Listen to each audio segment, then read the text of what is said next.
For the past 6 months, he has remained trapped within the confines of his room, lacking the courage to step outside. This hesitation stems from something far deeper than the condition of his legs, despite his futile attempts to overcome it. The source of his misery is the existence of the awakened, individuals who randomly gain superpowers and are transported to another dimension exactly 24 hours later. Very few ever return, as they must survive for a year in a place where time passes 10 times slower than on Earth. Consequently, many of these doomed individuals spend their final day committing reckless crimes, acting as if they were in a violent video game since they believe they are going to die anyway. It was during one of these rampages that a criminal killed his parents and permanently damaged his legs. Now, half a year later, the dreaded blue system window appeared before him, announcing that he had unlocked an ability known as Avatar and would be teleported in exactly 1 day. He was terrified, realizing that his physical disability would make surviving 10 years in such a dangerous realm impossible.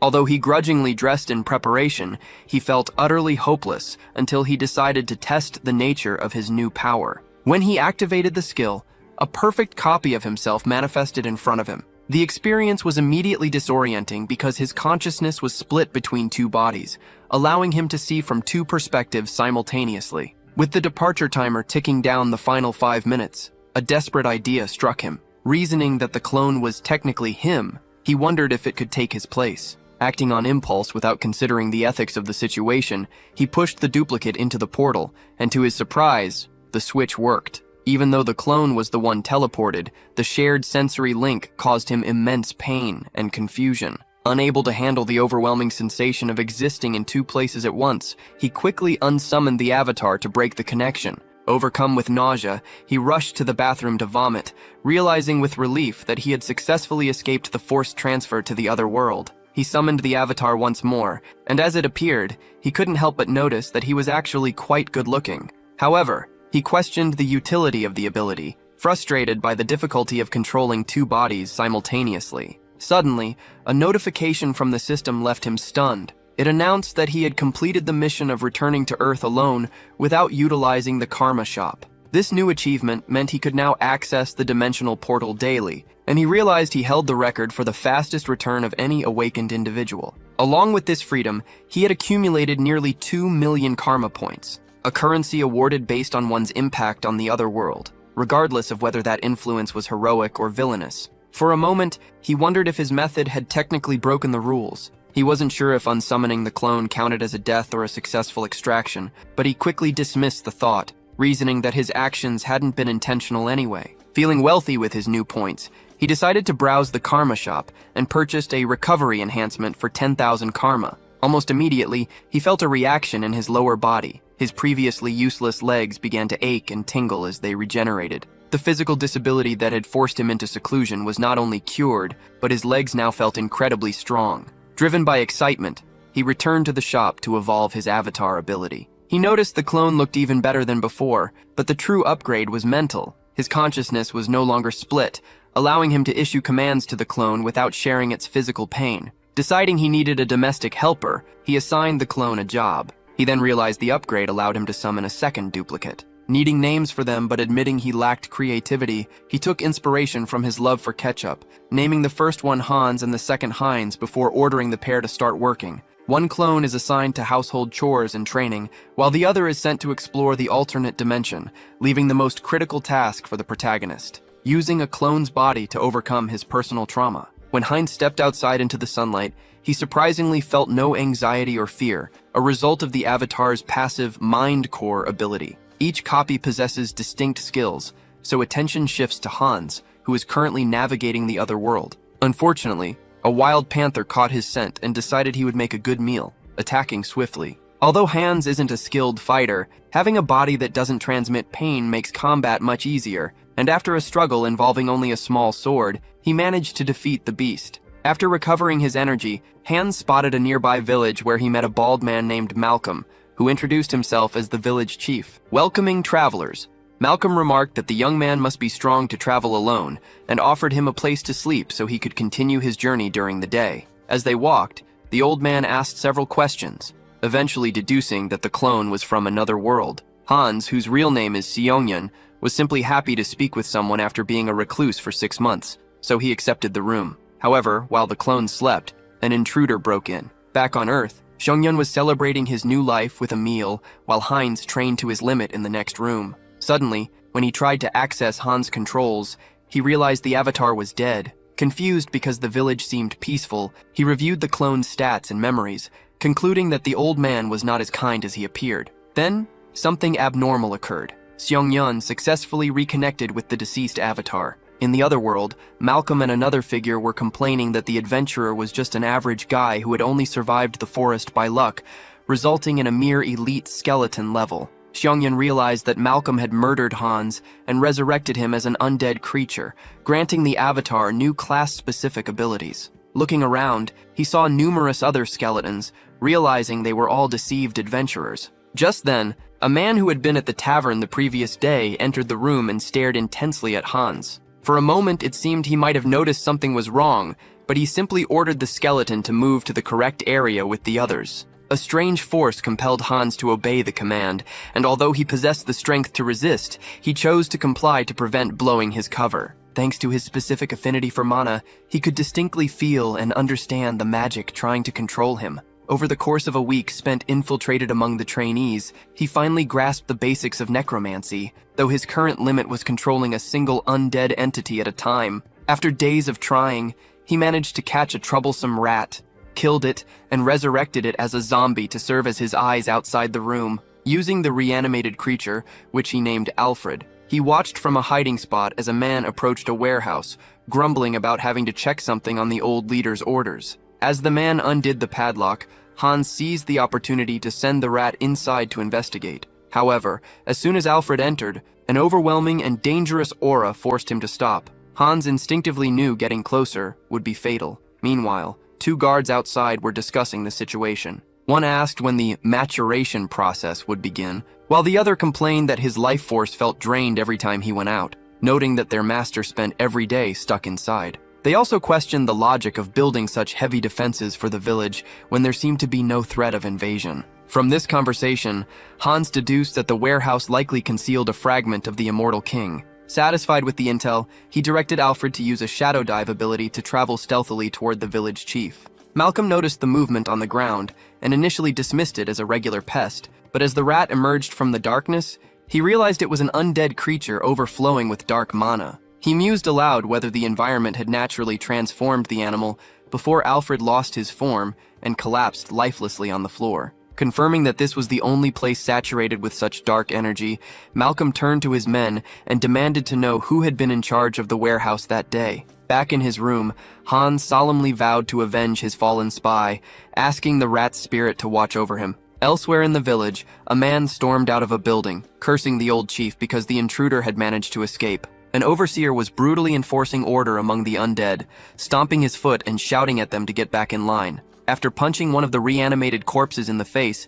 he crouched down to inspect it and realized he knew this particular creature. It was an arrogant old man who had once rebelled against him, a memory that made the guards scoff as he recalled threatening the man's family and cutting out his tongue. Bored by the encounter, he threw the creature's head to the ground, casually remarking that the old man should be happy to be reunited with his wife in death. However, the situation quickly turned violent. As the guard reminisced about hunting down the villagers, the creature suddenly snapped its jaws shut on the man's arm. Shocked, the overseer shouted for the thing to stop, but before he could retaliate, another undead grabbed him from behind and silenced him. While the guard struggled, the old man bit down even harder, and from within the crowd, hands watched silently, marking this moment as the beginning of the victim's revenge. Meanwhile, outside the compound, Heinz was creating a diversion by insisting to the guards that his younger brother had entered the village and never left. When a sentry tried to block his path, the disturbance drew the attention of Malcolm, who approached and introduced himself as the village chief. Heinz greeted the leader but stood his ground,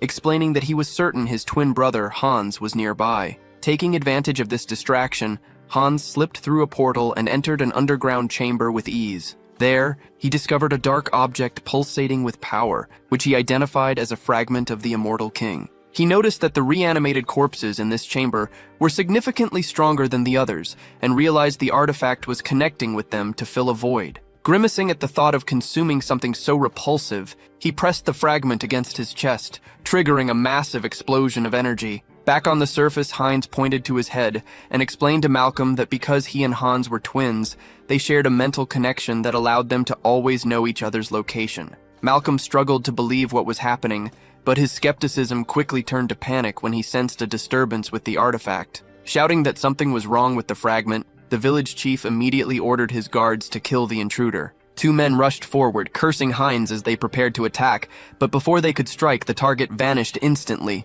leaving them confused and searching for him. Meanwhile, in the underground chamber, Heinz was fighting a mental battle against a torrent of negative thoughts. Although his mind core offered some protection, the pressure was so intense that he clutched his head and screamed, wondering if it was even possible to endure such agony without losing his sanity. Suddenly, the accumulated power detonated, triggering a system notification. It announced that he had met the requirements to evolve into a Demolic Immortal Wizard, a rank boosted by the Immortal King's fragment, and had acquired a skill called Malignant Wisdom, which granted him mastery over dark magic. Upstairs, a man was complaining about the trouble caused by a subordinate named Jeffy when his master's voice interrupted, calling him an idiot and ordering him to check on the fragment immediately. The man obeyed, shouting through the window and then at the cell door to get Jeffy's attention. Instead of a verbal response, a blinding light burst from the chamber, and before the man could react, undead hands seized him. Heinz emerged from the shadows surrounded by his minions and casually remarked on what a beautiful day it was. Terrified and in shock, the man couldn't comprehend how a monster was capable of speech. Desperate, he tried to push the creatures away and cast a banishing spell, but the magic dissipated harmlessly, leaving him utterly confused. Heinz approached the man and chided him for being rude. Examining the dark energy in his own hand, he realized that his new malignant wisdom allowed him to understand and use dark magic simply by observing it. Following a distant explosion, Heinz stepped forward and commanded his children of death to slaughter every human in the village, ensuring that no one escaped. As the horde swarmed out to cause destruction, Heinz pointed at a specific fallen undead. From that body, Malcolm emerged enveloped in energy, bitterly remarking that Heinz was only supposed to have become a simple elite skeleton. Revealing his true identity as Marcos Jokale, the elder demanded to know what had become of the Immortal King's fragment. Heinz simply stared at him, asking if the old man remembered who he was, and explained that while Marcos was responsible for the loss of his original heart, he had successfully acquired a replacement core from the mansion. This revelation enraged Marcos, who felt the precious fragment was wasted on such an inferior vessel. Screaming for the skeleton to die, he cast a Death Finger spell, firing a beam of energy directly at Heinz. However, the attack was easily blocked by hand, with Heinz chiding the elder for the impoliteness of striking while they were talking. Marcos yelled at him to shut up, bitter about the resources he had wasted maturing a body that was supposed to make him the most powerful being, not turn a skeleton into a Demolic. He then unleashed a Thorn of Darkness. Heinz analyzed the move, noting it was a high-level spell used with beginner skill, and allowed himself to be hit. Marcos insisted the fragment only worked because of his preparations, and vowed to destroy Heinz for experimentation, following up with a broken ectoplasm spell. Breaking free, Heinz complained about the cliché of shouting attack names and yelled for Alfred's enemy to just die. The reference confused Marcos, who asked if Heinz had known someone in the village prior to infiltrating.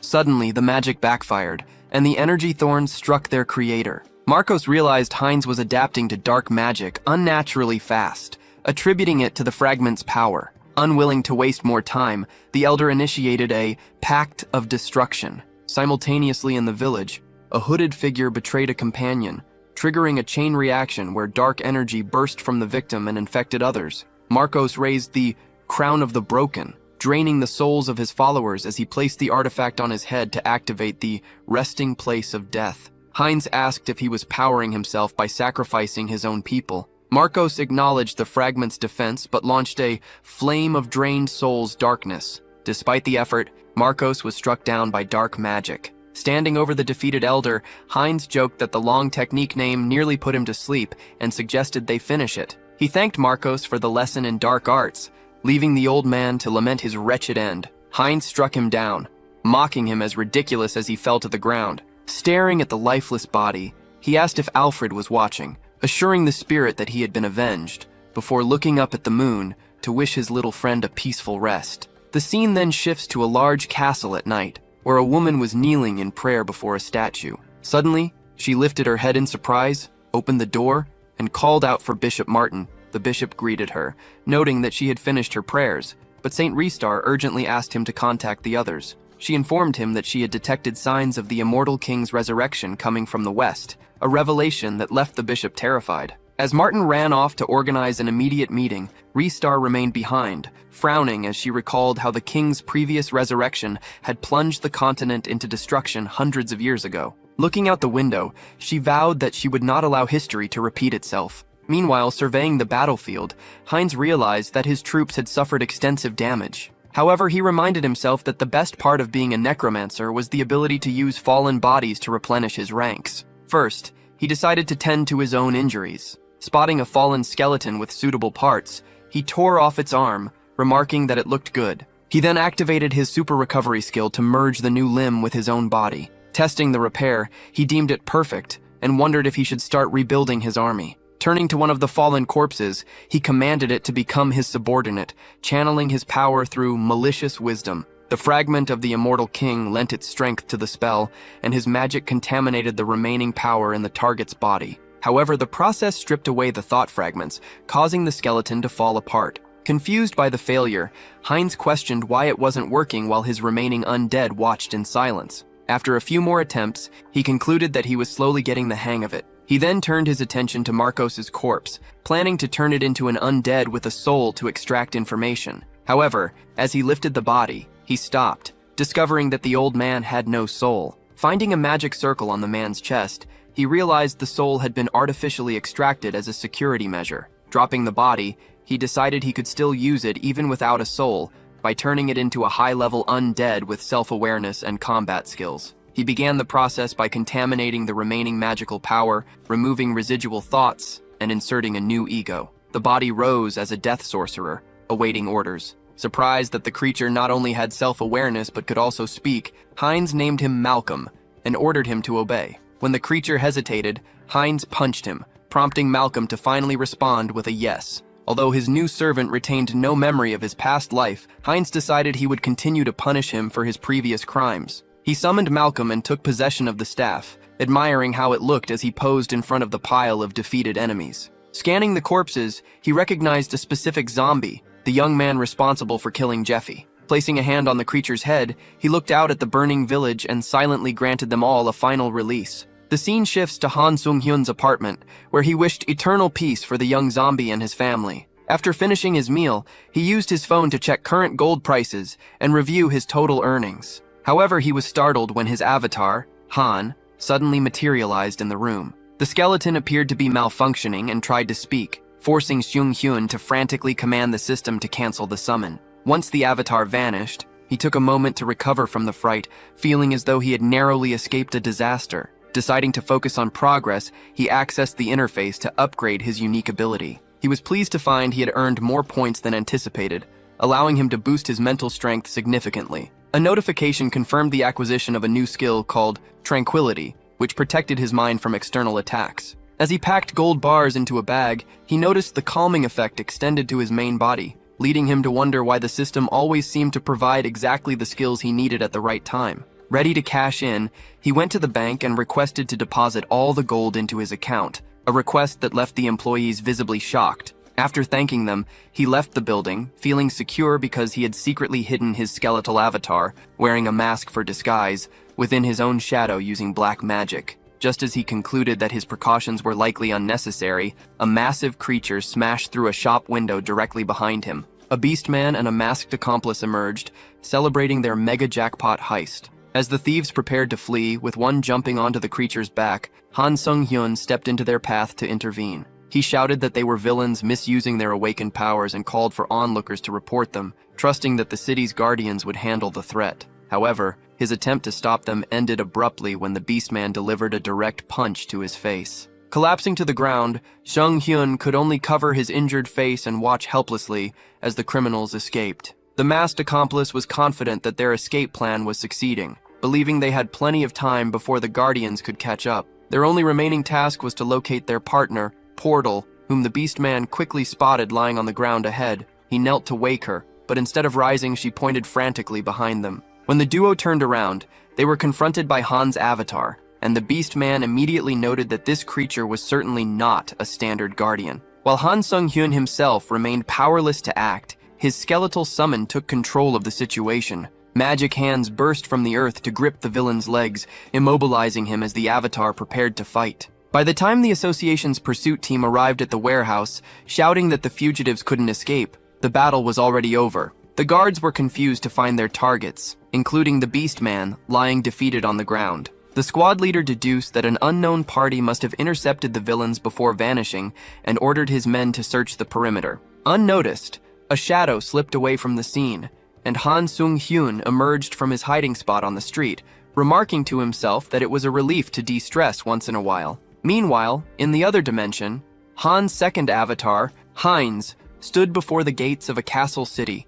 confirming that old Malcolm had been telling the truth about its location. Eager to make his debut in this new world, he entered the city, but was immediately struck by how empty it seemed. There were no guards at the gate, and nobody seemed to care about strangers. As he walked, he witnessed a man threatening a child and a young woman, warning them that they had 3 days to pay a debt of 2 silver coins. Heinz initially decided not to get involved, but fate intervened when he accidentally bumped into the woman. After she apologized profusely, he asked if she knew the city well enough to serve as a guide. When she asked who he was, he simply showed her 2 silver coins and introduced himself as her future boss, offering the money to discuss the job. Later, the woman, named Dadun, took him to an inn she recommended and introduced him to the owner, Diana. Satisfied, Heinz gave Dadun a coin and instructed her to return the next morning. Lying in bed at the inn, Heinz decided to view hiring Dadun as his guide as a good deed, but his attempt to sleep was thwarted by a terribly uncomfortable mattress.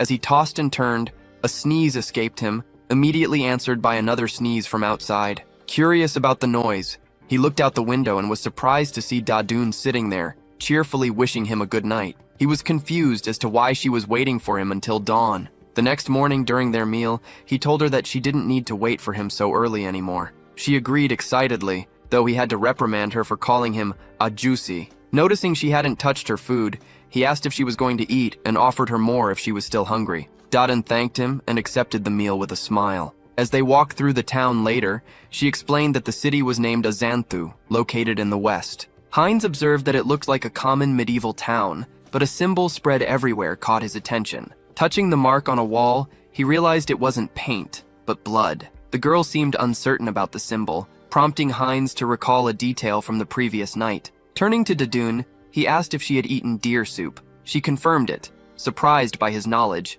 to which he smiled and explained that he had a very good sense of smell. Changing the subject back to the mark on the wall, Dadun revealed that it was the emblem of the Varkalak organization. Heinz paused for a moment, reflecting on the name. Suddenly, he stopped and commented on a scent, making the girl curious. When he asked what she smelled, Dadun excitedly responded that it was freshly baked bread and insisted he try it. Even though he reminded her they had just eaten, she ran ahead, claiming there was always room for more. A few days later, a wind blew through a dark, silent alley where someone was being dragged, leaving a trail of blood on the ground. Meanwhile, Heinz waited for Dadun, noting that she had never been late for their meetings before. Instead of the girl, the group of men he had encountered earlier approached and greeted him, with the leader stating they wanted to have a chat. Heinz extended a handful of coins, offering them as a contribution to maintain public order. However, he noticed the same symbol he had seen on the walls tattooed on one of the men's necks. A memory surfaced of Dadun advising him not to loiter in the alleys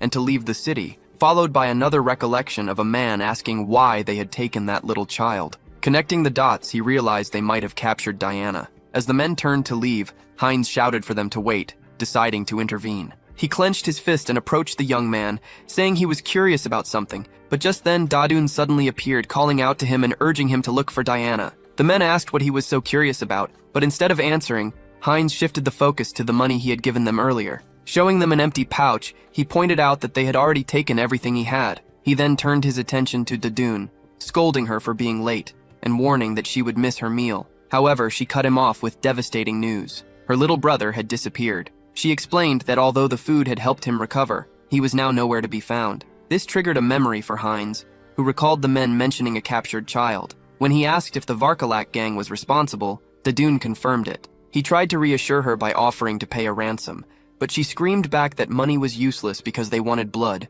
not gold, revealing that her brother Aaron was in mortal danger. Shocked by this revelation, Heinz held her and asked why they would need blood. Dodin confessed the horrifying truth. The entire city served as a feeding ground for vampires. Meanwhile, elsewhere in the city, a mysterious figure perched on a rooftop noticed the heavy scent of dark mana in the air. He speculated that an internal conflict had broken out over the Immortal King's fragment, lamenting that he had planned to steal it once it matured. Despite missing the initial event, the vampire smiled, confident that he knew where the target had gone and that he would catch them quickly. Back on the street, Heinz pressed for more details about the vampires, and Dodin explained that every organization in the city, Varkalak included, was under their control. She broke down in tears, crying that escape was impossible and that no one ever survived despite their best efforts to live one day at a time. She was convinced that she and her brother were doomed. Refusing to let her give up, Heinz grabbed her face and shouted for her to snap out of it. He insisted they had no time to waste and demanded to know where the boy might be.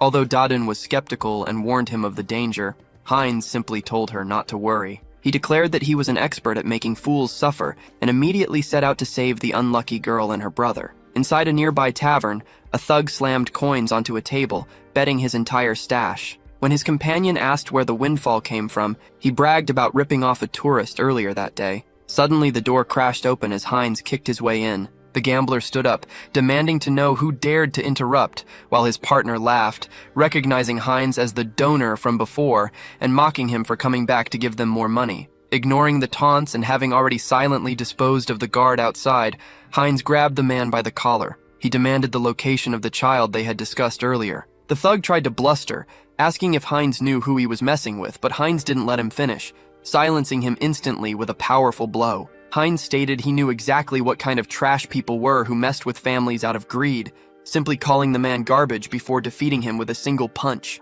He warned the room that only 2 opponents remained. The final pair advanced to attack simultaneously, one wielding a knife and the other an axe. Heinz moved forward with confidence, and although the knifeman managed to strike his abdomen, the blade failed to pierce his skin, leaving the attacker stunned. Taking advantage of the distraction, Heinz punched him in the face, revealing that he was wearing a Korean stab-proof vest. Meanwhile, the last man swung his axe, but the weapon was instantly blocked by an invisible barrier, leaving him confused about what had just happened. Seizing the moment, Heinz grabbed the attacker's wrist and took him down, successfully neutralizing the trio. Looking at his gear, he commented that bringing so many magic items had been a good idea, though as he stood over the fallen men, he wondered if he had perhaps brought too much. However, his relief was short-lived. A new group suddenly appeared on the staircase, demanding to know what was going on before rushing to attack. Realizing he had spoken too soon, Heinz was forced back into the fray. After the dust settled, he stood surrounded by unconscious bodies,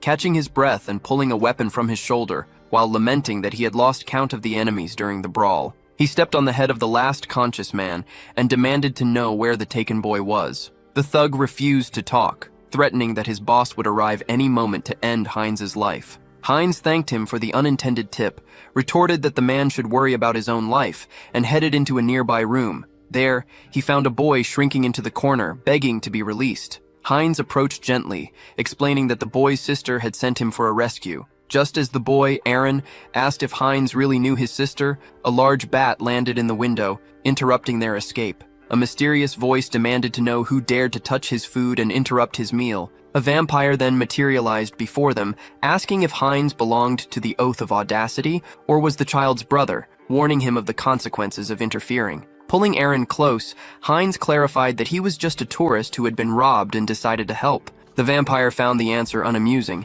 and while manipulating blood magic, declared a preference for the blood of little boys. He launched an attack, stating that Heinz would die there, but Heinz grabbed the vampire's neck with a hand engulfed in flames, screaming for Aaron to run, while warning the monster that he would be burned alive. Heinz shoved the vampire away with all his might, screaming for Aaron to run and not look back, no matter what happened. Taking advantage of the distraction, the boy fled, while the vampire, now recovering on the floor, commented that Heinz was faster than he had imagined. Treating the fight as mere entertainment, the creature advanced, declaring it would be a good warm-up before dinner. He lunged, and although Heinz managed to block the initial strike with his sword, the vampire's other hand extended, driving claws deep into his chest. The monster noted Heinz's resilient body and rapid recovery, but pointed out that the gap in their strength was simply too vast. Heinz realized the truth in those words. He would have already been dead if the vampire hadn't been toying with him. Suspended in the air as the creature prepared to take a bite of his main course,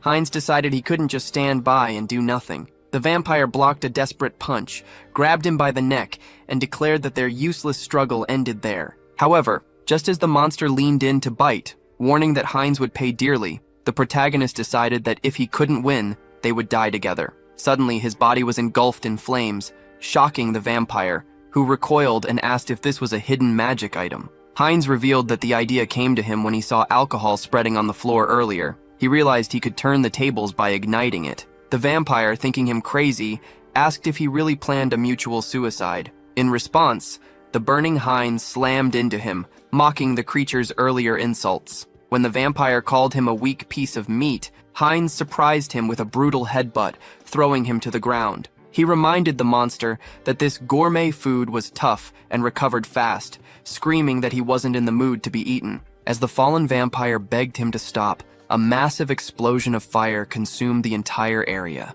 Amidst the burning ruins of the city, where only a single tower remained standing, Heinz lay fallen in the flames, remarking on how impressive the scene was. Reflecting on his condition, he admitted that surviving such an event might actually be a problem, given his crumbling body. Yet he seemed to accept his fate, content that his mission to help the unfortunate girl had been a success. In the distance, Diana hugged her brother as he screamed toward the fire. Sometime later, Diana was working when a customer interrupted to say he had left money on the table. She thanked him, and shortly after, another young man asked if he could also get in line. She agreed with a smile and invited him to sit, but upon looking closer, she recognized him. The young woman ran and hugged him, relieved that he was alive. Comforting her, Heinz asked if he really looked like someone who would fall for a trap like that. Unfortunately, the avatar had truly died this time, and Han Sung-hyun knew that summoning a replacement would take a week, which would surely worry Diana. After considering his options, he decided to seize the opportunity to control a new body, declaring that this one would also go by the name Heinz to maintain his cover. He sent a previously created avatar to the location, anxious that the young woman might notice the switch. However, Diana was certain it was him, because his soul's essence remained unchanged. She warned him that he could never return because the vampires would be hunting him, but he reassured her that he had already finished his business there. He felt confident that, with the immortal king's hands at his disposal, the vampires posed no real threat. Back in his room, Heinz discovered he had to wait 10 days for the interdimensional transmission, a delay much longer than he had anticipated. Suddenly, the vampire who had been watching the city materialized and grabbed him by the throat, accusing him of being the culprit. The creature explained that tracks leading to the forest had given him away, confirming that the vampires had already found him. The attacker demanded to know why a tourist was in the territory of a murdered vampire. Heinz tried to fight back, but his strength failed him, forcing him to admit that this opponent was a true monster. Holding him firm, the vampire remarked that he couldn't detect any dark magic aura or the scent of their kin's blood. When Heinz feigned ignorance,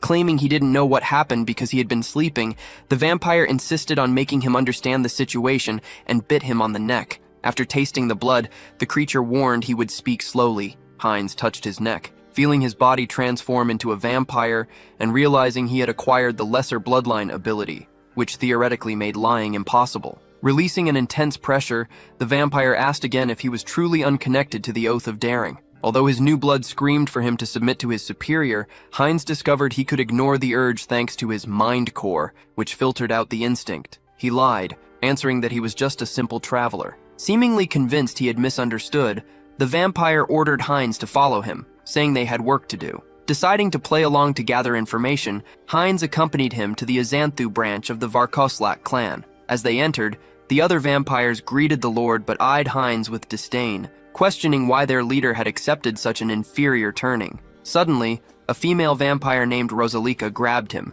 celebrating the arrival of fresh blood. She introduced herself and offered him a drink, asking for his name in return. When he replied that he was Heinz, she told him not to be tense, noting that they were both of lesser blood. Insisting that he try the freshly drawn liquid, she watched as he took a sip. To avoid suspicion, Heinz drank it, but he had to mentally block the taste and smell. Despite his mind core, the bloodlust was still overwhelming. After forcing it down, he commented that it was delicious. As Rosalika flirted with him, Heinz asked what she meant by lesser blood, prompting her to realize he knew nothing about vampire hierarchy. She explained that those of lesser blood were akin to knights, while purebloods, like the Lord Vampire, were the nobility. Above them were the clan leaders, the royal bloods, and finally, the sacred blood, which represented a type of faith in the progenitor to whom they owed absolute obedience. From atop a balcony, the Lord Vampire called for everyone's attention, announcing that he would get straight to the point since they were all gathered. A pure-blooded vampire informed the crowd that the immortal king's fragments, previously possessed by the Oath of Daring, were missing. T-Pole, another pureblood, added that they were last seen heading toward the city before vanishing without a trace. When Heinz asked about the fragments, Rosalika seemed surprised by his ignorance. She explained that dark sorcerers from a nearby village had been cultivating them, which made Heinz realize she was referring to the Oath of Daring. The Lord Vampire then ordered everyone to investigate their designated areas and report anything suspicious. Later, as they walked through the city, Rosalika complained that her skin would burn if she kept walking around. Heinz agreed that sunlight made him weak, and she hurried him along, sighing that moving their fragments here had been a wasted effort. He interrupted her, asking if they also possessed immortal king fragments. Rosalika confirmed this, explaining that the plan had been for the dark sorcerers to merge their fragments with those of the vampires. Heinz realized this was a stroke of luck, deducing that a pure-blooded vampire was likely guarding them. Grabbing Rosalika, he demanded to know the location of the artifacts, but she just laughed, asking why someone of her rank would know such a secret. Suddenly, Diana, who was eating nearby, interjected that she might know something. To a surprised Heinz, she clarified that she believed she knew the location of the immortal king's fragments, a revelation that left Han Sung-hyun completely shocked. Diana confirmed that she might know something, though she admitted her memory was a bit hazy since the events took place a year ago. Back when she worked cleaning tombs, she noticed that members of the Varkalak organization visited a specific stone chamber every Friday, and a terrible, evil stench always wafted from inside. Han Sung-hyun decided this lead was definitely worth investigating and thanked her for the tip. He told her he would handle the situation alone and instructed her to hide, but Diana grabbed his arm before he could leave. Narrowing her eyes, she noted that his scent was different than usual. Realizing he couldn't fool her sharp nose, Han admitted the truth about his condition, but promised he wouldn't let it affect her, urging her not to worry. Despite his reassurances, Diana kept her grip on him and offered to let him drink some of her blood if the hunger became too difficult, provided he didn't take too much. Han placed his hand on her head, affectionately chiding her for talking too much, and told her to stop. He insisted that all he needed was the location of that foul smell. Later that night, screams echoed from the cemetery. Inside a hidden chamber, a vampire named Tiapol commanded an injured man to stand up straight. Taunting his prisoner, Tiapol asked if he wanted to die before making a cruel proposal. If the man could land just one sword strike, he would be allowed to leave in peace. Desperate, the injured man gripped his weapon firmly and charged. However, before he could make contact, tendrils shot out from Tiapol's hand, wrapping around the attacker and piercing his body. As the man was drained completely dry, the vampire complained about how boring the encounter was and left the shriveled corpse suspended in the air. He then ordered a servant to clean up the trash and bring a more resilient sacrifice. The servant obediently dragged the body away but suddenly stopped, calling out to ask who was there. Out of nowhere, a group of skeletons ambushed him. Turning around, Tiapol demanded to know how such filthy corpses had breached his sanctuary and ordered his minions to destroy them. However, a massive skeleton crushed one of the servants and conjured a barrier of thorns on the ground, trapping the vampire. Confused and on the defensive, Tiapol wondered aloud what kind of creature this was and if a necromancer from the Oath of Audacity had found them. Facing the silent intruder, Hans, the vampire realized he wouldn't get an answer. Dismissing the silence, Tiapol declared that it didn't matter, as he would simply interrogate the intruder's severed head later. Tiapol lunged forward, shattering one of the surrounding skeletons with a powerful blow. However, his confidence faltered when the destroyed creature immediately began to reform. Hans, the one controlling the undead, mocked the vampire's earlier threat about taking his head and challenged him to try again. As if in response, skeletal hands and sharp thorns erupted from the ground, encircling Tiapol. Just then, another vampire arrived, announcing that the vampire lord's followers were outside and that he had come to assist. Tiapol, acknowledging the strength of the demolished, the skeleton, ordered the newcomer to focus on stalling for reinforcements. Suddenly, Han Seong-hyun bit the newly arrived vampire. Confused by the blood on himself and the betrayal, Tiapol screamed, asking if Han Seong-hyun had gone mad. Ignoring him, Han Seong-hyun extended his hand toward Tiapol, who instantly recognized the energy as black magic. Horrified, The vampire wondered if his ally was in cahoots with the skeleton and ordered him to stop, shouting that drinking the blood of one's own kin was a sin that stained the mind. However, as the bitten vampire withered away, Han Seong-hyun stood over the body and calmly stated that such rules didn't apply to him. Having acquired blood magic through the act, he noted that this new ability would give him a significant advantage. Han Seong-hyun claimed he could break the barrier, but Hans warned him that there wasn't enough time for subtle methods. Deciding to use brute force instead, Han Seong-hyun launched an attack that blew the chamber's ceiling apart. Both looked up and exclaimed that they had found their prize, the second fragment of the Immortal King. Hans reached out to grab the artifact, but upon touching it, he was bombarded by an intense flow of negative thoughts that persisted even through his mental filters. To manage the strain, he focused all the mental power of his clones onto himself. A massive surge of energy erupted from the site just as the vampire lord arrived with his followers. Wondering if he was too late, the lord spotted a figure floating in the sky and ordered his men to open fire. Although the creature was hit by the barrage, Han successfully absorbed the fragment into his chest. Tiapol attempted a surprise attack from behind, but it was futile. The vampire lord observed in shock as the entity before him evolved. Its regeneration ability upgraded to true immortality, and it acquired forbidden knowledge, transforming into an archlich. Meanwhile, in the distance, a knight noticed a strange disturbance and asked his companion if something was on fire near the city of Xanthu. A man coughed as he caught one of the strange particles drifting down from the sky. Realizing these were not ordinary ashes, the knight beside him immediately ordered the group to turn their horses around, declaring that he needed to report this phenomenon to the saint without delay. Meanwhile, the vampire and Han Seong-hyun watched a figure floating in the air. Recognizing the sight as the sign of the Immortal King's resurrection, the vampire paled and marveled at the immense power on display, noting that the entity had become nearly 10 times stronger in an instant. Driven by the fragment's power, Hans's rank had escalated, causing his dark magic to increase explosively. He now possessed the traits of malignant wisdom and forbidden knowledge, which granted him unconditional mastery over the secrets of dark arts. Gripping his staff, he summoned dark smoke from the ground to envelop his enemies. Confused, the vampire wondered if this was some sort of trick,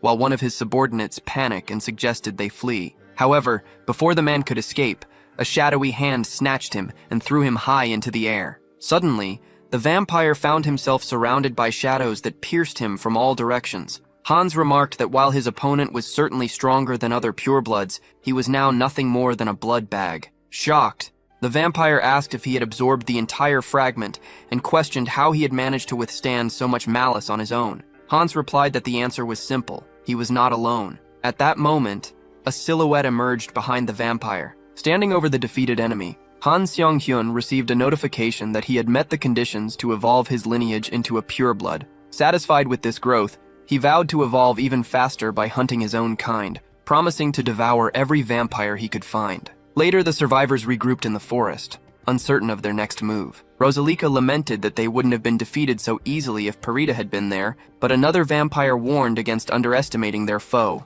Examining the magical traces left behind, Parita concluded that the opponent was simply too powerful. With the sun beginning to rise, she decided their only option was to return to the main base and request reinforcements. Back in the city, a man fled desperately through the streets. He tried to hide, whispering to himself that the vampires who thought they were superior had been killed in a second, and he regretted ever trusting them. His fear deepened when a shadowy figure appeared and placed a hand on his arm. Moments later, screams echoed through the city as Hans finished off the remaining members of Varkalak. Meanwhile, Heinz hired merchants to ensure Diana's children were safely transported out of the city. As they sat around a campfire, he prepared a meal, adding a dash of pepper before serving the special steak to the two young ones. When one of the boys thanked him and mentioned how delicious the food was, Heinz simply told him to eat up, observing how much better they looked now that they were far from the city's dangers. He double-checked if their uncle owned a store in the eastern part of La Pelas, and the boy confirmed it.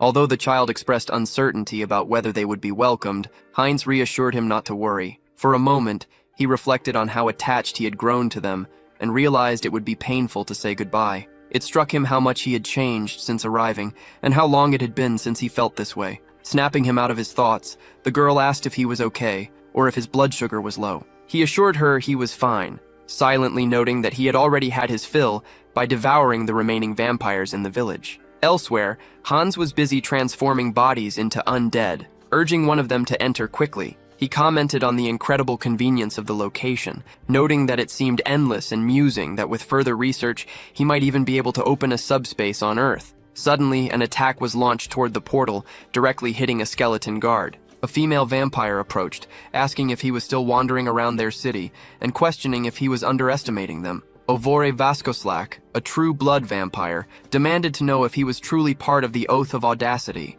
Hans accepted the compliment and claimed to be a proud member, but the female vampire called him a liar, asserting that their hideout had been attacked and he had stolen the immortal king's fragment. Dismissing the details, she declared that it didn't matter because he would die either way, and lunged forward to attack. However, the blow from her scythe was blocked by Hans's bare hand. Leaning in to assess her strength, he then leaped backward, causing the vampire to realize just how close the encounter had been. She admitted that a pureblood with such power was not an easy opponent. Suddenly, Hans found himself trapped inside a barrier. Ovore revealed that her clan possessed the best blood sorcerers, who had created the containment field specifically to prevent his escape. Although Hans concluded that he could break through if he really tried, he knew he needed more time to adjust to his new power. Undeterred, the female vampire threatened to crush his head and rip the fragment from his body. Realizing he had only one option left, he embraced his persona as Hans from the Oath of Audacity and dramatically declared himself to be their death, promising that although he was retreating now, he would return to finish them off. Deciding that a true villain needs a theatrical exit, he took a deep breath before Han Sung-hyun ordered the system to cancel the invocation, causing the creature to vanish instantly. This sudden disappearance left the sorcerers stunned and confused, with Ovore wondering how he had managed to escape their barrier. Her confusion was cut short when she spotted a figure atop the wall just as one of her sorcerers collapsed, struck by a holy silver arrow. Realizing they were under attack by paladins from the Church of the Supreme God who had surrounded the tomb, one of her companions shouted that they were doomed. Furious, Ovore cursed the Lich, wondering if he had stayed in the city solely to delay them so the paladins could arrive, and swore she would hunt him down and kill him no matter where he fled. Back in safety, Han Sung-hyun celebrated that Hans was alive, though the skeleton complained that canceling the invocation felt like cheating. However, as the adrenaline faded, Han Sung-hyun recalled the dramatic lines he had used, introducing himself as the Incarnation of Death, and threw himself onto his bed in despair, burying his face in his hands. He felt like he was dying of embarrassment, questioning why he had uttered such a generic villain line while Hans sat silently beside him. Yet, upon reflection, he admitted to himself that he felt a little proud. After all, he had single-handedly dealt with a group of vampires and saved both the girl and the city. Stretching out, he concluded that when he framed it that way, he actually sounded like a hero. Curious about his reward for such a significant feat, he wondered if he had earned a lot of karma points and opened the shop interface. He was shocked to see a balance of over 700,000 points, especially since he had spent everything on the previous upgrade. He speculated that causing discord between the dark mages and the vampires must have generated a massive bonus. Deciding not to question his luck, he resolved to upgrade his unique skill again. After selecting the option, a notification informed him that his avatar summon limit had increased, and he wondered if there were any additional benefits. A second notification confirmed that he had acquired a special skill called Persona.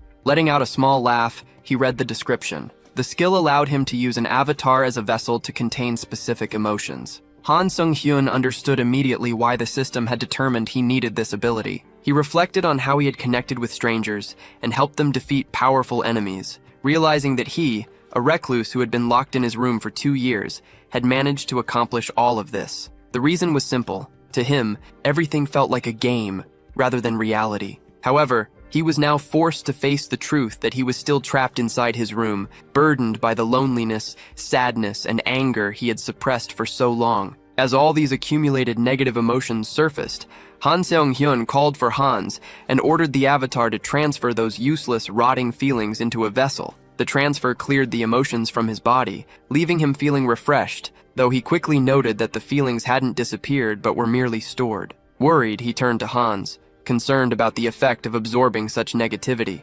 However, Hans reassured him, stating that pain and despair were his life companions and no longer bothered him. Confused, Han Sung-hyun realized that the avatar's tone of voice had changed without him noticing. Hans seemed to understand the shift, leading Han Sung-hyun to question if an avatar filled with emotions would develop its own personality. Just then, an explosion interrupted his thoughts. Looking out the window, he wondered if another villain was attacking the city, but initially decided not to care, telling himself that the Guardians would handle it and that it wasn't his problem. Hans, however, challenged this apathy, asking if a specific reason was necessary to eradicate evil. Han Sung-hyun looked at his avatar in silence, the transfer of his negative emotions bringing a sudden clarity. He realized he had been avoiding the situation just as he always did. The truth was that he wanted to eliminate villains more than anyone, but had used his lack of courage as an excuse. Hans explained that since the world's order was shaken, outlaws were causing chaos everywhere, and declared that he would now become their law. From a distance, two guards watched the destruction, wondering how many times this had happened already. One noted that the villains had started organizing terror attacks, while the other questioned why reinforcements still hadn't arrived. Meanwhile, a masked man observed that the villains had formed a faction and concluded that the situation seemed to be reaching its end. Deciding it would be a shame to leave empty-handed, he released spheres that revealed themselves to be large eyes. He sent them into the darkness to act as his eyes and ears, ordering them to seek out the sinners hidden in the shadows. Elsewhere, a man asked for an ashtray, and one of his companions callously offered a young man to serve as a human one. One of the floating eyes silently observed a man preparing to harm a young victim's face. Meanwhile, the sounds of a desperate mother echoed from a nearby house. Clutching her child, she wept and wondered where they could hide, but the man threatening them simply raised his belt to strike. Elsewhere, a thief shattered a shop window with a crowbar and approached the cash register, noting that it was full. However, the masked vigilante saw it all. Declaring that he would punish these worthless villains, he moved swiftly to intervene.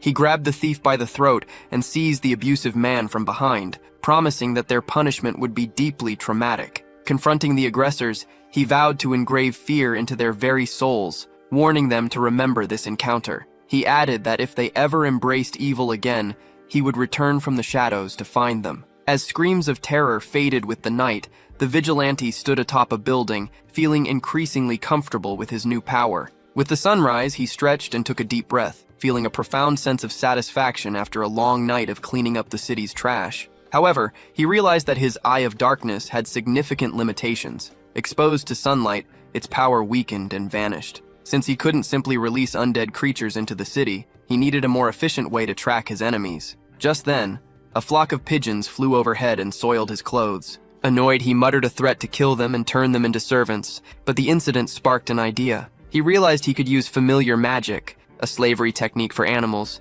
to create a spy that was everywhere yet went unnoticed. Hans retreated to a cave filled with pigeons to begin his research. His initial attempts failed because balancing the magic was difficult. He needed the birds to look normal but still carry a strong contagion. If he lowered the magical output too much, the spell became ineffective. At one point, he thought he had succeeded, only to be shocked when a monstrous creature burst from the cage. After 3 weeks of continuous failure, he turned to his last test subject with renewed determination. Ordering the struggling bird to stay still, he carefully adjusted the energy levels and cast the definitive version of the slavery contagion magic. Relieved that the process was finally over, he was caught off guard when the bird suddenly flew out of his hand. It ascended into the sky and blended perfectly with the other pigeons, appearing completely normal. Now, the only thing left to do was to verify if the contagion worked. The pigeon landed among a flock, and soon after, 3 birds gathered together. Almost immediately, their eyes changed, confirming that the experiment had been a success. Watching through his new network of spies, Hans observed the creatures that now served as his eyes and ears before ordering them to fly out and locate his enemies. Meanwhile, in a forest, a man watched the birds circling overhead, his mind drifting back to Hans's chilling final words introducing himself as Death. As night approached, the man reported to Archbishop Ladius. Tuscan informed him that interrogations of the last captives revealed the vampires were not actually allies of the Immortal King's descendants. Ladius noted that they needed more clues because the Immortal King was growing stronger by the moment. Suddenly, the cross of the night began to glow, signaling a call from the saint. She revealed that the Immortal King's presence had been detected again, specifically inside a cave to the north. Ladius thanked her, promising to meet her expectations. Deep in the forest, the cave entrance lay hidden. Hans had programmed his familiars to transmit information whenever they encountered a monster, but he still needed to verify if the process worked in the field. Suddenly, he noticed something strange. The movement of the birds on the surface became erratic, as if they were fleeing in terror. Although they seemed scared, he wondered why he hadn't received any specific data. Then, through a pigeon's vision, He realized his familiars had encountered humans as a group of knights advanced through the woods. He questioned if their arrival in such a remote place was an ambush, seeing through the bird's eyes that the cave entrance was already surrounded by dozens of people. Before he could react, the pigeon was struck by an arrow. One of the soldiers shouted Hans's name, warning that his tricks would not work on them. A paladin stepped forward, declaring that no evil could escape the divine gaze and demanding that Hans surrender to face God's judgment. Recognizing the emblem from his time in Varkalask, Hans identified the man as a member of the Holy Order. He was puzzled as to how they had found him, knowing that divine power usually interfered with dark magic tracking. The paladin wasted no time, rushing forward with his blade, but Hans managed to catch the weapon with his bare hand. The knight stated that he had never intended to let Hans speak, refusing to be deceived by a glib tongue. Hans merely commented that the man was just as stubborn and closed-minded as he appeared before attempting a counterattack. However, the paladin easily blocked the blow with his hand, dismissing it as a crude trick. Declaring that Hans would not corrupt God's message, he drove his sword squarely into Hans's chest. Gasping, Hans asked if he was really being accused of a crime for punishing evil, but the paladin shouted back that touching forbidden power made him no different from the monsters he fought. Confused by this flawed logic, Hans suddenly realized that something had been interfering with his magic the entire time, just before he received a brutal punch to the face. The force of the impact knocked him backward into the trees, and as Hans scrambled to recover, he found himself surrounded. The paladin immediately ordered the choir to begin their chant, and as they sang in unison, Hans felt his strength draining away. He realized the song was weakening him, but since he refused to harm innocents to silence them, he summoned a shadow version of the choir members instead. Seizing the opportunity, the paladin attacked with an artifact, shouting that it was time to restrain the target. The choir responded by casting magical chains, one of which snared his leg. Completely immobilized and suspended in the air, Hans admitted to himself that he had let his guard down. Unable to move or use magic, he watched the men praying and understood they had prepared this trap specifically to prevent his escape. A warrior noted how hard they had worked to capture him, to which Hans replied that it was to be expected. The man declared that no evil had ever escaped their confinement and asked if he had given up resisting. Instead of answering, Hans laughed, realizing negotiation was impossible. He bid them farewell, challenging the church's minions to catch him if they could. Confused, the warrior advanced to attack, asking if Hans really thought he would be allowed to escape. However, Hans knew their efforts were futile. He simply issued a command to release the summon, and his body vanished instantly, leaving the warrior incredulous. Elsewhere, an observer wondered who the mysterious figure was. Back in his room, Han Song-hyun lay in bed and sighed, acknowledging that the situation was becoming problematic. He reflected on the chaos he had caused, listing his formidable enemies, the Shadow Faction, the Oath of Daring, the Varkoslak Vampire Clan, and now the Great Divine Order. Suddenly, he jumped up and pointed at the screen, confused as to why the karma shop had rewarded him. He realized it must be payment for causing turmoil across the continent. Deciding to deal with that later, he resolved to focus on his original plan. In a dark alley, a mask emerged from the shadows, as the man declared it was time to reap the results of his research. He explained the mechanism behind his controlled entities, noting that whenever they encounter another being, they spread dark magic. This chain reaction ensures his surveillance network expands rapidly, with the potential to easily cover a massive city like Seoul. Suddenly, a signal caught his attention through the eyes of a cat, causing him to wonder if they had already found a target. Confirming it was the first hit, he tuned into the scene where a woman's desperate pleas echoed. Lying on the floor, she begged a man holding a knife to spare her, promising to do anything to survive. Through a window, she spotted a man with glasses passing by and screamed that she had been kidnapped, but the stranger walked away, oblivious to her cries. The kidnapper threw her down and grabbed her by the hair, taunting that her efforts were useless. He revealed that his unique ability isolated the space, meaning only he could hear her screams and see her suffering. Dragging her toward a microphone, he urged her to scream louder, declaring that she would be one of the top prizes in his collection. However, just as he raised his weapon, the studio window shattered. Startled, the criminal demanded to know what power the intruder possessed. The masked man stepped forward, correctly identifying the killer's technique as sound suppression and invisibility, but he calmly stated that such tricks had no effect on him and that the man's disgusting actions ended today. Using the woman as a shield, the kidnapper asked if the intruder was a guardian and threatened to kill her if he took another step. Unimpressed, the masked man simply questioned the validity of the threat.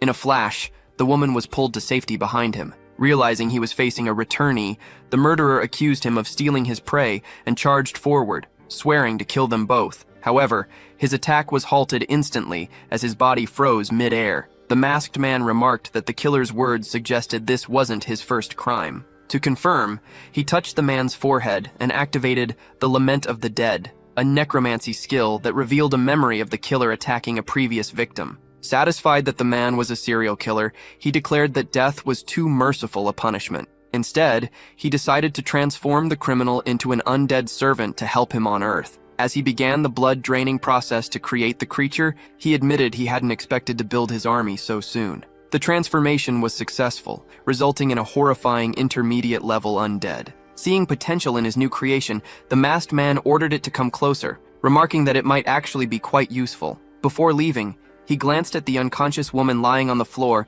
and debated whether he should clean up the scene or leave it as it was. Outside, a crowd had gathered around the building where the police were already processing the crime scene. Park Hanschel, the head of the Special Abilities Agency's Criminal Investigation Division, was overseeing the operation when an agent approached with an update. The officer confirmed that the footage from the scene matched the serial killer they had been hunting, but added that a returnee had apparently killed the suspect. However, no body was found. Only bloodstains tainted with dark magic remained. Although Hanschel felt the criminal deserved to die, he was annoyed by the complications this added to the case. Spotting a mask symbol drawn on the wall, he concluded that vigilantes who get drunk on power and play hero are just as dangerous as the villains. Meanwhile, an officer in the crowd looked up at a nearby rooftop, wondering who the lunatic standing there was. Unaware he was being watched, the masked man stood atop the building holding a white cat, muttering that he had wanted to see the detective's face at least once. At the South Seoul branch of the Returnee Association, an assistant entered the manager's office to find her boss asleep. Sighing that it was happening again, she woke up branch manager Yoon Ji-yoon, insisting that there was an urgent matter. Ji-yoon groggily asked what the problem was, and the assistant explained that the skill management department had sent a cooperation request linking the arrest of 3 jewel thieves to the recent murder. The suspect was described as a black magic user wearing a long coat and a traditional ha-ho mask. Leaning back in her chair, Ji-yoon complained about the chaos in public safety, admitting she was tempted to just let this vigilante handle the case. When her assistant reprimanded her, Ji-yoon argued back, insisting that the man clearly had the necessary skills and would make an excellent hunting dog if properly controlled. She lamented that he hadn't simply joined them as a guardian. However, the assistant ignored her complaints, pointed to a stack of documents, and told her to stop talking nonsense and get back to work. Frustrated, Ji-yoon threw the papers into the air, shouting that she felt like smashing all the villains herself. Elsewhere, Han Sung-hyun stretched his limbs, feeling a deep sense of satisfaction from taking down the bad guys. He reflected on his methods, noting that unless he was dealing with a serial killer, he usually preferred to simply plant a terror curse to ensure they were punished appropriately without killing them. Looking at his reflection, Han Sung-hyun decided it was time to investigate the villain organization disrupting public order. Having wrapped up his affairs in one location, he felt ready to focus his attention on the broader world. Meanwhile, a heartfelt reunion was taking place nearby as a man shouted desperately for Diana and Aaron, rushing over to hug the children and tell them how hard they had worked. As the children consoled him, Hans watched from a distance, relieved to see that the man appeared to be a genuinely good person, which meant resorting to threats wouldn't be necessary. The man approached Heinz and shook his hand, expressing deep gratitude for bringing the children back safely. Diana then stepped forward, reminiscing about the time they had spent together before giving him a warm hug. Heinz assured her that this wasn't a final goodbye and promised to visit them again, urging everyone to stay healthy. The girl confessed that she had been worried about his shift in personality, but was relieved to see he was still good at heart. This comment made him question if his personality really had changed, wondering if it was an influence of the persona skill. He reflected that while the original Heinz's persona was a mix of negative emotions and attention-seeking behavior, Heinz II, focused on infiltration and deception, had been granted a calm and composed nature. When Aaron asked where he planned to go next, Heinz revealed that he would be making a pilgrimage to the capital of the Kingdom of Thalia. The scene shifts to the city of Thaleria, where Heinz stated that he had come for only one reason. The capital served as the headquarters of the goddess church and housed the largest temple on Earth. Finding a secluded alley and ensuring no one was watching, he prepared to bring forth his 4th avatar. With the command Avatar Summon, he called upon Heinlich, a new entity possessing the unique warrior spirit trait, which granted combat bonuses. Heinz explained that walking through a sacred city in a vampire's body had its limitations, so he handed a pouch to Heinrich and instructed him to go toward the light. Inside a nearby building, a voice called for the next believer to come forward. Heinrich approached the counter and poured out a massive amount of coins and jewels, prompting one of the men to ask in shock how much it was worth. Heinrich replied that it was his entire fortune, declaring his desire to dedicate everything to the goddess and become a holy knight to fulfill her will. Watching from afar, Han Song-hyun reflected that his previous avatars, an undead, a dark wizard, and a vampire, had all been children of darkness. This time, however, his avatar would be a holy knight wielding a sacred sword, respected by all. Heinrich confirmed his resolve with a firm, "Certainly." A man with a mustache extended his hand, introducing himself as an instructor and promising to train him into an excellent knight, but a scribe quickly interrupted, arguing that they could not simply accept a stranger into the order, regardless of how large his donation was. The instructor laughed off the scribe's concerns, explaining that training inevitably exposes a person's true nature. He then challenged the recruit, asking if he had the confidence to reveal his true self, to which Heinrich replied with absolute certainty. Later, despite being exhausted and begging for water, Heinrich faced a massive stone sphere rolling toward him. Calling the situation madness, he braced himself and managed to halt the heavy rock with his bare hands. As he struggled under the weight, he reflected that a month had passed since he began his Holy Knight training. Although he initially believed the order to be noble, he had since realized it was merely a gathering of obsessed men. While Heinrich fought to keep the sphere from crushing him, an instructor scolded trainee number 121 for losing focus, reminding him of the strict rule to never stop praying. He ordered the young man to concentrate and sing his prayers to heal his broken body during the exercise. Urged on by the instructor to complete just one more repetition, the trainee shouted out to the goddess as he pushed through the pain.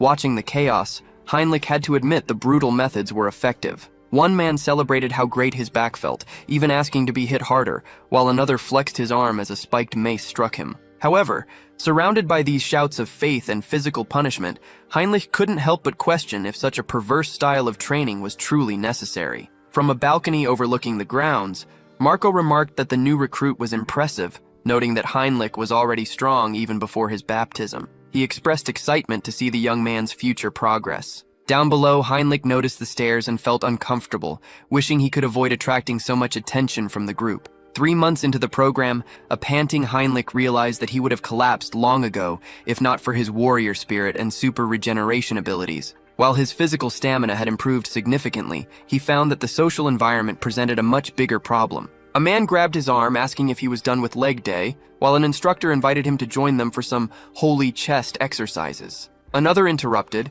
insisting that the weather called for a solid back workout instead. Disgusted, Heinrich pulled away and ordered the muscular perverts to leave him alone. Later, sitting outside the chapel with a colleague, he sighed and complained that he couldn't go a single day without being pestered to train. His companion explained that this happened because the elders held high expectations for him. Their conversation was cut short when a group of novices announced the arrival of important figures. Looking at the crowd, they identified Grand Archbishop Ladius of the main church walking alongside Sir Tuscan. Standing beside him, a colleague remarked that the group must have just returned from an expedition. Seeing them, Heinrich recalled the specific holy knight who had previously pointed a sword at his alter ego, Hans, and wondered if they had been hunting him the entire time. Meanwhile, at the altar, a priest announced the beginning of the baptism ceremony for those who met the criteria. He explained that although the event was taking place earlier than the usual 6-month schedule due to special circumstances, the selected trainees were to step forward when their names were called. While his peer expressed confusion about the sudden schedule change,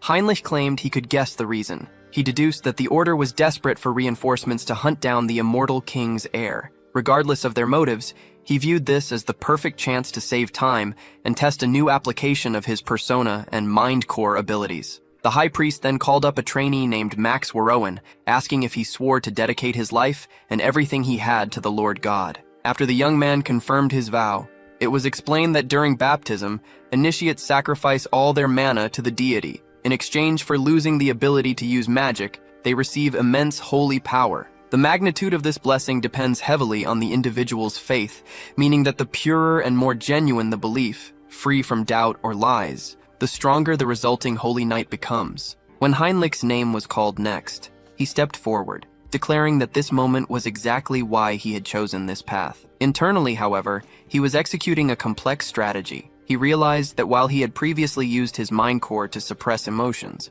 he could also use it to manipulate them. His plan was to use his persona ability to inject a manufactured emotion of intense faith into his current body. Then, as the High Priest extracted his energy, he would use the mind core to filter out any distrust or doubt, leaving only pure mana filled with the essence of faith. To ensure he absorbed the maximum blessing possible, he concentrated the mental strength of all his avatars into this single moment. The result was immediate and shocking. The High Priest was astonished by the massive amount of holy power released, which sent a wave of energy rippling through the hall. The other novices exclaimed in disbelief, pointing upwards as the light rose all the way to the head of the deity's statue. An instructor grabbed his arm, respectfully addressing him as Sir Heinrich, while the High Priest praised him, stating that despite being newly baptized, his impressive faith placed him on the level of a priest. Encouraged to keep up the hard work, Heinrich simply thanked him. After obtaining the holy baptism ability, he felt a wave of relief that his deception had largely succeeded, though he suspected the trick hadn't worked perfectly. He wondered if he had already reached the limit of this new power. Reflecting on the experience, he realized that the church's deity felt less like a god with a distinct personality and more like a detached system. When he opened his mind earlier, he had sensed a vague feeling that, if described in human terms, resembled curiosity. This led him to question whether he was being watched, and he decided it would be wise to use this power strictly for good. Meanwhile, in another room, a knock on the window interrupted a tense conversation. Ladius expressed his frustration, lamenting that they hadn't found a single shred of evidence regarding the immortal king's heir in months, and admitting he lacked the courage to face the saint with such failure. Sir Tuscan added that securing further support from the kingdom of Thalia would be difficult, as he suspected a vampire organization was involved. Pointing to a map, he noted that the friction with the vampire clan and the defense circle during the pursuit of Hans had been too severe. Ladius realized that the kingdom was using the squad's lack of progress as leverage to increase political pressure. Consequently, Tuscan informed him that the extermination squad was being disbanded and requested that everyone be sent back to the capital. As he left the room, he couldn't help but feel they were surrounded on all sides with woefully insufficient reinforcements. While standing in a corridor pondering his next move, a sudden noise startled him. He looked down to see the new holy knights sparring. Although he asked them to wait a moment, one trainee saw an opening and lunged with his weapon. Heinrich took a hit to his flank, but managed to block the sword with his arm before countering with a brutal elbow strike to the attacker's face. The trainee collapsed, and the victory was immediately awarded to Heinrich. Through this exchange, he unlocked the Crusader combat technique by merging his super regeneration with holy power, causing the wound on his side to heal almost instantly. When the defeated opponent asked if he had taken the hit on purpose, Heinrich explained it was a calculated tactic to ensure the win. However, he internally concluded that this level of strength was still lacking and that he needed to change if he wanted to grow further. A colleague observing the fight remarked that Heinrich's holy power was already on par with that of an instructor or a high-ranking knight. However, Sir Tuscan suddenly stepped in, stating that despite this raw power, Heinrich was still too inexperienced to truly be a holy knight, a fact he suggested Heinrich felt more than anyone. Declaring that he could make the young man stronger, Tuscan invited him to the Temple of Roselia. He confirmed his destination to the other knights, challenging anyone to object. Heinrich quickly expressed his eagerness to go, prompting Tuscan to order him to follow, as they were departing immediately. As they approached the teleportation circle, Heinrich asked for a moment to pack his belongings, but Sir Tuscan refused, assuring him that someone else would handle it later. Once they stepped into the circle, the knight placed a reassuring hand on the recruit's shoulder and promised to provide a full explanation upon their arrival. The young man agreed to leave immediately as the magic took effect. When they reached their destination, Heinrich asked if the structure before them was the famous Great Temple of Roselia. Together, they walked toward the building known as the greatest sanctuary of the Divine Church, located in the heart of the continent where both the Pope and the Saint resided. Saint Restar was waiting to receive them, welcoming Sir Tuscan and Heinrich after their long journey. Sir Tuscan formally thanked her while supporting the young recruit, who allowed himself a discreet smile before kneeling reverently in front of the saint. Elsewhere, under the cover of night, Hans surveyed the city from above while bodies lay scattered across several floors of the building beneath him. Scrolling through social media on his phone, he noticed numerous posts discussing his actions and realized that destroying the human trafficking ring had unintentionally made him famous. However, a detail in the posts caught his attention. The victims mentioned a divine retribution society that appeared to be linked to various other organizations. He decided to investigate this further by continuing his campaign to eliminate them. But for now, the hooded figure resolved to liquidate the loot from his last mission. He adjusted his mask, well aware that being caught with items from unknown sources would make him a prime suspect. Seeking a discreet location for the transaction, he entered a gambling house. When he placed a bag on the counter and stated he wanted to sell some items, the attendant initially dismissed him, claiming no interest. In response, Hans poured out a pile of gold coins, remarking that he heard they appreciated such goods. The attendant immediately recognized the trade syndicate emblems on the currency and remembered that the group had been wiped out by a masked lunatic. When the hooded man asked if he was interested now, the employee smiled and instructed him to go through the back door without deviating from the path. Behind the door, a man in a suit and mask greeted him, asking if he was there to sell. After confirming, the hooded man handed over the bag of coins but asked if he could be paid in something other than money. The negotiator held up one of the coins and asked what kind of goods he was looking for, to which the seller simply raised his index finger. He asked for a lottery ticket that had already won the first prize, emphasizing that he needed it as soon as possible. After all, money was useless if he couldn't spend it, and his priority was securing legal, usable funds for his human identity, Han Seong-hyun. The negotiator warned him that the commission fee for such a request would be extremely high, but the seller simply accepted the terms and asked for the price. The negotiator informed him that he had a ticket worth 6.1 billion won with 4 months left before the redemption deadline. Unfazed, the hooded man requested 2 more identical tickets. Surprised by the scale of the demand, the negotiator pointed out that the current payment wouldn't cover the cost, but his client reassured him, claiming to possess many valuable items. To prove it, he placed several gold bars on the counter and asked if that was enough. Shocked, the negotiator grabbed his arm, demanding to know who he was and where he had obtained a subspatial storage tool. Pulling away, the hooded man coldly stated that he hadn't come for a friendly chat and ordered the negotiator to finish the business quickly. Apologizing, the merchant agreed to conclude the transaction, though he noticed a faint scent of blood lingering in the air, realizing it wasn't his imagination. The hooded man gripped the negotiator's shoulder, firmly stating that from now on, they would stick to clean business. Back on the street, he held the lottery tickets, hardly believing he had achieved his dream of winning first prize in such a way. Sitting on a bench, he looked at the tickets and wondered what he should buy with the money. More importantly, he considered how convenient it would be to have subordinates handle these errands, as going back and forth himself was becoming annoying. Deciding to think about the details later, he took a moment to enjoy the night air for the first time in a long while. Months ago, that street had a terrible safety record due to a human trafficking network, but now it was bustling with life again. He felt a deep sense of satisfaction knowing he was the one who had made that change possible. Suddenly, a man approached from behind and asked where he was from. Startled because he hadn't sensed anyone coming, the hooded man listened as the stranger urged him not to be nervous, gesturing that he just wanted to chat. Indignant, he called the man scary and asked what his problem was for sneaking up and smelling him. The stranger leaned in and asked if he was a vampire, before smiling and revealing that he was also one, a level 6 from the Dotmere dimension. The vampire then asked for his name, and when he had returned to Earth. Realizing he needed a cover story to escape the situation, he introduced himself as Heinz, and claimed he hadn't been back for very long. Internally, he questioned why he was answering so easily, suspecting the stranger might be using some form of mind control. Understanding that Heinz was likely a novice, the stranger decided to make a proper introduction. He called himself Gamma and handed over a business card from the Blood Pact organization, explaining that his job was to recruit newly arrived vampires. Heinz questioned the very existence of such an organization, but Gamma insisted that joining them was essential for survival. When the hooded man asked about the level mentioned earlier, the other vampire seemed intrigued by his curiosity and pressed a button on his car key, inviting him into the vehicle so they could talk more comfortably. Heinz agreed, telling him to lead the way. Unbeknownst to them, a woman watched from a distance, touching her communicator to inform headquarters that the target was moving as planned and that she was tracking him. After parking in a garage,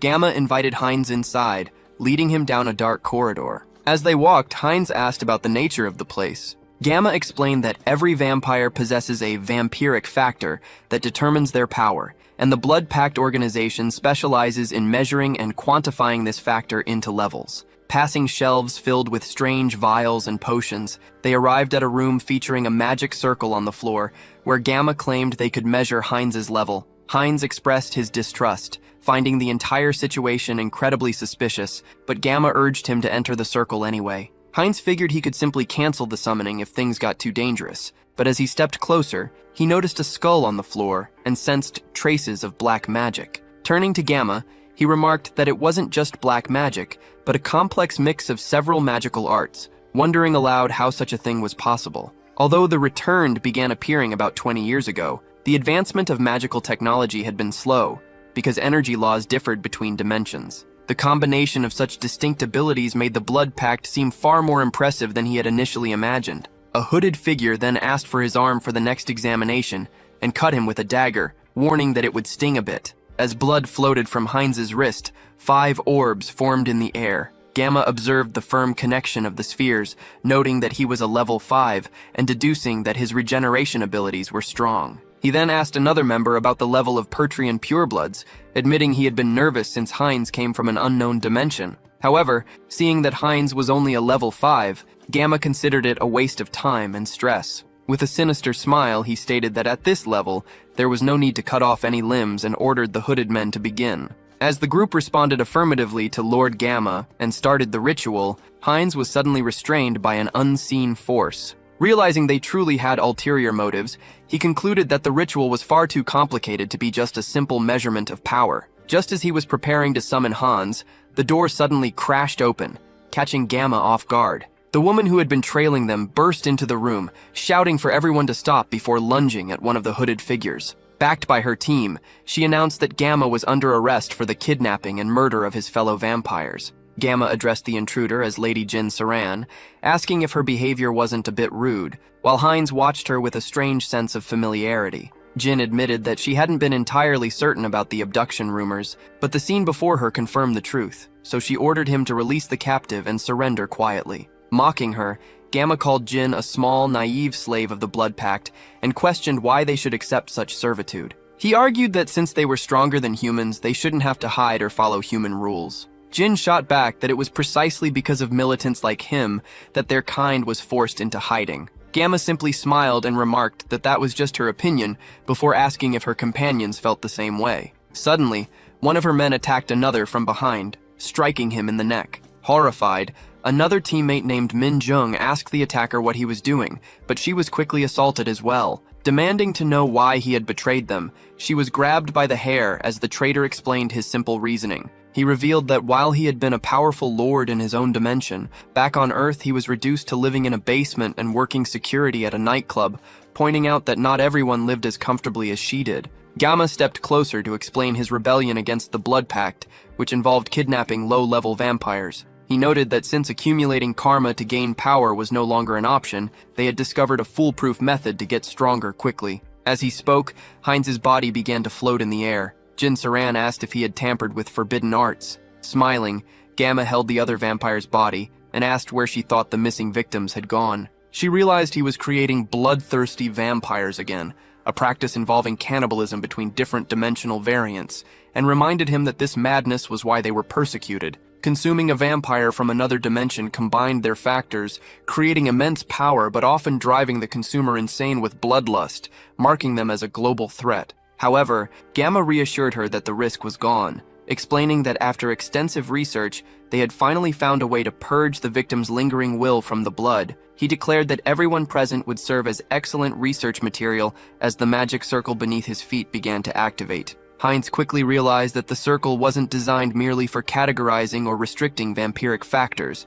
Instead, it was a tool created to refine vampires into a drug with no side effects. Holding the result in his hand, Gamma was approached by the traitor, who demanded that he fulfill his promise, citing the risk he had taken to follow him undetected. Gamma agreed and handed over a small pill, which the man consumed immediately. Screaming in agony, the traitor's body underwent a grotesque transformation, taking on a monstrous appearance that confirmed the rumors of cannibalism he had only heard about. The now transformed vampire grabbed Jin Saran by the neck and demanded more of the drug, reminding Gamma that the deal was to provide the substance in exchange for the vampires he had delivered. Gamma explained that there was a process to follow and that the guest who had arrived earlier was still waiting. With a chilling smile, he asked the wounded Jin Saran to wait just a little longer, ignoring her weak plea for him to stop. Heinz, observing the 2 purebloods and 4 lowbloods, noted the effectiveness of interdimensional cannibalism and could barely wait to see how strong he would become after devouring them all. Suddenly, he materialized in the center of the magic circle,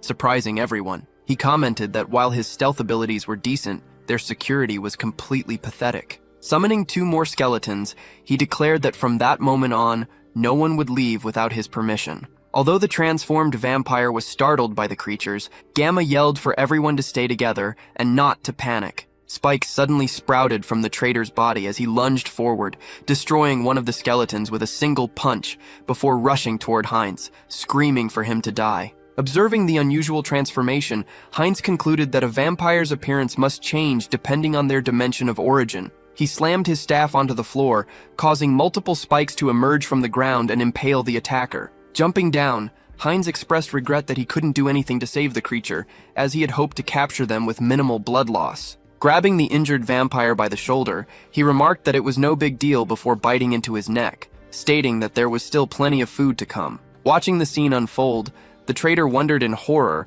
how he could have betrayed his companions only to meet such an end, insisting he couldn't die like this. However, Heinz simply responded that the mental contamination was much worse. Suddenly, the young man stopped, sensing a strange shift within his body. He realized that the various vampiric factors were merging and evolving, a fact confirmed by a notification stating he had acquired a special ability called hybrid evolution. As his hand transformed into claws, he commented that this new power would make him dangerous. Turning to Gamma, he proposed using the blood cult for his own purposes, smiling as he warned that anyone who dared to resist would either become his next meal or join his undead army. Han Sung-hyun then bit the neck of another vampire, triggering a system notification that announced the acquisition of a new trait and a skill called Perception. He quickly understood the value of this skill, as it allowed him to measure an opponent's physical condition and statistics. It was explained that vampires possess a special ability known as bloodline power, and thanks to his new hybrid evolution, he could now steal these powers. Across the room, Gamma watched in disbelief, wondering how this was possible. Trapped in a ritual, he questioned how Han Sung-hyun could devour his own kind and yet remain sane. Approaching him, Han Sung-hyun asked if he wanted to learn the secret to keeping his mind from being corrupted. Leaning in, he simply advised Gamma not to listen to the whispers heard while feeding. Gamma reacted with confusion, asking what kind of nonsense that was, but his body dissolved before he could get an answer. A new system window appeared, informing Han Sung-hyun that he had obtained the stealth skill. Reflecting on this, he noted that the ability to erase his presence would have many uses. Next, he placed his fingers on Gamma's head to peer inside his mind, discovering the name of a superior called Beta, and finding yet another mention of the Society of Divine Retribution. Looking around the ritual site, Han Sung-hyun wondered what on earth they were planning. Later that night, a red car drove down a city street. In the passenger seat, Jin Saran began to stir. Han Sung-hyun asked if she was finally regaining consciousness, but she immediately grabbed him, demanding to know where he was taking her and accusing him of being a traitor to their kind. He told her to look closely, pointing out that he was the vampire who had been captured earlier. Realizing her mistake, Jin Saran apologized and asked for an explanation. He recounted that he had managed to escape during the chaos caused by a group of vigilantes raiding the location. Grateful, she thanked him for saving her and introduced herself as Jin Saran from Nocturnia. When he asked what exactly had been happening, noting that members of the same blood pact were fighting each other, she explained that the pact was currently divided into radicals and moderates. She added that they had found evidence proving the captain had kidnapped one of their team members, so she went there with some colleagues, expressing her relief that they got out safely. Now, she said, they just needed to report the others' plans to their superiors. However, Han Seong-hyun realized the situation wouldn't be resolved so easily, as it was obvious that even the highest ranks of the radicals were involved. Curious about his background, Jin Saran asked which affiliation her savior belonged to, suggesting she call him Appa due to his strength. He replied that she should do whatever was most comfortable for her, revealing that he had just returned to Earth and had no affiliation. He had only followed Gamma out of curiosity about the Blood Pact. Seizing the opportunity, she invited him to join the Blood Pact, assuring him that the moderates didn't engage in dark activities and had stable blood supplies. As he considered the proposal, Jin Saran offered to guide him there. The car sped through a tunnel before she pointed out a house, indicating they had arrived at their destination. A little girl ran out to meet them, calling out, "Soren," and hugging her. Jin Saran asked if her little Nahi was doing well, and introduced Mr. E. Hines as someone who would be joining the blood pact. After he greeted the child, Jin Saran announced she was going to show him his room, and asked Nahi to play alone for a while. The girl asked her to come back soon. As he followed her upstairs, Han Seong-hyun asked about the girl, questioning if her young appearance was just superficial. Jin Saran explained that Nahi wasn't a returnee. Instead, she was born and raised on Earth.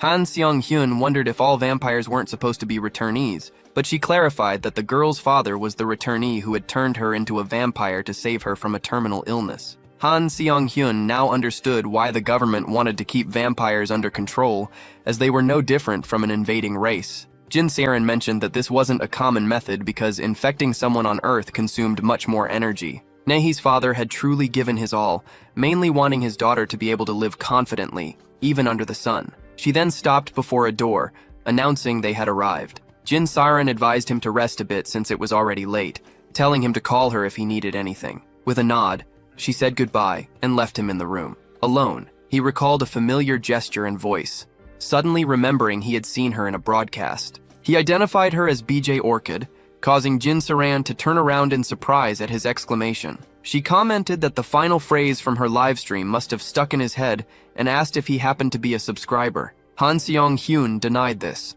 explaining that he had merely seen her pop up in his algorithm a few times. Visibly relieved, Jin Saran recounted that she had originally been an aspiring idol, but after giving up on that dream, she decided to start streaming instead. When she mentioned that she was 22 years old and had awakened at 18, she naturally asked him about his own age and awakening. However, he quickly changed the subject, vaguely promising to tell her later, which left her confused and wondering if she had said something wrong. Back in the safety of his room, Han Seong-hyun sighed in relief. He had assumed she was younger and had been speaking to her informally, only to realize that at 20 years old he was actually the younger one. Sitting on the bed, he decided to look her up online since he had heard she was quite famous. On his phone, he found a hiatus announcement and realized that she had gone to the dangerous location shortly after posting it. He concluded that if it hadn't been for his intervention, that post would have been her last. It really had been a close call. The next morning, Han Seong-hyun woke up to the sound of a furious voice echoing from downstairs.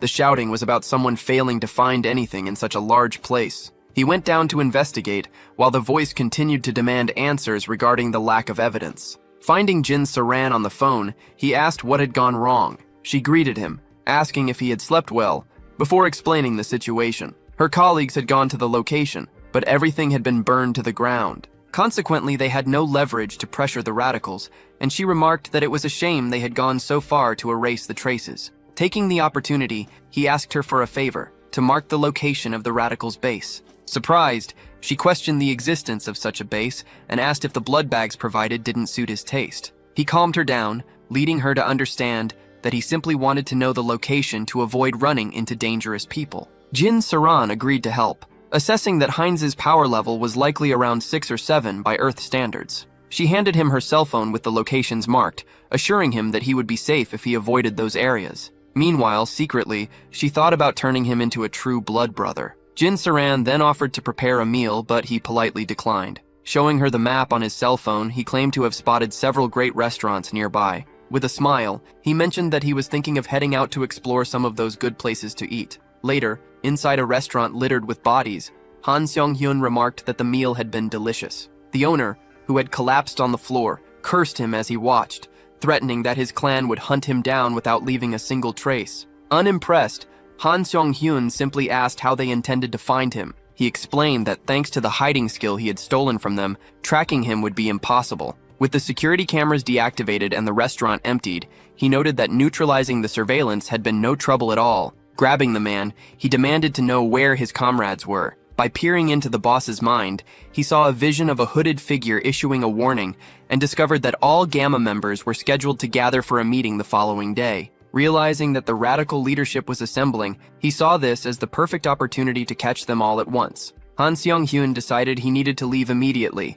but first he had to clean the crime scene. To do this, he invoked a new skill called Blood Flower, which the system described as a flaming blossom that burns only the desired target. He used this technique to destroy physical evidence while planning to use his hiding ability to erase any magical traces. Once the cleanup was complete, he stated confidently that no one would be able to track him. Suddenly, a sharp pain struck his chest. Looking at his hand, he realized his body was evolving once again. As the transformation took hold, a system notification announced that his lineage had evolved into true blood, and that due to the effects of his hybrid evolution, he had acquired the blood flow amplification skill. Moments later, another message confirmed that his healing capabilities had upgraded to hyper-regeneration. He understood that he had not only become a true blood, but had also gained a new set of powerful skills. Curious to test his new abilities, he cut his own wrist. Instead of falling, drops of blood floated in the air before rushing back into the cut,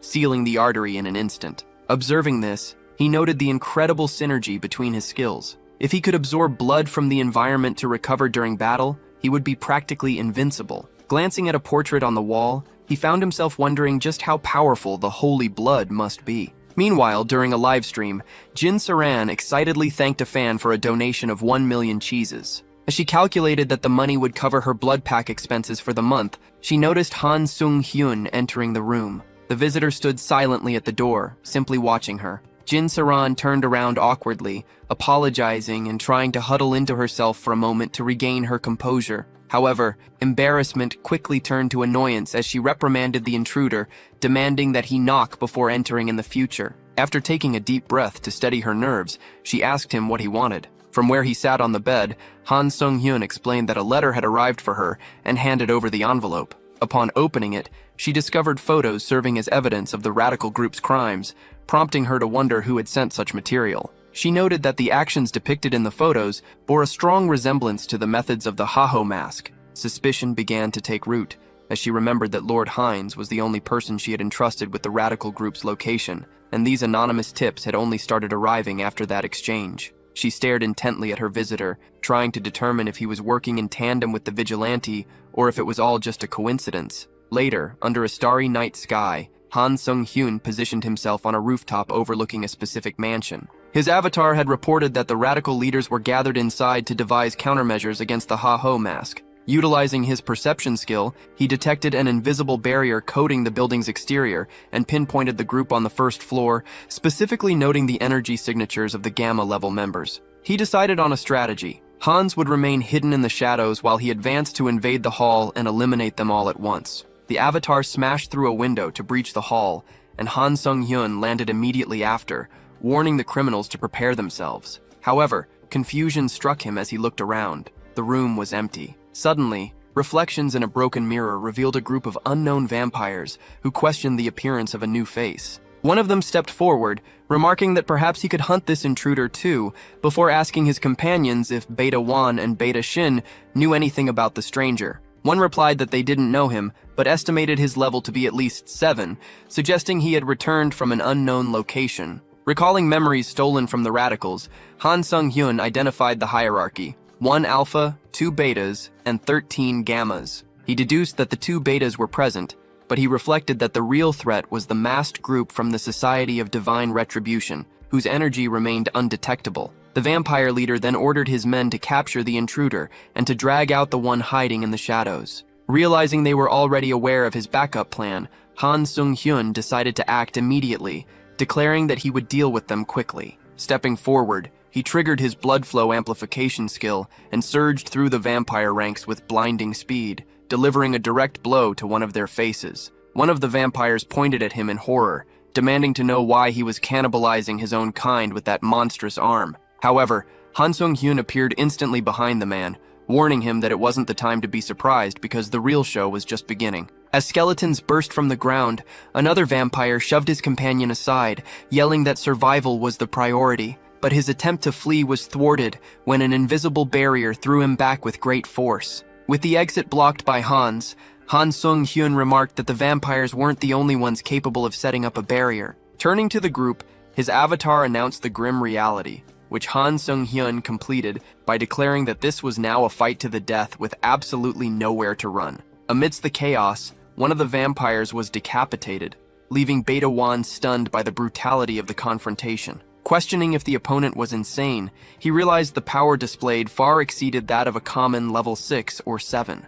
Convinced there must be some trick involved, he advanced with the others just as Han Sung-hyun's fingers elongated into razor-sharp claws. Beta Wan braced himself, activating his skin-hardening ability to create a protective layer against the strike aimed at his face. Although the Beta managed to block the initial attack, Han Sung-hyun simply declared that he would have to try harder. His next fist collided with Beta Wan's defense, shattering the hardened skin and leaving the vampire in disbelief that he had been surpassed in both strength and speed. After Han Sung-hyun threw him aside with a heavy blow, the remaining vampires rushed to protect Lord Beta Wan, ordering the assailant to stop. However, the intruder merely mocked their confidence before easily taking down the entire group of weaklings. Witnessing his subordinates fall so easily, Beta Wan realized the immense danger and decided he needed to eliminate the opponent quickly while he was distracted. Screaming for him to die, he lunged forward with a blade extending from his arm, but Han Sung-hyun casually parried the blow with his forearm. Grabbing the blade,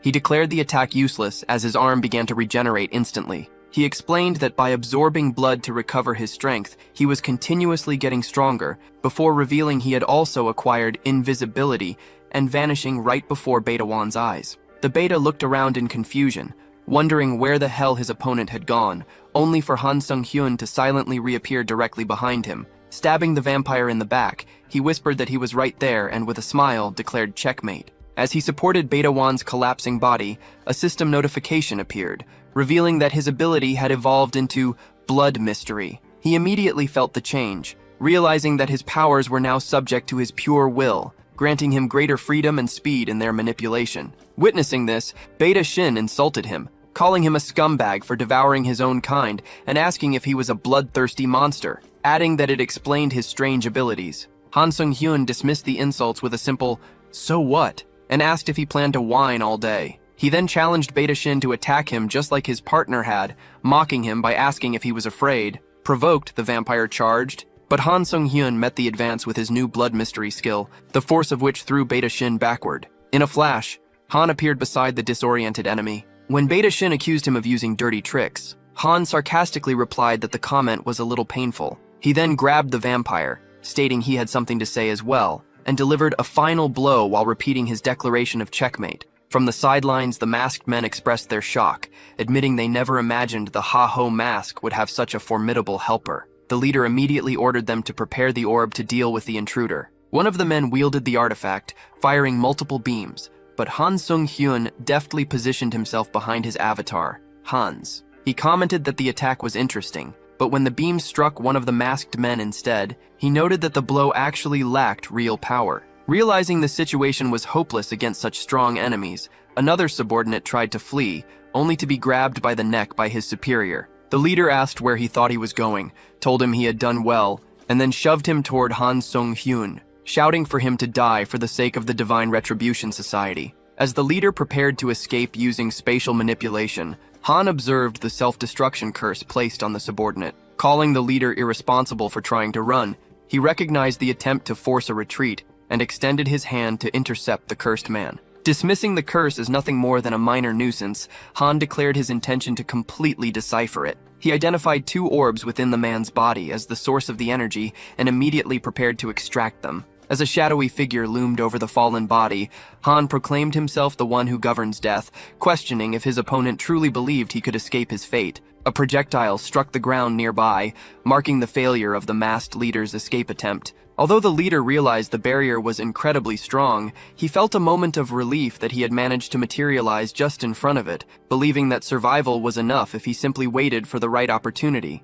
However, his relief was short-lived. Han approached from behind and grabbed him by the chin, noting coolly that he had found him. The vigilante remarked that while he had planned to play around a bit longer, he couldn't risk the fugitive escaping again. Consequently, Han decided to handle things his own way, ignoring the masked man's denial. The leader froze as he felt his mind being invaded, realizing his memories were being pried open by force. Han demanded access to every recollection linked to the Divine Retribution Society, but suddenly the man's head seemed to unravel. Identifying this as a security mechanism, Han wondered if it was a specific memory protection technology used by the organization before finding himself pulled abruptly into the leader's mental realm. Inside this psychological space, an unknown figure appeared, admitting surprise that the Ha-Ho mask had made it this far. It became clear to Han that the true head of the Divine Retribution Society had been observing him through his subordinate's mind. After confirming his identity, the projection invited Han to join their cause.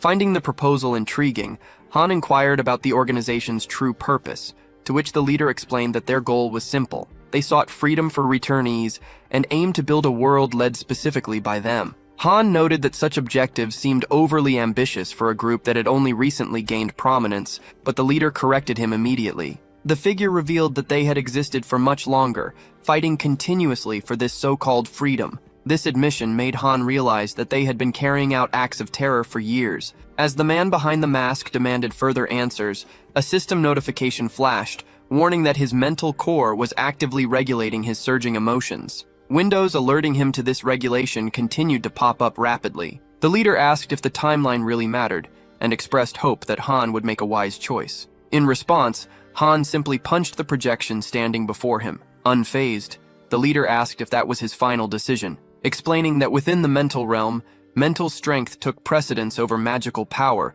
making it impossible for Han to defeat him there. However, Han pointed at his opponent and challenged the notion that mental strength determined superiority. As he spoke, memories of his past began to surface. Scenes of loss and grief flashed through his mind, and standing amidst the debris of his memories, he remembered exactly who motivated him. With a defiant declaration that defeat was impossible, Heinrich extended his hand and continued his grueling workout. The count steadily climbed, hitting 1,000 and 21,000 as he dragged the heavy chain with all his might. Summoning a final burst of strength, he ripped a gargoyle statue straight from its pedestal, bringing the total to a staggering 1,022,000. Upon finally releasing the chain to survey the fruits of his labor, a system announcement flashed before him. He had not only acquired the holy art of Kudarika skill, but had also ascended to the power level of a high priest. Strolling down the corridor, he marveled at how he had surpassed his limits through sheer physical training. Now that he met the requirements to become a holy knight, he wondered if it was time to discuss the next steps. His thoughts were interrupted by the sound of humming nearby,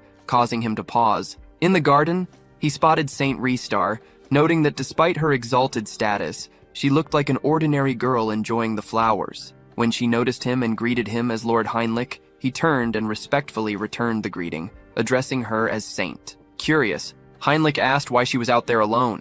By way of explanation, she held up her finger to reveal a ladybug, admitting that she had lost track of time simply watching the cute insect. It became clear to him that her attention had been on the bug rather than the flowers. Suddenly shifting the topic, Saint Restar looked at him and offered her congratulations on achieving the blessing, proving she had noticed his growth instantly. She encouraged him to be proud of his accomplishment, a sentiment he gratefully acknowledged. Just then, the tower bell tolled, prompting her to warn that the service was starting and to invite him to walk to the chapel with her, an offer he readily accepted. As they walked, Heinrich reflected on his history classes, which shed light on her intense fixation with Hans. In the distant past, the first immortal king had turned half the continent into a land of death, a devastation that even a coalition of nations couldn't stop. Although his heart was eventually recovered by a dark sorcerer ally, leading to his rebirth as the second immortal king and the subsequent fall of the Great Western Empire, the threat persisted. The chosen one of the evil order had managed to destroy the heart, but it shattered into 3 pieces that were scattered across the continent. Since the Great Divine Order had always stood on the front lines of these crises, Heinrich concluded it was only natural for her to harbor such deep-seated hostility toward the immortal king's legacy. However, he privately noted that, contrary to her fears, Hans was surprisingly kind and good-hearted. Meanwhile, elsewhere, Han Song-hyun was observing a clash between his avatar and a spiritual manifestation. Sensing the need for support, Heinrich prepared to channel his mental energy directly to Hans. In a dimly lit room miles away, the silence was broken by the sound of coughing, as a vampire leaned forward and spat out blood. When an assistant rushed over to help, the vampire roughly pushed him aside, ordering him to get out of the way for breaking his concentration. He realized with dread that he was being overpowered in the battle within the mental realm, just as Han Song-hyun's avatar delivered a crushing punch to his spiritual manifestation. The force of the blow launched the avatar across the distance. Although the manifestation managed to recompose itself, the vampire realized that while he had held the advantage at the start, the opponent had now become uncontrollably strong. It felt as though multiple people had merged their strengths into a single entity. As his spiritual form began to crack, He questioned whether this overwhelming power came from raw strength or superior skill, but quickly told himself this wasn't the time to analyze it. Grabbing his assistant, the vampire issued an urgent directive for the Soul Branch. He ordered them to cease all operations immediately, erase every piece of information, and go into hiding, marking this as the highest priority for the Korean branch. Shouting for them to inform the commander, he made his final arrangements. Meanwhile, Han Song-hyun's avatar collected a fragment of the entity, deciding to study it thoroughly. A system notification appeared, informing him that he had absorbed the karma of another being, and that his dark magic skill had evolved into the sorcery path. He realized that the fragment was a remnant scattered through the mental realm, and noted that absorbing its karma had cost him a reduction in his level. Preparing to read the memories left within the fragment, the avatar located a building hidden in the forest, identifying it as the Society's Korean branch. Declaring that he wouldn't give them any chance to escape, he promised to uncover all their secrets right then and there as the building came under attack. On the ground, a wounded man complained that although they had been told to evacuate, no one had warned them that a monster of such magnitude would be coming. Approaching him, Han Song-hyun's avatar asked if the evacuation order had indeed been given. The man replied that at least his efforts hadn't been in vain as energy enveloped his arm, but the avatar observed that they had already eliminated all the important material. Asking what the man planned to do now, the avatar retrieved a document from his hand and stated that the attempt to save a single piece of data had actually ended up revealing everything. He began to read about the crimes committed by the organization in the past, but suddenly froze. Staring at the document in silence, he fixated on a specific incident. As the man's body behind him disintegrated, he declared that he would never forgive this. He swore to kill every member of the Divine Retribution Society for stealing his entire life. Previously, he had believed there was no other choice and that everything had been just an accident. But now he discovered that the group behind the incident that destroyed his life was the Society of Divine Retribution. Covering his face, Han Song-hyun realized they were on a completely different level from any enemy he had faced before. Regardless of how much time or resources it demanded, he decided he needed to expand his influence to make them pay. To achieve this, he stated that he needed a plan and immediately began to concentrate. He resolved to test his new skill, Refined Blood Crystal, which involved refining and compressing the blood accumulated within Heinz's body. This concentrated blood would then be implanted into another vampire to strengthen their vampiric factor. Although he knew this blood inheritance would create a binding link to him, he decided that he would welcome those who obeyed while ruthlessly crushing anyone who dared to resist. Elsewhere in the city, inside her home,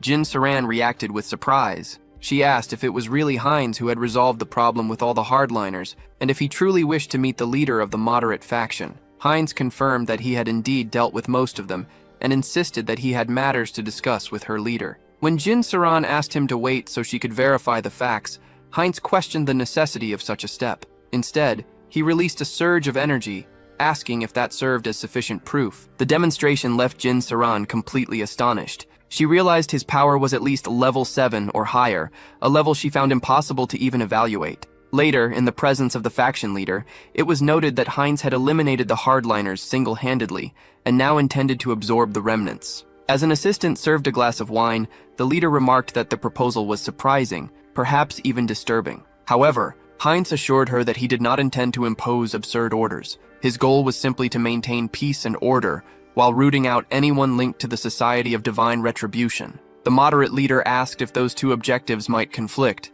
to which Heinz responded that it depended entirely on where one set the standard. Realizing she wouldn't be easily convinced, he briefly considered using force if she refused. However, the leader simply agreed, stating that it was fine. When he asked what she was relying on to accept so quickly, she replied that she trusted herself and offered to help Heinz absorb the hardliners. The leader of the moderate faction instructed Heinz to take Saran as a liaison between their groups, a role she readily accepted. However, Heinz suspected the arrangement wasn't quite that simple for them. As the leader proposed a detailed discussion on how to absorb the hardliners, Heinz watched silently while his glass was filled. She raised a toast to the emerging centrist faction, prompting Heinz to reveal his plan to assimilate the remnants of the hardliners and lead this new group himself. Together, they drank to the first step of taking control over the Blood Pact. Later, he warned Jin Saran to remain perfectly still to avoid injury. Once she agreed and stood quietly, Heinz positioned himself behind her to begin the procedure,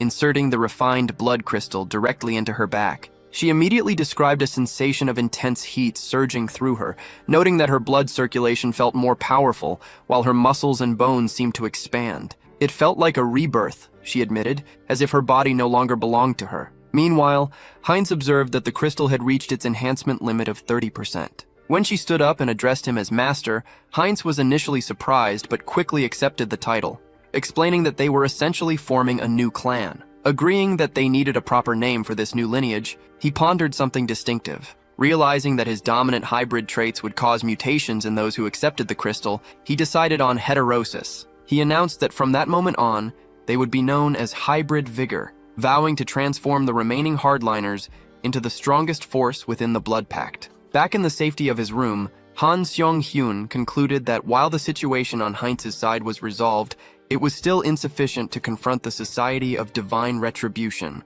Although they appeared to have vanished from Korea, he knew they were a global organization, meaning he would need much more preparation before facing them again. To expand his influence in the other realm and accumulate karma, Han Seong-hyun initially considered instigating major events like war or terrorism. However, he quickly second-guessed this train of thought, realizing that such drastic measures would inevitably harm innocent people. Instead, he sought a method to engineer an incident that wouldn't involve bystanders. His eyes fell upon a book lying on the table, and while he briefly considered simply cleaning up the situation, flipping through the pages sparked a brilliant idea. The story described a conflict between the wicked demon king Hans, who threatened humanity, and the righteous hero Heinrich, who stood against him. According to the narrative, Hans would gather evil forces, providing Heinrich with enemies to defeat in his journey to become a hero. It seemed like the perfect, virtuous cycle. The prospect of simultaneously eliminating villains and gaining karma excited him, so he decided to implement this plan step by step. Consequently, he summoned Harley, his fifth avatar known for the adaptation characteristic, and informed him that it was his turn to act. Han Seong-hyun explained his desire to push the limits of this specific trait, convinced there must be a method to do so. An idea soon struck him. Donning a mask, Hans traveled to a ruined city, where a secret passage led to an underground laboratory, previously used by the remnants of the society. Upon entering the facility, he noted that they had conducted twisted experiments there, creating chimera-like beings by transplanting demon parts into humans. Scouring the samples in the tanks, he finally located the specific item he had been searching for: dragon's blood, a substance capable of continuously absorbing strong characteristics to evolve. Holding the vial containing the liquid, he reasoned that if Harley could adapt to it, he could combine the blood with his own knowledge. He then declared that through this process, Harley would become the ultimate biological weapon. Elsewhere, rain pattered against the leaves on a gloomy, overcast day. Saint Ristar stood outside the cathedral, gazing at the structure until a monk approached her. Shielding her with an umbrella, he inquired about what was troubling her, asking why she looked so lost in thought amidst the downpour. She replied that it was nothing serious, attributing her mood to the cloudy weather, though she admitted to feeling a suffocating sensation, like a blockage in her chest. Concerned, the monk warned that she might catch a cold and urged her to come inside, a suggestion she quietly accepted. Observing from a distance, Hans admitted that the saint was truly impressive. Despite the isolation of the mountains and the protection of double barriers, she had still managed to vaguely sense his secret hideout. Fortunately, she hadn't fully pinpointed it yet, which meant he could proceed with his full experiment. The core of his plan involved dragon's blood, a substance that continuously evolved by acquiring the characteristics of the prey it consumed. By combining research data from the Society of Divine Retribution with his own forbidden knowledge, he finally had everything ready for the perfect test subject. Harley, sensing the moment, shouted that it was time to begin. Meanwhile, the bishop addressed Heinrich as the sword and shield protecting the righteous, asking if he swore to become a holy knight dedicated to defending the innocent. After Heinrich affirmed his vow, the bishop officially named him Heinrich Landguard, a holy knight of the Great Divine Order. At that moment, a notification appeared, informing him that the entity had met specific conditions to achieve enlightenment and had acquired a skill called Blessing Leap. The spectators murmured among themselves, commenting that receiving a blessing during the ceremony was a rare grace and proof that the divine was watching. Heinrich reflected that he had felt the divine will once again, a sensation similar to being directly observed during his first baptism. He wondered if this connection existed because he was from another world. Seizing the chance to check his new ability, he discovered that Leap allowed him to transcend space, effectively functioning as a top-tier teleportation skill. Overwhelmed with gratitude, he knelt once more to offer his prayers, prompting two older men to remark on what a devout young man he was, and how eager they were to see which order he would join. A fellow knight then congratulated him, explaining that he would now be temporarily assigned to various holy knight orders for training. He introduced the representatives who had come to recruit him, one from the Order of the Celestial Shield, who specialized in defending fortress perimeters, another from the Order of the Solar Wolf, known for wielding great swords on the front lines, and a veteran from the Order of the Thundering Claw, masters of sword and shield techniques. When they asked which order he wished to train with, Heinrich stated firmly that he didn't need to think twice about his decision. To the astonishment of everyone present, Heinrich announced his ambitious plan to train with every single knight order, secretly intending to use his unique abilities to absorb all their combat techniques. However, his attention was drawn to a purple-haired individual in the hall who had remained silent. Curious, he asked why this person, who appeared to belong to an order as well, hadn't spoken up. The other knight hesitated before explaining the situation, prompting the female knight to finally turn and address him.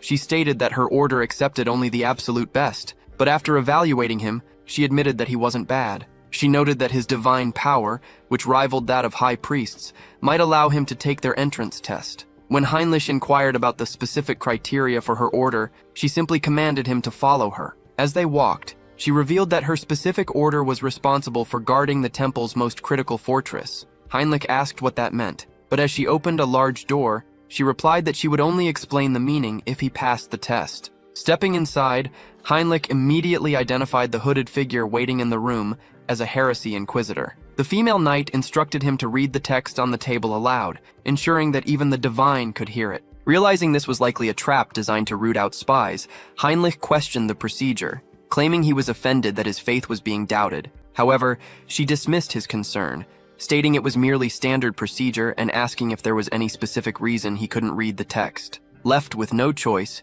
he began to recite the oath, promising to maintain absolute silence under any circumstances. As he continued reading, vowing to throw himself into the fire to protect their secrets, the Inquisitor raised his head to observe him. The moment he finished, a burning sensation struck his lips as a mark formed on his mouth. While the Inquisitor allowed others to enter, Heinrich asked if the mark was a prohibition against revealing secrets. The female knight corrected him, explaining that it was actually a blessing of silence that prevented him from divulging certain information. Despite his insistence that it was literally a prohibition, she moved on. Stopping before a door to begin her explanation, she revealed that they belonged to the Order of the Radiant Shield. The knights explained that their sworn duty was to guard the basement of the main temple with their lives. One of them sternly warned Heinrich that this moment would be the first and last time he ever set eyes on the place, advising him to commit every detail to memory. As two guards pushed open the massive gates, he told Heinrich to look closely at what they were protecting. Upon entering, the reason for stationing the Order's elite forces there became instantly obvious. Seeing a feminine figure bound in chains and enveloped in energy, Heinrich grasped the severity of the security measures. He realized that the final fragment of the immortal king was sealed within the temple's deepest recesses. An armored man then reassured him, promising that the secret would remain safe. Meanwhile, in a laboratory, a hooded figure mused about the unexpected stroke of luck in finding that final fragment. However, his attention quickly shifted to the procedure being performed on Harley, which appeared far more unstable than he had predicted. As Harley coughed violently while restrained on a medical bed, the masked figure demanded to know what was going wrong. The patient, covered by a sheet, managed to say that it felt like something was boiling inside him. Glancing at the monitor, the researcher confirmed that the dragon blood had successfully bonded to the host's body and decided to adjust the intensity of the process. To his astonishment, a notification suddenly announced that his skill had grown and the number of avatars had increased. He was confused by this growth while looking at the single body before him, but a new message clarified that the entity had acquired the special skill, Physical Mutation. Realizing that the adaptation skill had evolved, the masked figure celebrated, declaring that the gamble had paid off and their minds were finally connected. Harley wondered if these changes were the result of the mutation, noting that he felt as if he had become an entirely different species. The masked figure began taking notes in a book, observing that the good news didn't stop there. The increase in avatars through natural growth was an unprecedented achievement. Harley, taking the book, mentioned that he would figure out how to use the new avatar later, but proposed testing his current abilities first. He remarked that the mutation was incredible, sharpening all his senses to a superhuman level. Turning around, He stated that he could even hear the breathing of a beast watching him just before a large black panther lunged from the bushes. Later, stretching in a forest, he noted that his expanded physique was highly advantageous for combat. A final notification informed him that he had gained the gluttonous feast skill, allowing for rapid digestion, which led him to comment that using physical mutation made him incredibly hungry. Clutching the creature's heart, he felt confident that his new skill would prevent any adverse effects, so he took a bite of the raw meat. To his surprise, the blood tasted refreshing and the meat unexpectedly sweet. As he ate, he recalled rumors of a barbarian tribal alliance in the southern continent and began to weigh his next move. Later, upon arriving in the port city of Terok to change his class, his presence caused a stir outside the Sailors Guild. Inside the establishment, customers whispered among themselves, wondering what a barbarian from the south was doing so far west. When Harley entered, he sensed the immediate tension in the room. Ignoring the stares, he slammed his hand on a table and announced his intention to exterminate the monsters inhabiting the northern mountains. A man agreed to transport the novice mercenary on his ship, and Harley readily accepted the offer. Elsewhere, Heinrich received confirmation that he had achieved complete mastery over weapon techniques.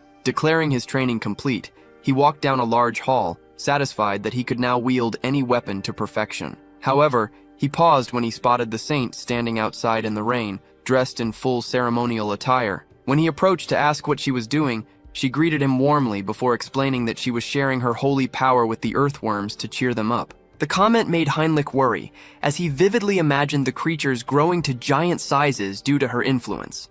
Heinrich asked the saint why she was dressed so formally. She replied with excitement that an extraordinary guest, one capable of tracking the immortal king, was about to arrive. Although Heinrich privately doubted anyone could penetrate Hans's barriers, he listened as she admitted she couldn't explain the details fully. Instead, she invited him to participate in the event as an honorary guardian knight, an offer he accepted immediately. In the main hall, a priest announced the entrance of Lord Granwood. Standing in formation, Heinrich found the organization of the guards peculiar and remained skeptical about this guest's supposed capabilities. Deciding he needed to verify the truth with his own eyes, he watched intently as three figures cloaked in green approached. Inside a luxurious shop packed with magical artifacts, and man quietly marveled at the interesting texture of a bronze object. A shopkeeper soon approached, politely but firmly asking if he actually intended to buy anything after browsing for 2 hours. The man sincerely apologized, admitting his knowledge was still limited. This man was Hubert, the protagonist's 6th avatar,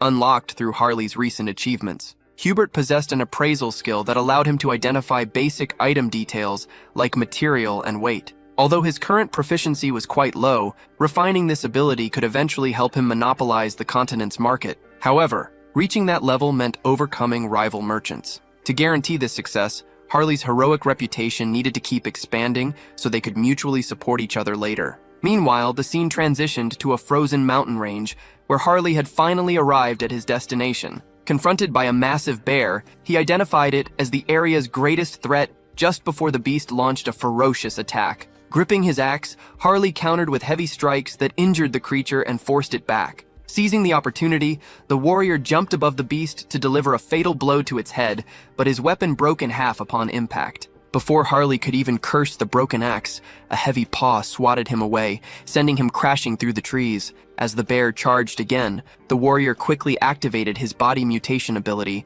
covering his arm in thick dragon scales to boost his strength. Delivering a massive boxer-style punch directly into the animal's mouth, he sent the enormous beast flying. Though Harley acknowledged that fighting bare-handed was currently more effective, he worried that displaying such monstrous traits would prevent him from ever being recognized as a true hero. Hoping to control his evolution, he wondered if he could absorb a monster's vitality without altering his own physical form. Concentrating solely on extracting the beast's raw energy instead of its physical attributes, he successfully triggered a system notification. It announced that he had achieved enlightenment and gained a new special ability called Aura. A bright orange glow immediately enveloped his arm, proving he could finally increase his power while remaining entirely human. His relief was cut short when a colossal ogre suddenly emerged from the freezing mist. The towering creature immediately kicked Harley, sending him skidding violently across the ice. Unfazed by the relentless dangers of the northern mountains, the warrior simply smirked and cracked his knuckles. Letting out a wicked laugh, he decided that this new opponent provided the perfect opportunity to test out his newly acquired power. Convinced of its victory, The ogre stomped heavily on Harley and let out a deep, guttural laugh. However, the warrior was still very much alive, firmly gripping the monster's foot. Smirking, Harley asked the beast if it found the situation amusing and promised to show it something truly funny. Treating the massive leg like a training weight, he lifted it upward, threw the creature off balance, and used the resulting momentum to vault onto its back. Wielding a new glowing weapon, the warrior roared like a god of war, commanding the slumbering forest beast to awaken. He then ruthlessly carved into the monster, delivering brutal blow after blow until only lifeless remains were left. Standing victorious, Harley admired his new axe and silently vowed that it would finally make him a hero. Suddenly, a revolting yet oddly nostalgic stench, reminiscent of a rotting wound, permeated the air. Turning toward the dark forest, Harley spotted two armored legs emerging from the shadows. With a cold and calculating tone, he identified the newcomers as the Oath of Rebellion. He declared that while their specific scheme in such an isolated place remained a mystery, their identity was obvious. Tightening his grip on his weapon, the warrior swore to eradicate the root of their corruption before it could spread, instantly lunging forward with incredible speed. Meanwhile, in a much more elegant location, an elf expressed deep satisfaction with his exquisite tea and warmly thanked the saintess for her hospitality. Honored by his praise, she smiled and replied that she was glad he liked it,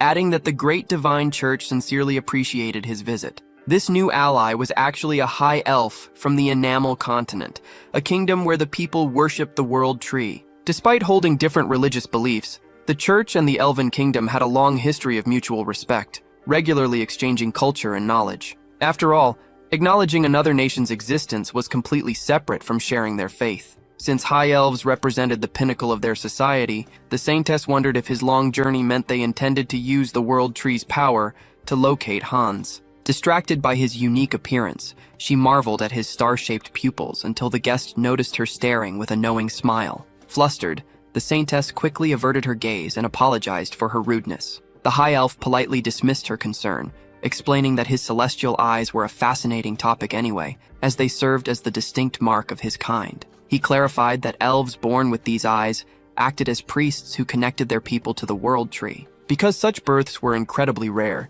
limited to just 2 or 3 per generation, with most current priests being quite elderly, the arrival of a new high elf was a matter of immense hope and urgency. When the saintess asked if his sudden request for assistance was related to this issue, the high elf confirmed her suspicions. He revealed that a recent divine prophecy indicated a child of tremendous potential had just been born on the Ion continent. The high elf explained that before his people could protect the child, slave hunters had captured and sold her to a dark sorcerer as a sacrifice. Because time was rapidly running out, they had come to the great church to request urgent help in locating her. Shocked by the terrible news, the saintess asked for any clues regarding the girl's whereabouts. When the guest revealed that she had been tracked deep into the treacherous northern mountains, the saintess noted how dangerous that remote area was and immediately requested a physical description. At that exact moment, right in the heart of those freezing peaks, Harley was surveying the desolate landscape. His attention was quickly drawn to a young elf girl who was bound in heavy chains.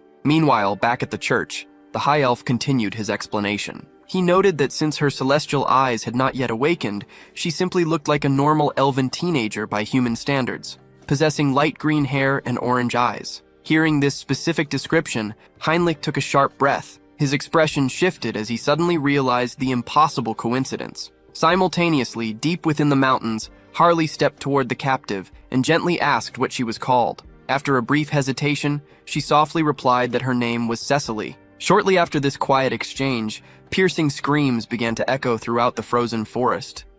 In a frozen cave strewn with the bodies of black-robed men, a lone figure fled into the background. One of the surviving men ordered his companion to keep Harley away from the storage room, but the other man despaired, wondering aloud how they could possibly deal with such a monster. Meanwhile, Harley advanced through the chaos, knocking down their enemies while carrying Cecily on his back. Turning to the girl, he asked if this was the storage room she had mentioned earlier, recalling her insistence that they find something specific before making their escape. After the young girl confirmed it was the right place, she pointed to a chest and stated that the World Tree branch was inside. Harley retrieved the branch and handed it to her with instructions to hold it firmly. He then hoisted her onto his back once more and announced that they were leaving immediately. Although Cecily pleaded for him to go slower, Harley ignored the request and leaped toward the cave exit at high speed. Back at the meeting, Heinrich raised his hand to offer a suggestion regarding the missing child, Cecily. When Rafferty asked what it was, the knight declared that he believed he knew where she was. Skeptical, Rafferty asked if this was true and whether Heinrich possessed a tracking blessing, but the knight denied it, explaining that he could simply sense her presence. This admission drew a sharp reprimand from another group member, who warned him not to trust such uncertain feelings at a critical moment. However, the Saintess intervened, asking Heinrich to provide a more detailed explanation. At the same time, Harley finally reached the mouth of the cave. Seeing him, one of the robed men ordered a subordinate to call it to stop the escape, prompting the underling to blow a whistle. Still carrying Cecily, Harley stopped short as he sensed something strange. Suddenly, a giant worm burst from the snow, leaving him perplexed. With no other option, he decided to force his way through, ordering the creature not to block his path as he launched an attack. The worm gaped its mouth wide to swallow him, but Harley held his ground, declaring that he would save Cecily like a true hero. He threw the girl clear of the beast before asking where she used to live. Landing in the snow with Cecily safely on his back again, he advised the young girl not to let herself be captured again and to live a long life. The situation quickly escalated as two enormous wolf-like beasts cornered them. Faced with an absurd number of monsters, Harley found himself questioning the Vow of Defiance's actual plans, though he quickly concluded that the details didn't matter. His only option was to defeat every single one of them. From a distance, the black-robed men watched the intensifying combat, trying to figure out the warriors' true identity. Elder Nurabe, their leader, grew increasingly irritated, lamenting that he had planned to offer the half-elf and the branch as sacrifices the following day. Declaring that this was the end, one of his subordinates voiced his belief that there was no way the opponent could survive such an onslaught, announcing that Harley was surely finished. However, the tide turned when one of the creatures sank its teeth into Harley's transformed arm, only to immediately recoil in pain. Although Harley acknowledged that the sheer number of enemies was overwhelming, he grabbed the beast and threw it aside. Upon its defeat, a magic stone emerged from the monster's corpse, which he consumed without hesitation, affirming that as long as he continued to devour these stones, his vigor would remain limitless. Finding the combat fascinating, he delivered a punch to another creature, only to notice that his body had begun to move on its own. Without any conscious intervention, his limbs blocked attacks and struck back with lethal precision. A system notification then appeared, stating that the conditions had been met and illumination achieved, resulting in the acquisition of the Wild Instinct skill. As Harley attacked, one of the robed men screamed, calling him a monster. Fearing that their encirclement was about to be broken, a subordinate frantically asked Elder Nurabe what they should do. The leader grimly ordered the activation of all summoning circles to release those two. He admitted that he regretted having to reveal his trump card so soon, but acknowledged there was no other alternative. Just as Harley commented on how much he appreciated this beastly fighting style and prepared to end the battle, a crystal arrow pierced the air and struck his arm. Confused, he stared at the projectile embedded in his flesh, before a volley of similar crystalline attacks threw him backward. Through the chaos, he saw a hand made of crystal holding a bow, and soon found himself reflected in countless floating panels. A gem-like entity then revealed itself, radiating overwhelming telekinetic power. Before he could fully process this new threat, Cecily shouted a warning about another figure plummeting from the sky at high speed. Landing with a heavy thud on the snow-covered ground, the demon announced that Harley wouldn't be taking another step. It grabbed him, sneering as it called him a half-breed, which left Harley shocked to discover that actual demons were involved in the ambush. The monster arrogantly declared that brute force alone would never be enough to overpower it. Despite the overwhelming odds, Harley's body continued to struggle as he insisted that he could not be defeated. However, the lingering effects of the crystal arrow began to take their toll, sluggishly influencing his movements. Seizing the advantage, the gem person made a sharp hand gesture, sending a heavy blow crashing into Harley's face. The demon demanded that the half-breed give up, attacking him once more while proclaiming that he was finished. Surprisingly, Harley agreed, noting that it was indeed over, and adding that even a demon could speak the truth sometimes, a comment that baffled his opponent. Suddenly, a massive explosion of holy power erupted, confusing the robed men regarding the energy's origin. Turning to the figure who had just freed him, Harley remarked that the arrival was perfectly timed as Heinrich stood revealed on the battlefield, sword in hand. Prior to this moment, there had been a debate regarding Heinrich's guidance. He had questioned the Saintess, asking if she truly intended to trust such an uncertain feeling, a comment that earned him a sharp reprimand from one of the green-robed men. However, Saintess Restar had firmly defended him, stating that Sir Heinrich was trustworthy. She argued that even without a specific divine blessing for exploration, the divine had shown interest in him, suggesting he had been granted some form of revelation. Ref had then rejoined the group, declaring that whether it was a divine revelation or a simple hunch didn't matter. He assured everyone that he would follow any decision that led to finding the child, asking Heinrich to lead the way. Back in the present, an explosion tore through the trees of the snowy landscape. Heinrich skillfully blocked a charging demon's sword and immediately readied his weapon for a counterattack. With a single decisive blow, he struck the beast, forcing it to retreat as the creature recognized the potency of his divine power and weapon mastery. Elsewhere in the forest, a separate battle raged against the gem person. A man advanced on the crystalline figure, mocking it by asking where it was looking. Although the entity crossed its arms to block multiple projectiles, the resulting impact of its counterattack threw the man backward. Regaining his composure, he touched the creature's face and cheekily asked if that had been too bad. Clutching a gem, the injured man stated that he would demand a price for his lost eye, declaring that this prize would serve as his compensation. With both hands, he began to pry the gem from the creature's forehead before destroying its chest with a single decisive blow. Standing panting beside the remains of his opponent, he pulled a splinter from inside his own mouth. As he held the gem,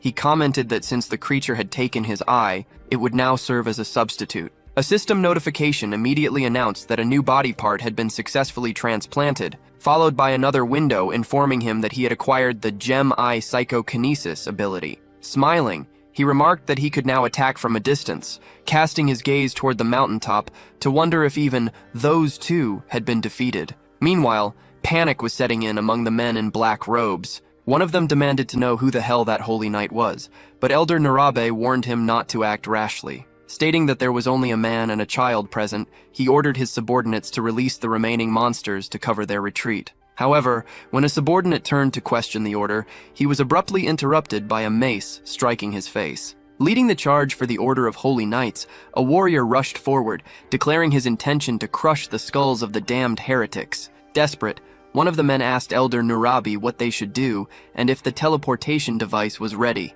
In response, Nurabe crushed the object in his hand, stating that there was no turning back now. He announced that he would offer the souls of his followers as a sacrifice to summon the archdemon. Beginning the ritual, he cried out for the incarnation of greed to descend upon them, raising his arms as he ordered the creature to burn everyone. As a massive demonic claw emerged from the summoning portal, the demon pulled itself fully into the world, and Nurabe commanded it to burn his enemies to ashes. Suddenly, however, the elder was blinded by an intense light and cried out in confusion. The summoned demon recoiled, sensing an overwhelming divine power approaching just before it was hit squarely by an attack from above. Archbishop Ladius appeared holding a scroll. He apologized for the intrusion, but extended his hand to state that the only one burning today would be the heretic. Observing the resulting explosion, Heinrich commented that everything seemed pretty much resolved. Harley then turned and called out to the girl, telling her she could come out now. Cecily ran to him, admitting that it had been scary, but the man simply replied that her fear just showed she was healthy. Patting her head, he added that as long as she wasn't hurt, that was all that mattered. As Sir Heinrich turned to contemplate the scene, Sir Tuscan approached with Rafferty, noting that thanks to him they had arrived just in time. The paladin asked how Heinrich had known where to go, but he replied that he wasn't sure. He had just felt it. Hearing this, Rafferty ran past them toward the girl, calling out Cecily's name. Kneeling before the young woman with a warm smile, the elf introduced himself as Rafferty from the Elven Kingdom. Harley approached them, expressing his relief that she had managed to reunite safely with her people. When Cecily thanked him and asked how she could possibly repay him, he insisted that he hadn't acted with the expectation of a reward. Rafferty declared that Harley's attitude was admirable, though he suggested that the warrior should graciously accept her gratitude. The young elf then asked Sir Harley to sit for a moment. As she approached, she wished for the blessings of nature to be with him. Feeling a sudden surge of power, Harley asked if the energy was coming from the World Tree. Rafferty explained that such a blessing was typically something only high elves could bestow, prompting Cecily to point out that the effect might be weaker since she did not hold that rank. Asking Harley to extend his hand, Rafferty created a symbol on his wrist, stating that it represented a promise. They would come to his aid if he ever needed it. Although Harley replied that there was no need to go that far, he accepted the gesture as Cecily handed him a bundle of branches. Observing the scene, Sir Tuscan commented to Heinrich that the young man possessed an impressive physique. The paladin asked if the two knew each other, but Heinrich clarified that, although it was their first meeting, He felt it would be a good connection. Trusting his companion's judgment, Tuscan stated that if it was Heinlich's intuition, then it was reliable. He added that the order must express its gratitude, concluding that if Harley supported Hubert, the man could become an unbeatable merchant. Rafferty then thanked Lord Tuscan for resolving the problem, saying that it was now their turn to repay the favor. The paladin replied that hearing this gave him confidence, and stated that he had only one request: to find the immortal king. It was then that Heinlich realized that the contact with the High Elves had been established precisely for this purpose. It was explained that the world tree is the root of all trees, allowing High Elves to borrow its power and sense energy anywhere vegetation exists. To utilize this, Rafferty said he would need some assistance. When Heinlich asked what it was about, the elf explained that to begin, he required specific knowledge of the energy he was looking for, that of the immortal king. Heinlich reflected that he never imagined visiting that place again so soon. As they approached, Rafferty commented on the sacred barrier, noting its immense proportions and admitting that its level was something even he did not fully comprehend. The group advanced into a dark corridor where the path seemed deliberately distorted, resembling a labyrinth designed to confuse unwanted visitors, until the Heresy Inquisitor announced they had arrived. It was clear that breaking a barrier of that magnitude would take too long. Furthermore, if someone were to force their way in, every holy knight and high priest in the building would appear immediately. The Inquisitor approached to observe through an opening in the door, aware that an assault could begin at any moment. Peering inside, Rafferty asked if the object before them was a fragment of the legendary Immortal King, and immediately prepared to track the trace.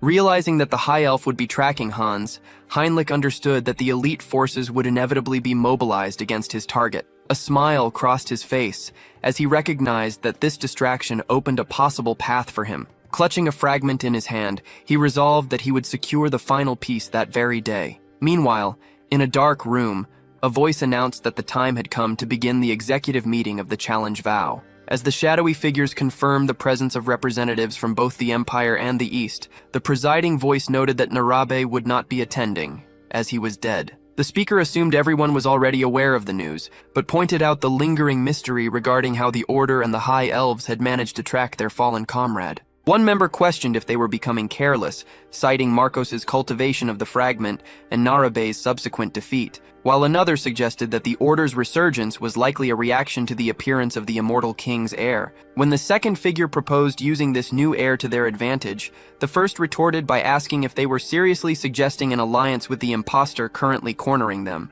The proponent simply replied that the idea was interesting. Elsewhere, Saint Restar remained puzzled by how their location had been discovered despite the countless barriers she had erected. Holding the fragment, Hans deduced that the saint had used the object itself to track him, meaning his only option was to hide it effectively. He attempted to stash the item in a subspace he had created, but when the attempt failed, he realized that a common subspace was insufficient for such an object. Reflecting on how an awakened individual had managed to transport the fragment back to Earth, he concluded that he needed to create a storage space within his own body. He began the process of merging with the fragment, successfully incorporating it to absorb its power and completely eliminate any trace of its energy. With his biggest headache resolved, Hans turned to the final step, cleaning up the crime scene. Snapping his fingers to burn everything to ashes, he walked away from the blazing inferno, declaring that preparations were complete. He then lowered the barriers that hid him, allowing his scent to spread across the land as a direct challenge to the great divine order to find him,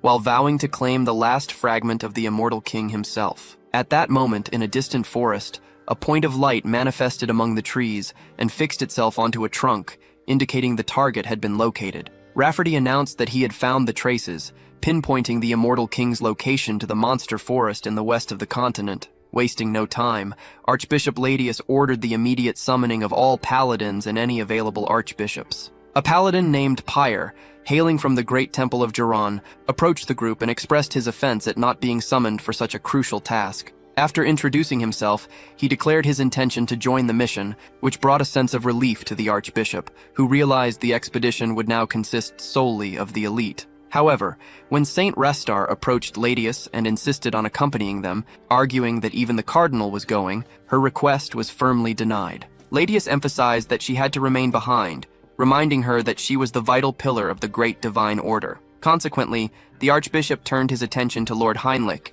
instructing the knight to stay back and protect the great temple alongside the saint. He specifically asked Heinrich to ensure her safety should anything untoward happen during their absence. Watching the group of paladins depart, Heinrich assured Latius that he would keep the holy woman safe. As Latius drew his sword and proclaimed that the continent's recurring nightmare would be vanquished under divine watch, the surrounding crowd cheered for peace and salvation. Turning to Saint Restar, Heinrich told her not to worry so much, affirming his confidence that everyone would return unharmed. When she asked if he had received a divine revelation, he clarified that it was merely a premonition. Meanwhile, a hooded figure approached the perimeter of the great temple. Spreading his dark mana to stay alert, Hans could sense the sacred barriers embedded in the walls without even looking at them. He realized that the internal defenses would remain active regardless of his stealth abilities, so he decided that misleading the guards about his location was necessary to buy time. At midnight, a display of fireworks was launched into the sky, startling the sentries.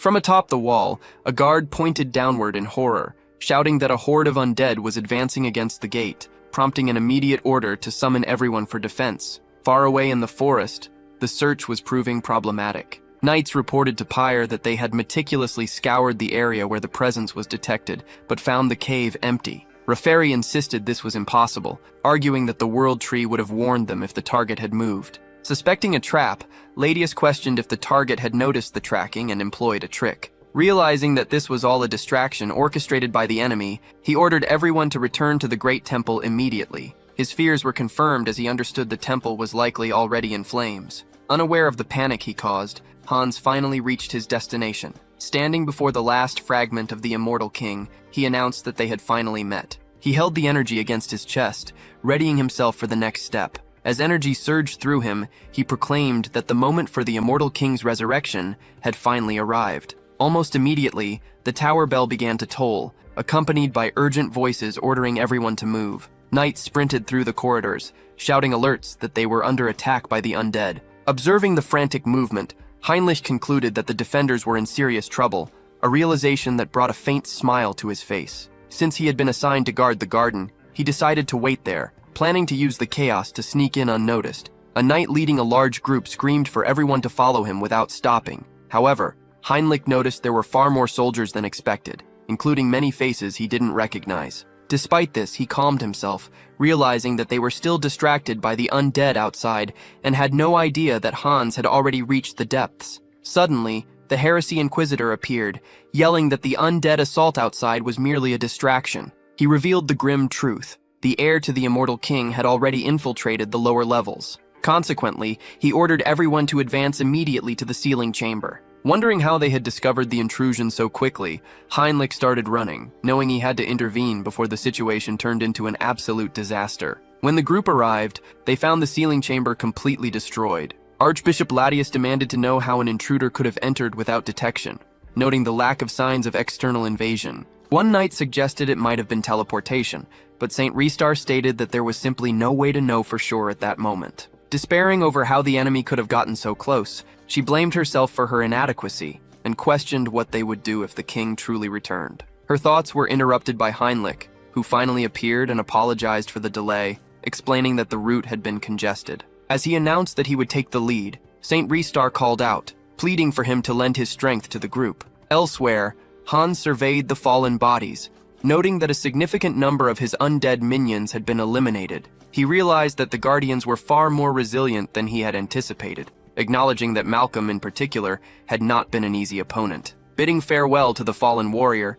he told him to rest well, for he had fought bravely. Reflecting that it had taken quite a while but that he had ultimately succeeded, Hans stretched out his hand and commanded his creation to come forth. As the Immortal King's final legacy materialized before him, Hans knelt to commence the ritual. However, a nagging sense of incompleteness bothered him, leading him to wonder if the merging process simply required more time. His concentration was suddenly broken by a sharp movement of his head, alerting him to the presence of intruders. Identifying them as advancing knights, he immediately prepared to launch a counterattack. With a single, fluid motion, he repelled the two men assaulting him, leaving one of them gravely injured. Archbishop Latius shouted for the man to hold on, while the Bishop of Ceremony quickly announced that he would provide immediate healing. Moments later, soothing energy washed over the injured knight's armor. Witnessing this, Heinrich declared his intention to join the fray, but Saint Restar intervened to stop him, She explained that he could not enter yet because they needed to analyze the immortal king's power first, asking him to hold his position a little longer. Heinrich agreed to the request, though secretly, his plan had always been to merely buy time by pretending to fight against Hans. Meanwhile, Hans ordered the Order's minions to surrender, claiming the fragment belonged to him, but Latius ignored the demand and commanded his forces to keep attacking. Although Hans briefly considered obliterating them with full force, he decided against taking innocent lives. Just then, 2 swords were launched in his direction, striking him directly. Perplexed by the nature of the power, he soon recognized it as the Saint's enchantment. Noting its impressive speed and strength, he realized that without his enhanced regeneration, he would have been in serious danger, and concluded that he couldn't prolong the battle without causing unwanted casualties. Having made his decision, he resolved to take down the command tower first, and advanced menacingly against the knights. To his surprise, the Bishop of Ceremony blocked the attack instantly. Hans questioned how the man could react so quickly, noting that they not only blocked his strike, but also counterattacked with firm determination. Suspecting that someone was anticipating his strategy, he decided to peek into their minds. Suddenly, Heinrich appeared beside Archbishop Latius, asking Hans where he thought he was looking before delivering a solid strike. Observing the impact, Saint Rhysdar realized that the enemy had not yet fully absorbed the fragment. Seizing the opportunity, she rallied everyone, stating that the time to act was now and insisting they could do it. Even as Hans raised his guard to block the attacks, it became clear to him that their strategy relied on overwhelming him with a barrage of enchantments and physical strikes to stifle his regeneration. Calling the trick painfully obvious, he struck one of the knights down. Undeterred, Pierre advanced and challenged him, prompting Hans to retort by daring him to block his next move as well. Mocking the knight, he asked if they really thought such a slow attack would provoke him. Suddenly, Pierre found himself trapped by a containment spell, bewildered as to how it had happened. He questioned how Hans was reading every move, insisting that he should have been able to block any psychic invasion. At that moment, Heinrich offered an apology to the veteran, explaining that he had inadvertently heard the plan within his mind. Seeing the situation deteriorate, Archbishop Latius prepared to join the fray, but Hans declared that it was already too late. The fragment of the immortal king within him had begun to react, finally merging completely into a single entity. As Hans levitated into the air, he released a wave of energy so overwhelming that Saint Rhysdar and the others recoiled. Lamenting their failure, she admitted that they had arrived too late. A shadowy figure now floated in the center of the room, confirming to the saint that the immortal king was truly reviving.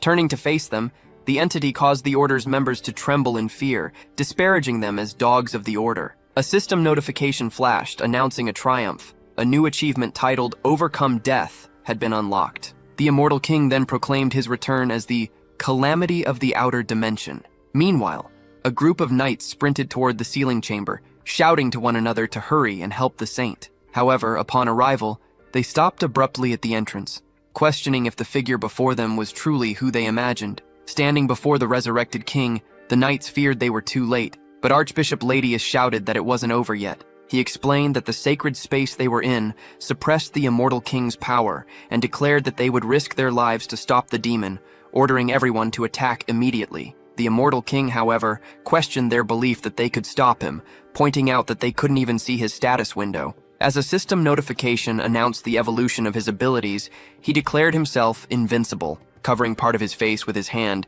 he challenged them to come closer and witness his true power. The Eye of Darkness skill was activated, immediately washing over the knights with its ominous energy. A single glance from the entity was enough to sow fear and confusion among his opponents, while simultaneously granting him control over low-level demons. Recognizing the legendary ability, the Archbishop shouted a desperate warning for no one to look directly at him. The immortal king, however, simply stated that it was their turn and prepared to attack. Raising his hands, he commanded his legend to rise again, causing bones and corpses to gather around him. As the knights watched in horror, a golem formed from the remains, prompting Archbishop Latius to alert everyone that being hit by such a creature would be dangerous and to order them to dodge. Despite the warning, one knight was struck head-on. Observing the scene, the king dismissed their resistance as pathetic. Realizing that hesitating now would endanger not just the church but the entire continent, Saint Rhysdar decided she had to act. Recomposing herself, she called for Sir Heinrich and entrusted him with her symbol.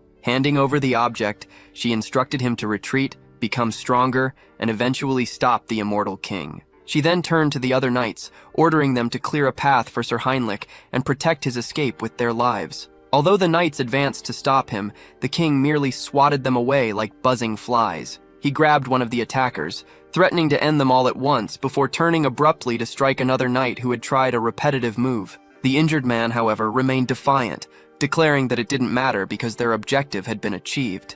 He claimed he would sacrifice his body as many times as necessary to save Sir Heinrich, their hope. Calling him a fool, the king prepared to crush the knight's skull, but before he could finish the motion, a fist slammed into his face. Heinrich had landed a direct blow. Activating his leap blessing, the young knight moved past the immortal king with blinding speed and struck Hans. The king acknowledged that Heinrich's reflexes were excellent, though he noted that the sword was too blunt to pierce him. He then countered with an attack of his own, hitting Heinrich head-on. As the knight recoiled, realizing the blow had penetrated his armor and sent shockwaves through his body, Saint Ristar called out to him in distress. She asked why he hadn't fled after she had entrusted the future to him, to which Heinrich simply replied that he hadn't joined the church just to save his own skin. Holding the symbol he had received, Heinrich wondered how anyone could claim to protect the world if they were willing to abandon their companions. Channeling his energy, he prepared for the next attack and questioned the immortal king. He declared that although his sword had no edge, it would still bring about the end of his enemy,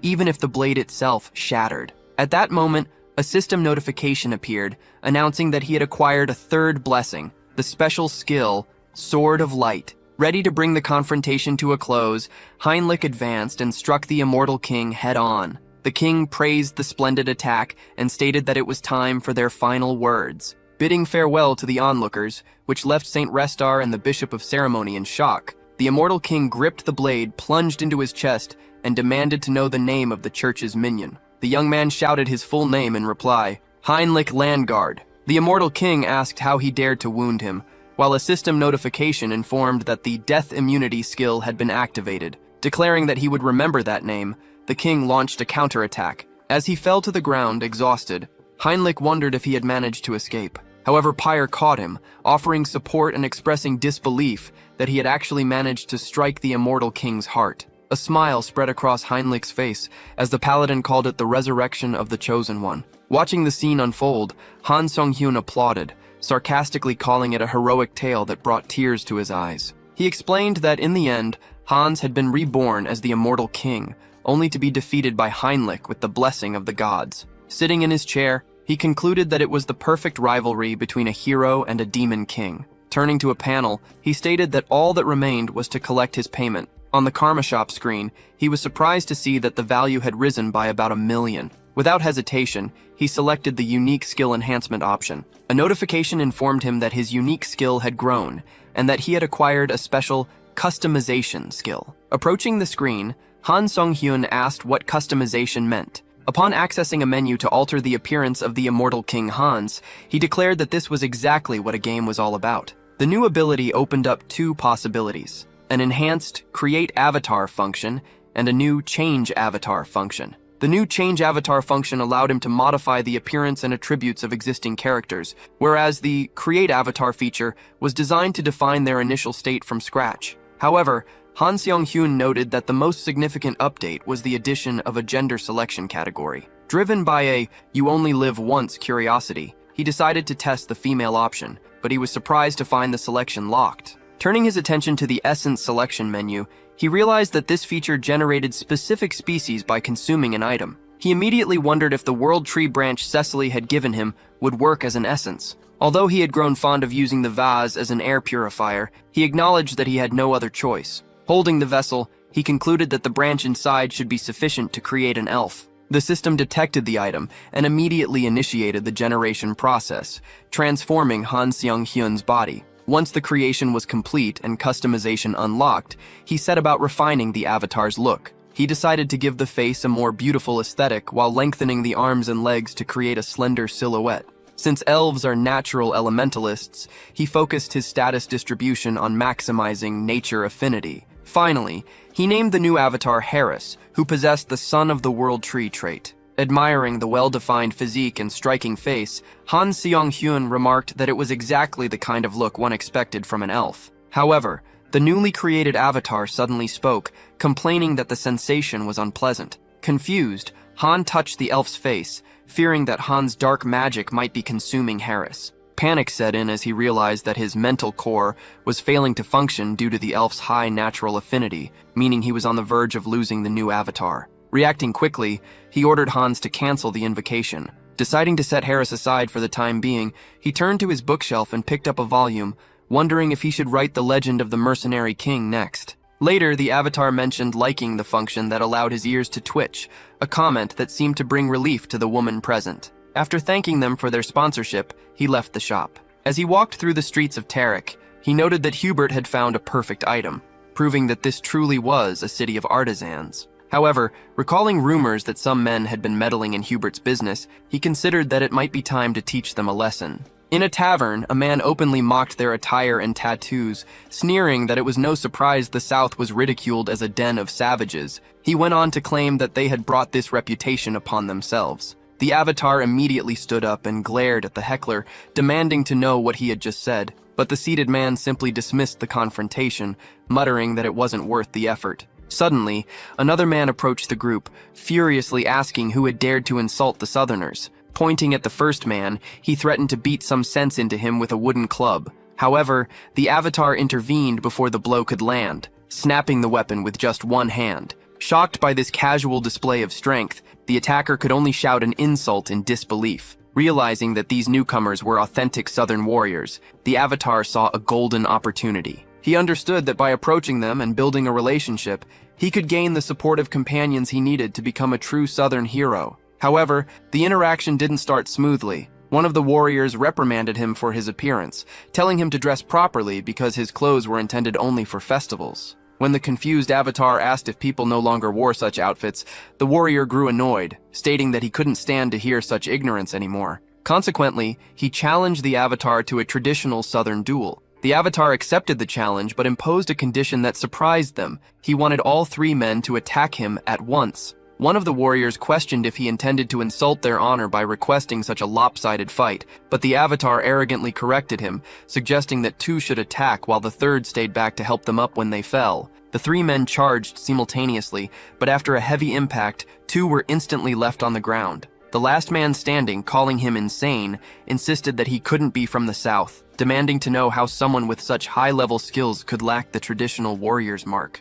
Realizing he had overlooked that detail, the avatar quickly fabricated a justification. He approached the man and explained that while he was indeed a Southern warrior, there was a story behind his lack of marks, beginning his tale with a significant event that had occurred 20 years ago. A duel had been held to elect the next tribal chief, and his father, widely considered the best warrior, won the championship with flying colors. As he raised his arm in celebration, the chief congratulated him and, following tradition, offered his daughter's hand in marriage along with a wish. However, when asked what he desired, the victor replied that his mind was already made up and refused the marriage proposal. The woman, finding this unacceptable, demanded an explanation for such an absurd request. He stated that there was a valid reason, revealing that they were actually blood-related siblings. When she turned to her father to ask if he would permit such nonsense, the chief apologized to her but confirmed the warrior's words, admitting that she was not his biological daughter. Immediately, the chief ordered his guards to kill the insolent man. The warrior shouted to his beloved that he would buy her time to escape. Since his mother was pregnant with him at the time and could not fight, his father battled alone to protect his wife and unborn child, falling heroically against the tribal warriors. His mother managed to flee to a remote cave where she raised him in hiding, though she had recently passed away from an illness. Finishing his story, he explained that this isolation was why he lacked the traditional marks, asking if the situation now made sense. Moved by what they believed to be a tragic past, the warriors apologized for their misjudgment and embraced him, calling him a true Southern warrior. One of them admitted he never imagined such a sad story behind his appearance, while the avatar internally congratulated himself on an insane performance. They toasted their new brother, and soon one asked what had brought him so far from the South. He replied that there was a story behind that as well. He explained that after his mother's death he was left with nothing but his own body, feeling completely lost on how to continue living. It was then that a young merchant named Hubert, the only person who didn't simply walk on by, approached him to ask if he needed help. The avatar explained that Hubert had helped him get established, but the merchant was now facing threats from bandits. He insisted that he couldn't simply ignore the struggles of the man who had saved him, which was the primary reason he had returned to help. The warriors immediately declared that an enemy of their brother was an enemy to them all, promising to do their absolute best to assist Hubert as well. As he thanked them and they embraced in celebration, the Avatar was already secretly planning to use these men to silence the scoundrels threatening the merchant. Once that issue was resolved, he intended to launch a genuine economic project by importing pepper from Earth. In exchange, he would distribute magical tools, which were abundant there but scarce on the other side, creating a win-win trade situation. He calculated that this income would fuel even more explosive growth. When one of the warriors suggested heading to his friend's shop first, the Avatar agreed, noting to himself that having reliable subordinates made life significantly easier. Later that night, with Hubert's problem resolved, Harris approached a large gate. He greeted the guards and asked if he had reached the great temple of Roselia,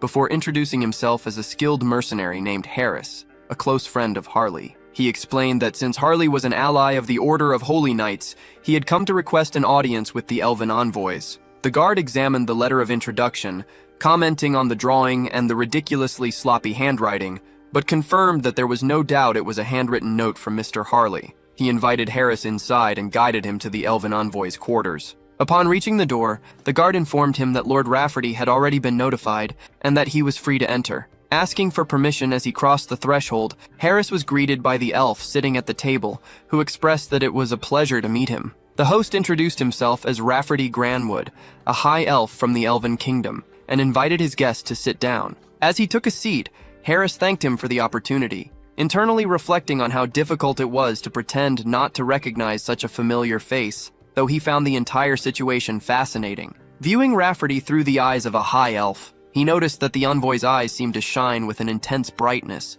creating a sensation of being drawn directly into his gaze. Rafferty took a sip of his drink and asked if he was truly a close friend of Sir Harley. Spotting the bracelet he had originally given to Harley, Rafferty noted that the claim appeared to be true. Although Harris apologized and offered to return the jewelry, Rafferty insisted that he was actually honored to see a fellow kin wearing it. Moving on to business, Rafferty mentioned hearing that Harris had a question. Harris explained his desire to learn how to harness the power of nature and form contracts with spirits, admitting that he never had the chance to develop those skills properly. Rafferty listened attentively, clearly perceiving Harris's aptitude without a shadow of a doubt. He then invited his guest to step outside for some fresh air, an offer Harris readily accepted. Once they were outside, Rafferty returned to their earlier topic, explaining that he unfortunately could not teach Harris personally, as he would be leaving soon. Instead, he extended an invitation for Harris to accompany them to the Elven Kingdom. The mention of this land on the Enamel Continent, which housed their prestigious educational institution, took Harris by surprise. He asked if there were special qualifications required, assuming admission was restricted to the children of high elves. Rafferty admitted that while this was originally the case, there was an exception for individuals who possessed the specific qualities of a high elf. He then asked if Harris hadn't felt a strange sensation when looking into his eyes. Almost immediately, Harris realized that the odd feeling from before was returning. It felt as though he were being pulled or sucked directly inward. Suddenly, he found himself standing in an unfamiliar location. Although he speculated that this might be a mental realm, he noticed that the energy surrounding him was far purer and cleaner than anything he was used to. A realization struck him as a single leaf floated gently into his palm. Watching it, he saw a figure manifest before him. At first, he wondered if it might be the goddess of the elves, but looking upward, he questioned if he was actually standing before the World Tree. While Harris tried to compose himself, the female figure approached and touched his face, leaving him thoroughly confused. She simply stared at him with a faint smile, rendering him speechless as her hands lingered. Holding his face, she invited him closer and beckoned him to travel to the Elven Kingdom. Desperate for answers, Harris shouted for her to wait, extending his hand and admitting he had no idea what any of this meant, or if she was truly the World Tree itself. Snapping back to reality, Harris stared at his own hand, wondering what the vision represented. Rafferty explained that Harris had just felt the presence of the World Tree and asked what had happened. When Harris replied that he had seen an elf and asked if that was the entity, Rafferty confirmed it. He revealed that the World Tree had chosen a familiar form to greet him, apparently developing a particular interest in him. This surprised Harris, who reflected on the fact that after the divine, now even the World Tree was paying attention to him. Elsewhere, a man aggressively addressed Hubert, reminding him that he had spoken clearly the previous week. He threatened the shopkeeper, reiterating his demand to close the business and leave town immediately, asking why he was still there. Hubert, maintaining his composure, apologized for any perceived rudeness and offered a cup of tea, mentioning that an excellent batch had just arrived. However, the man slapped the cup away, stating angrily that Hubert clearly hadn't gotten the message. The aggressor issued a final ultimatum to Hubert, demanding he either abandon the shop immediately or face death right there. Hubert, seemingly unfazed, simply asked if the man didn't care for tea, noting that his friends appeared to enjoy it. Before the confused thug could figure out what Hubert was babbling about, Han Sung-hyun's avatar seized his face and hurled him out of the establishment. The remaining men were left wondering who these people were before the avatar, and his new companions charged at them, filling the air with screams as the aggressors were tossed onto the street. Later that night, the mood shifted to celebration. Hubert proposed a toast, thanking the brothers for ensuring his safety and announcing that the drinks were on him. During the festivities, one of the warriors insisted that after seeing the avatar fight, he definitely needed a mark. To demonstrate, he removed his shirt to display a large, proper warrior's mark on his chest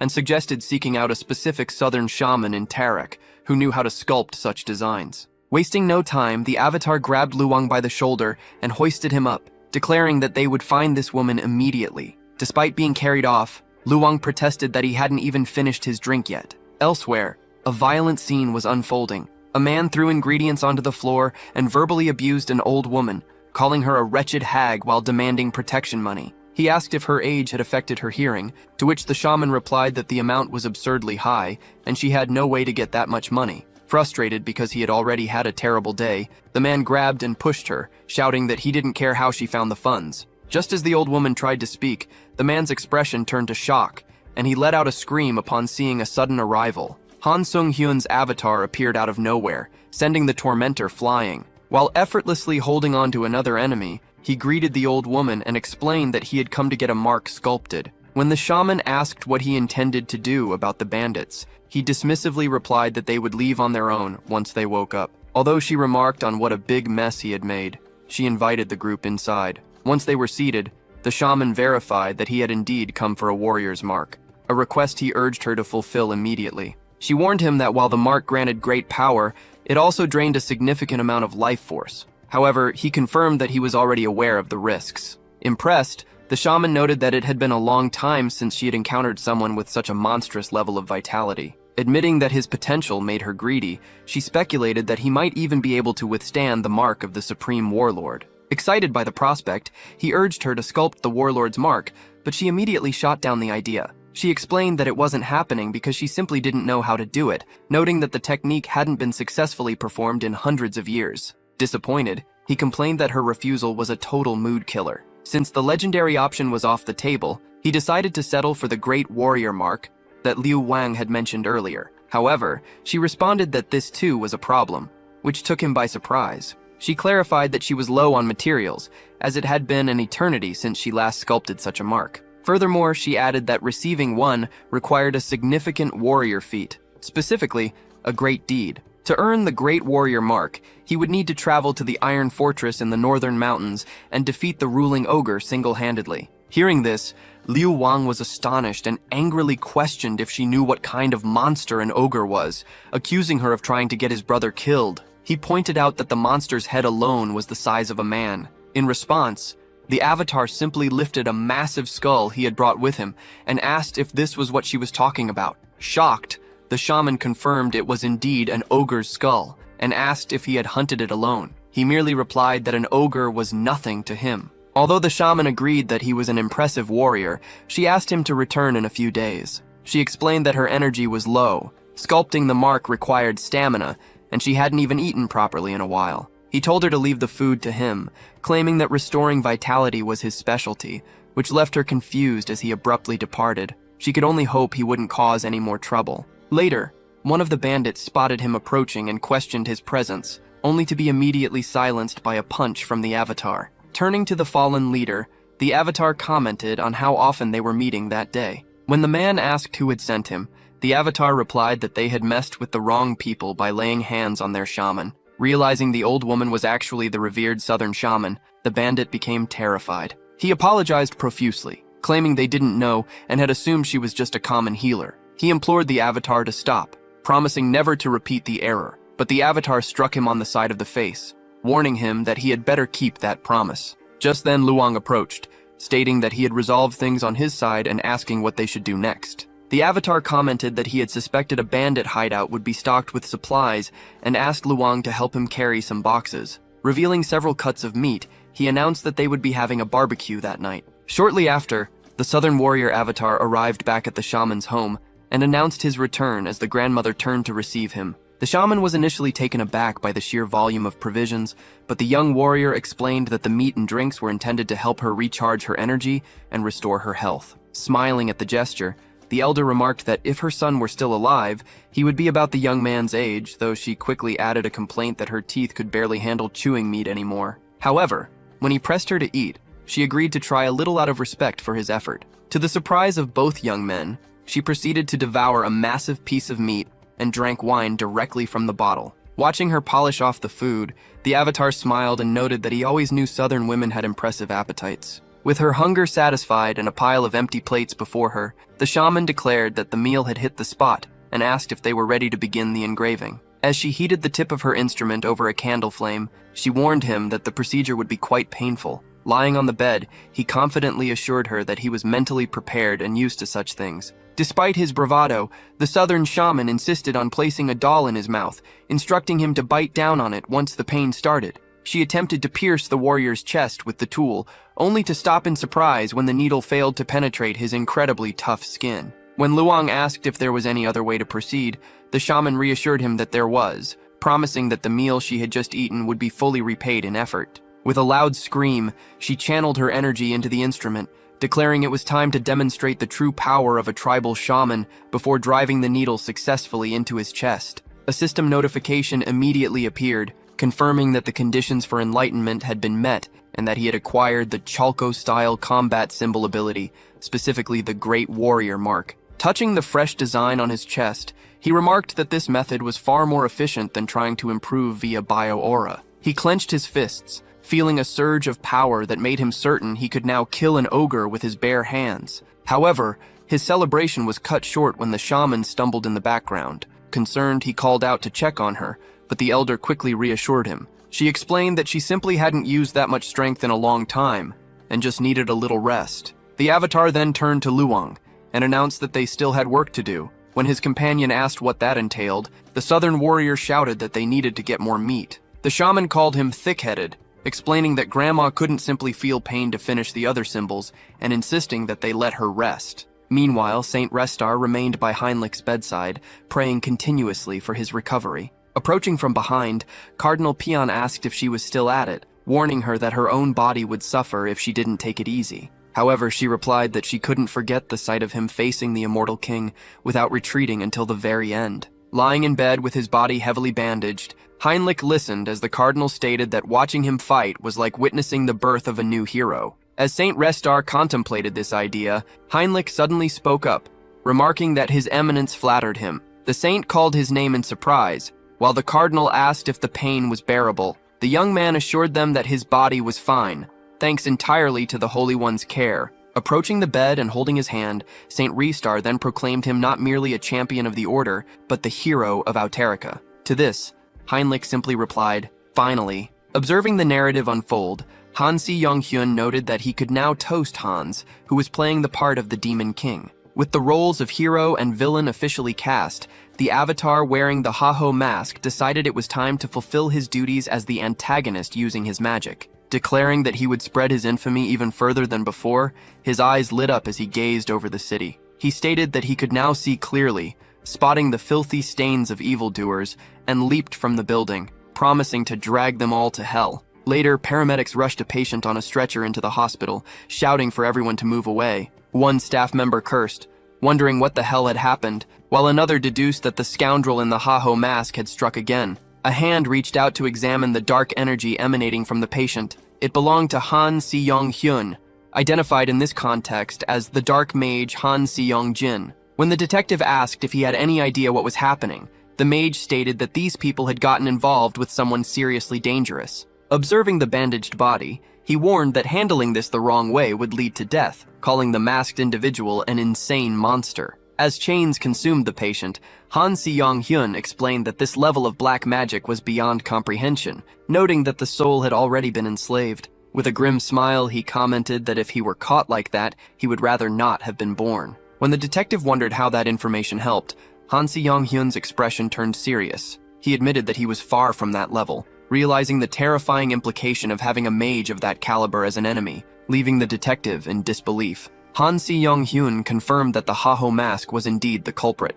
Intending to analyze the curse more deeply, he placed his hand on the bandaged man's forehead, but an image of the mask suddenly flashed before his eyes. Overwhelmed by the sensation, he collapsed to the floor, confused about what had just transpired. His leader immediately grabbed him by the hood, demanding to know what he had discovered. Wearing a strange expression, Han Si-young-hyun muttered that he felt like he needed to die, a statement that left his superior incredulous. While the leader cursed the bastard behind the mask, Han collapsed into his arms, revealing in despair that the Haho mask had looked back at him. Convinced he was doomed for tampering with the spell, he believed there was only one way out. He suddenly bolted toward the window to jump, claiming it was the only way to cross to the afterlife.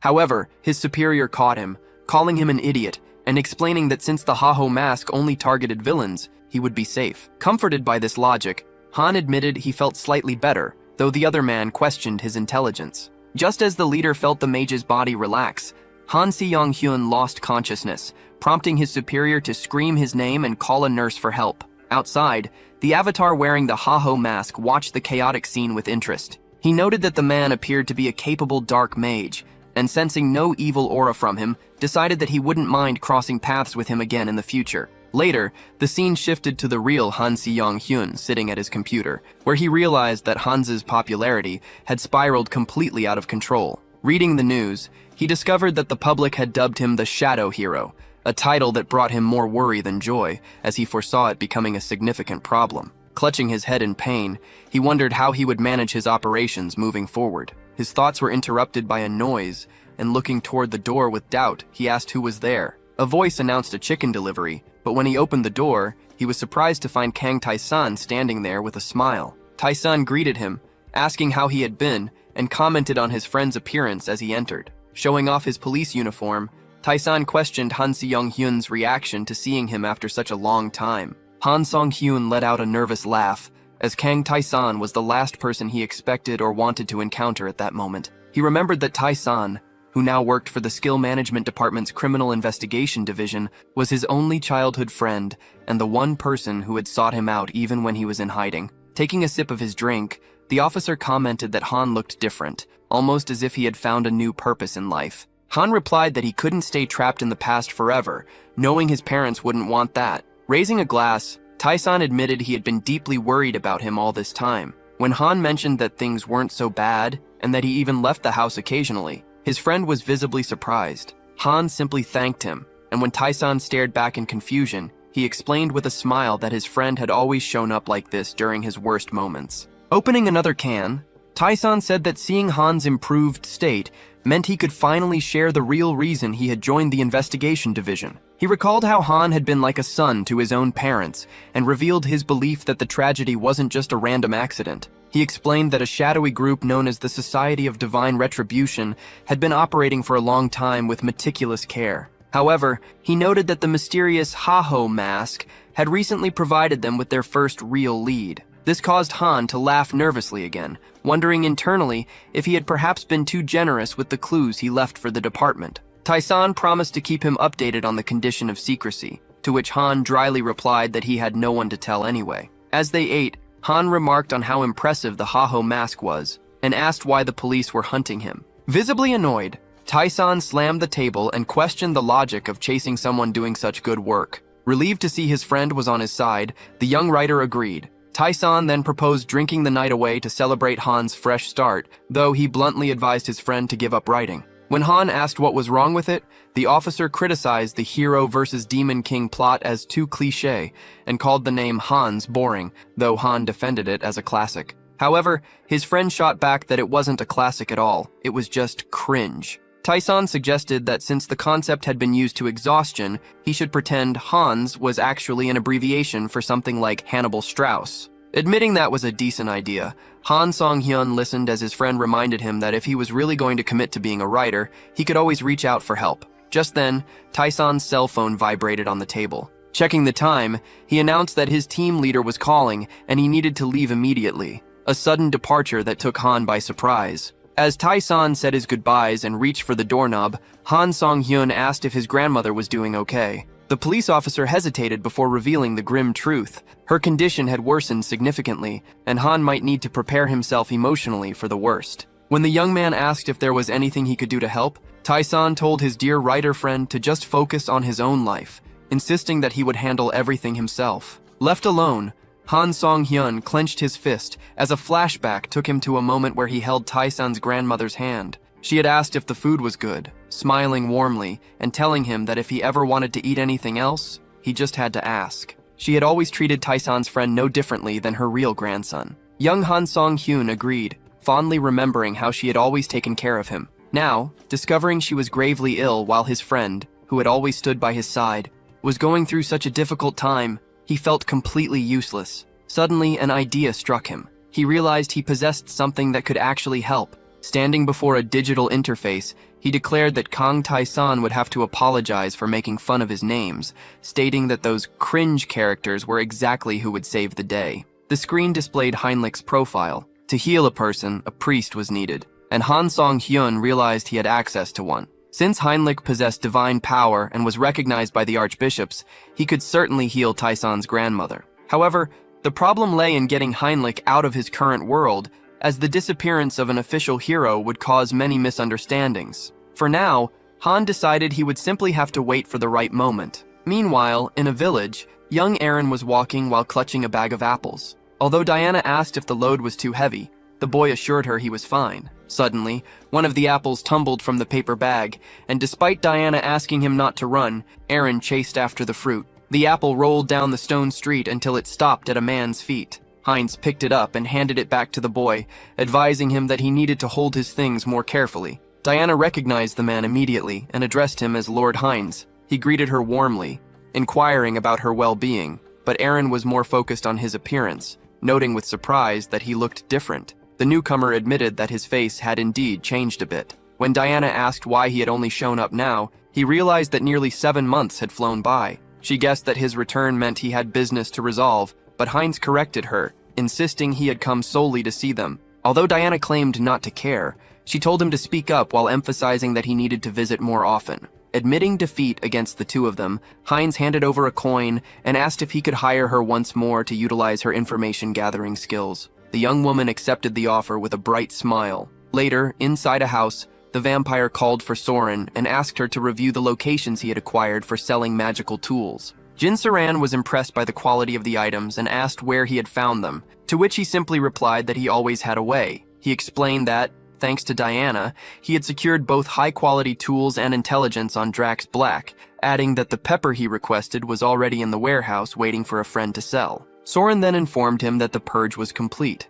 When he asked for clarification, she revealed that she had identified and executed everyone who had faked their surrender or tried to hide. Relieved that the clan would now be normalized, he agreed that their focus should shift to negotiating the tools and pepper. However, he surprised her by announcing that she would be responsible for the administration of the group. When she expressed doubt about her ability to maintain the clan on her own, having never done anything like it, he assured her that she was competent. He added that she was someone he trusted and was sure she would do well. Moved by the confidence her lord placed in her, she promised to handle everything. Walking toward the door, the vampire mused to himself that he sounded like he was using dramatic lines from a small company, wondering if it was time to begin the true conquest. Relying on the information Diana had provided, the vampire determined that the source of his blood was located in a specific city. Standing before a building, he convinced himself that this was the base of the Drax Black clan. Suddenly, one of the guards at the entrance collapsed to the ground. As the establishment's door opened,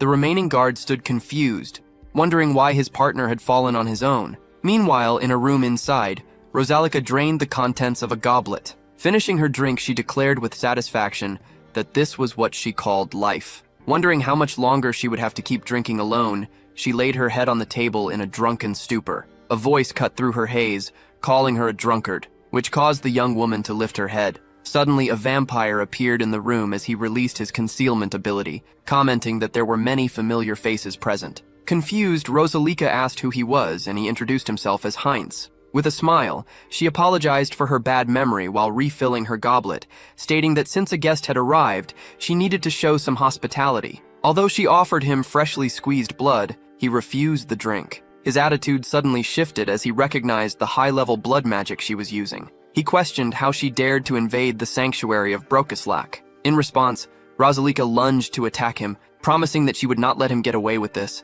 but the vampire merely smiled at her charge. Effortlessly, he manipulated the very blood she had used, turning it against her. Surprised to see her own blood attacking her, she realized that he possessed the power to manipulate another person's blood. Now fallen on the ground and bound, she accused him of violating the treaty by invading Brokislak territory. Deciding to turn the situation to his advantage, the vampire claimed that he was also from the indirect lineage of Brokislak. The young woman begged him not to lie, finding it hard to believe, though she recalled hearing rumors about a persecuted clan in the past and wondered if they were true. When he confirmed he was indeed from that clan and asked for her cooperation, Rosalika retorted that she had no reason to listen to him. However, grabbing her face, he smiled and informed her that she simply did not have the option to refuse. A scream echoed from inside the building as the scene returned to the interior of the establishment. Rosalika wondered about the overwhelming sensation she was feeling, realizing with dread that her master had changed.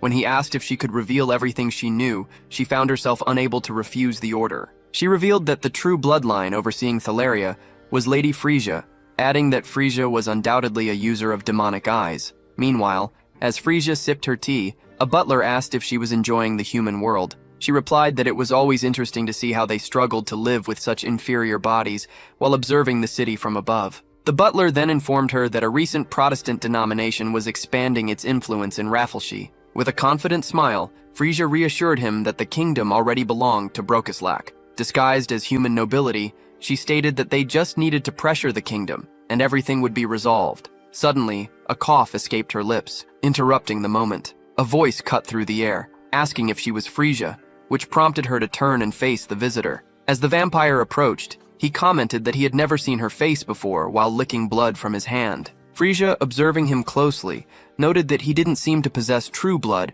but he simply suggested she consider him part of a branch bloodline. Scoffing at the idea, Frisia called him an inferior branch member who dared to fight without knowing his place and declared that she would make him kneel immediately. She lunged at him, yet to her surprise, he remained motionless. Confusion set in as she wondered how he had managed to dodge her demonic eye. Closing the distance, the vampire stated that he already knew her ability and asked what it meant if it didn't work on him. He then retorted, questioning who exactly didn't know their place now. Frisia questioned whether the intruder watching her was truly a pureblood, asking what he was thinking by attacking right in the center of Brokislak's territory. The vampire responded that the answer was obvious. He intended to take everything that belonged to Brokislak for himself. Calling him either foolish or daring, she acknowledged his ambition but warned him there was something he needed to keep in mind. She, too, was a pureblood. He reacted with surprise, barely able to keep up with her speed as she advanced, asking if he really thought his weak plan would work. He was further taken aback when she created a weapon from her own blood and sent him flying with a powerful kick. Spitting blood onto the ground, the vampire realized she was a physical-type fighter. As she approached, asking if he could block the next attack, he noted that her sword technique was perfect and that her umbrella wasn't just for show. Although he narrowly dodged her blow, Frisia warned him that evading wouldn't help forever. Preparing for her next move, she launched a blood blast in his direction, declaring it would be his last. The vampire readied himself for the area attack, deciding to cut through it, but suddenly realized she had vanished. Wondering where she went, he was caught off guard when she reappeared beside him and struck him in the face, the impact sending him flying once more. Frisia turned away, remarking that the fight was boring and had already ended. However, he suddenly appeared behind her, his neck twisted at an unnatural angle, and asked who said she got to decide when it ended. As his body regenerated, he stated that for him it was just beginning. Frisia couldn't understand how he survived a broken neck or healed so quickly until the vampire revealed that he possessed something called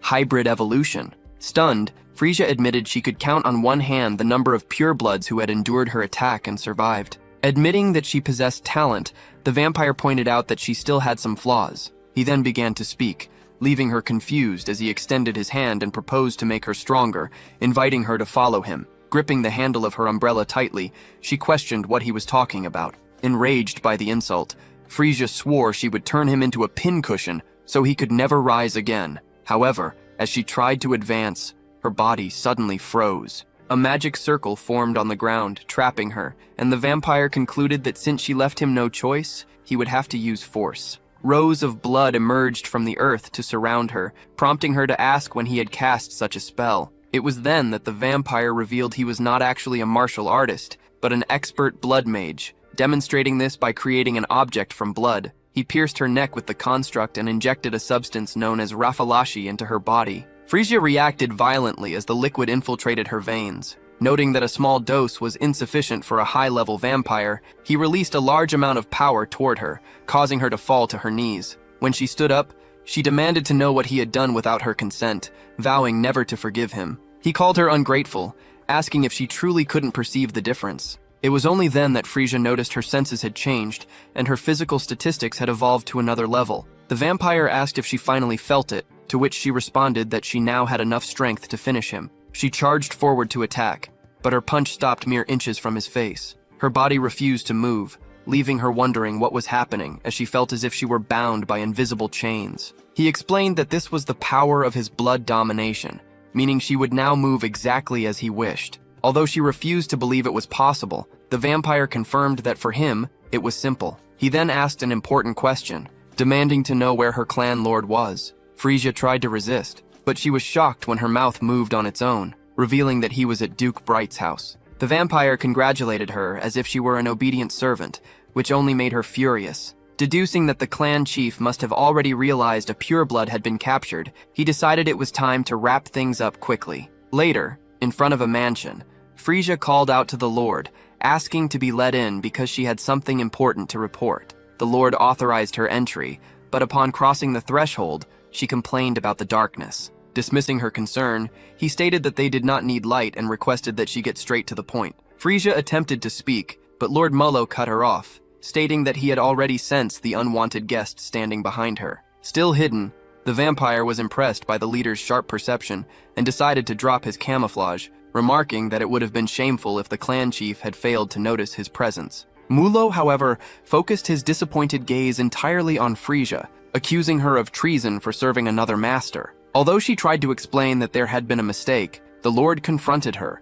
revealing that after 100 years together, he had detected a distinct change in the scent of her blood. Branding her a traitor, Mullo lunged forward to attack, but the vampire intercepted the blow with a single hand, calmly declaring that he would not let that happen. The Lord stepped back, visibly surprised that his assault had been stopped so easily. When the intruder mentioned his hope for a peaceful resolution, Mullo dismissed him as a bluffer and threatened to cut out his tongue along with the traitors. A magic circle then spread across the floor as he summoned the children of Brokoslak, ordering the creatures to devour the flesh and drink the blood of his enemies. In response, Frisia forged a weapon from her own blood, asserting that the area was not meant for intruders. However, as the fight progressed, Mullo realized something was wrong. Only a dozen subordinates had appeared, and they were being defeated far too quickly. Puzzled, he wondered if his followers had left the capital. He grabbed Frisia and demanded to know what she had done to his army. Dropping her umbrella, she apologized and explained that most of them now served Lord Hines.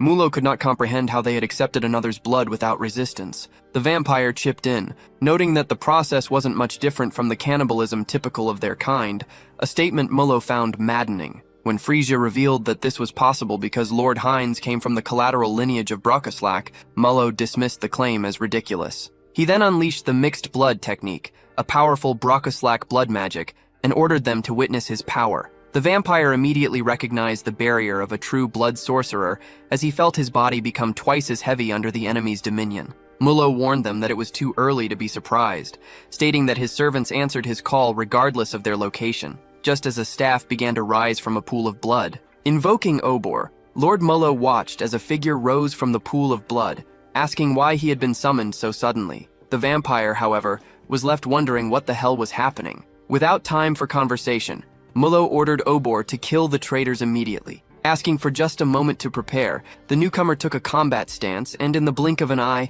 appeared behind both the vampire and Frisia. The vampire recognized him as Obor, a pure-blood assassin type, and though he had anticipated his speed, he was still impressed. Activating his acceleration ability, the vampire decided he couldn't afford to be left behind as Obor attacked Frisia. However, his weapon was blocked by blood magic, causing Obor to question how someone could wield such power within the Lord's dominion. Straining to advance against Mullo, the vampire was taunted by the assassin, who asked if he really thought he was going anywhere. Distracted, he was struck by Obor's attack and knocked to the ground. Surprised by the force of the blow as he recovered, he realized he had no choice but to use his acceleration to deal with the assassin first. Lord Molo watched in disbelief, incredulous that the opponent's ability was comparable to that of any high-level vampire. He was stunned to see the intruder facing his servant as an equal. Seizing the opening, Frisia joined the attack, and together they struck Obor directly. As she held the fallen assassin, she remarked that she had never liked his irreverent attitude, commenting that instead of rushing to his death, he should have stayed to have fun with her. Witnessing the speed with which she matched Obor, and looking at his defeated subordinates, Molo wondered where such power had come from. Suddenly the vampire appeared beside him, commenting that it seemed the Lord had let his guard down. Molo called him an idiot for willingly entering the barrier, stating that inside, he wouldn't be able to dodge the attacks. In response, the vampire simply asked why he would need to dodge, declaring that he had never planned to do so in the first place. Using his own arm as a weapon, the vampire drove it straight through Lord Molo's chest. As the Lord gripped him in shock, he questioned whether his opponent had really sacrificed a limb just to land a single attack. In response, the vampire asked if Molo realized how economical he actually was, just as the injured arm began to regenerate using the spilled blood. Witnessing the instant healing left the Lord stunned. Holding Molo in place, the vampire assured him that there was no need to worry because he didn't intend to kill him. When the defeated leader demanded to know his objective, the vampire explained that he was simply there to inherit his lordship.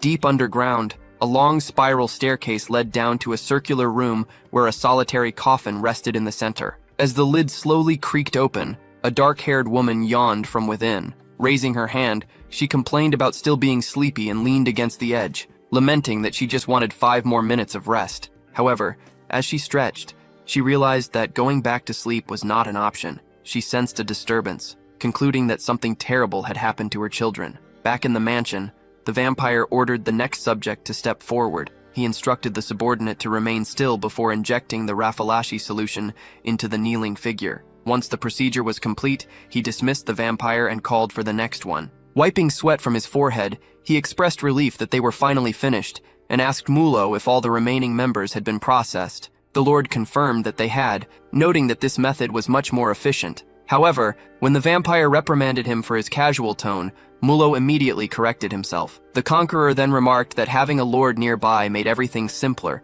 a comment that left Mulo feeling uneasy as he stood behind his new master. The vampire confirmed that his hypothesis had been correct. He revealed that by draining Mulo's blood to lower his level before injecting the Rafalashi, he had finally obtained the Brokoslak essence. Thinking back to the moment he was first bitten, he reflected on how much had changed now that he had ascended to the top of the hierarchy. Addressing his new subordinate, he ordered Mulo to gather the remaining Brokoslaks from all regions. The Lord replied formally, addressing him as Sir, and agreeing to carry out the command immediately. The vampire called Mulo back to issue a final directive, instructing him to gather intelligence from across the continent. He explained that to succeed, they needed to either construct their own network or forge alliances with an existing one, emphasizing that this was a critical task and that he was relying on Mulo to deliver. Recalling Frisia's earlier comments about uniting their kind and crowning a new ruler, Mulo pledged his absolute loyalty. He affirmed that Lord Heinz had already demonstrated his capabilities and promised to support him fully.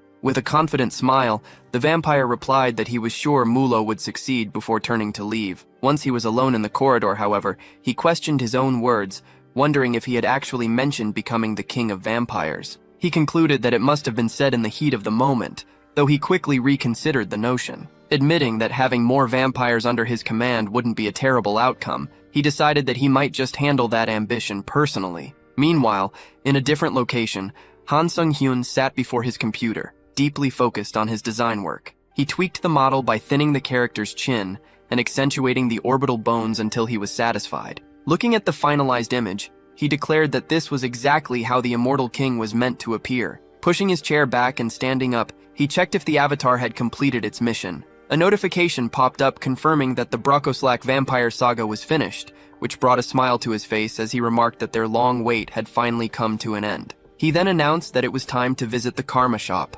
Upon opening the interface, he saw that he had accumulated over 1,300,000 points. Curious about what kind of evolution he would receive this time, he selected the option to enhance his unique skill. The choice caused an immediate impact that threw him backward. Recovering, he noticed 2 windows had appeared and wondered if this meant he had acquired double the abilities. However, the first window displayed the skill medium selection, revealing something unexpected. The option to increase his number of avatars was missing. Frustrated, he exclaimed that something was wrong given the 900,000 point cost, lamenting that he had just started to enjoy the process of collecting different races. Confused by the prompt in the second window, he asked aloud what entity projection actually was. Upon reading the description, he learned that this new technique, which was limited to one use per day, allowed him to project his avatars directly into his own body. He looked at the various characters, Hans, Heinrich, Heinz, Harley, and Harris, and wondered if he had read the text correctly. However, the realization soon hit him. He could now wield the powers of the clones he had created, utilizing all the skills he had so carefully developed within himself. Smiling at his collection, he remarked that seeing them all together filled him with pride. A sudden, incredible thought struck him.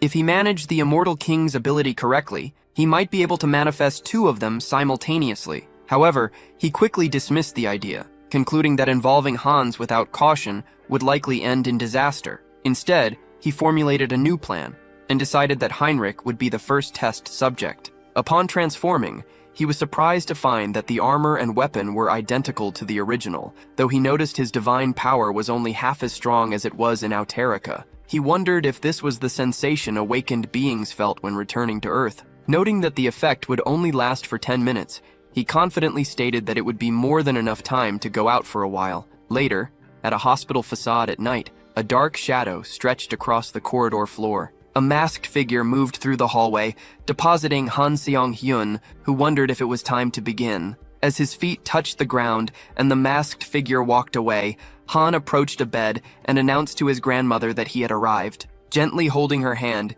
he reminded her that it was Seong-hyun, Tyson's friend, and apologized for taking so long to visit. As Heinrich's projection manifested within him, he promised to return more often and begged her to hold on just a little longer. He then prepared to cast a divine spell from Auterica, deciding to pour all available energy into recovery, regeneration, and detoxification. Although he noticed a slight improvement in her condition, he understood that even divine power had its limits against age-related illnesses. Still, he believed this intervention would alleviate her suffering, trusting in the elderly woman's willpower to do the rest. Before leaving, he wished for her good health and promised that next time, he would bring Tyson with him. Meanwhile, elsewhere, an elf asked Harris if he was Harley's friend, a fact he quickly confirmed. Harris explained that although his encounter with Harley had been brief, they connected so well that they eventually felt like family. Sensing a particular scent, Cecily remarked that he carried an aroma similar to a branch of the World Tree, an observation Harris acknowledged. She then assured him that they would get along well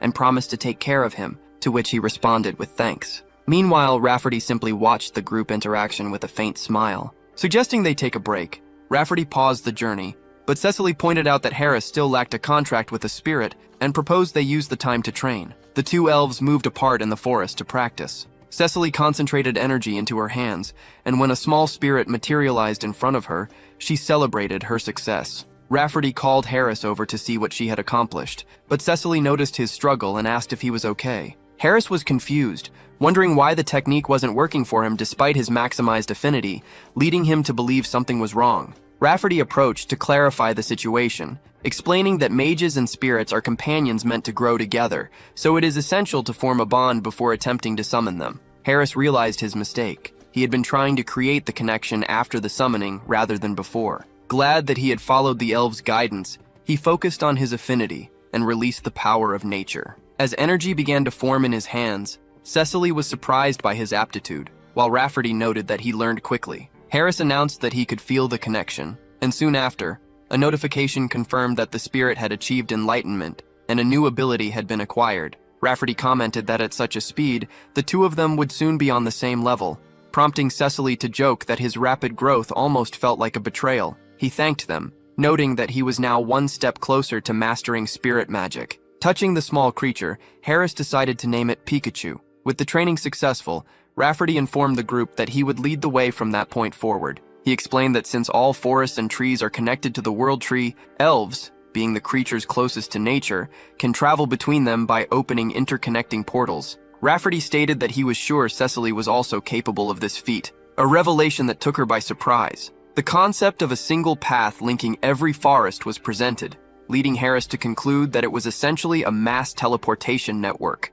As they walked, he remarked that this method was far more efficient than the portals used by the Great Divine Order, asking if this was indeed the power of the World Tree. Shortly after, Rafferty announced their arrival. Looking ahead, Harris was stunned by the sight, wondering if he was truly seeing the real World Tree, and admitting it was even bigger than he had imagined. When he asked Cecily if this was also her first time standing before it, she didn't answer. Instead, she was suddenly enveloped by energy and began to float in the air while the others called out her name. Rafferty noted to Harris that this must be his first time witnessing such an event. Before them, the imposing World Tree revealed itself in its totality as Cecily completed the eye-awakening ceremony, a ritual few elves ever managed to witness. As Harris observed the scene, repeating the name of the ritual, a powerful force caused the surrounding plants to instantly be reborn. The tree's manifestation appeared, holding one of its fruits, which then materialized in Cecily's hands. As she took a bite, Harris commented that she was truly becoming an elite elf.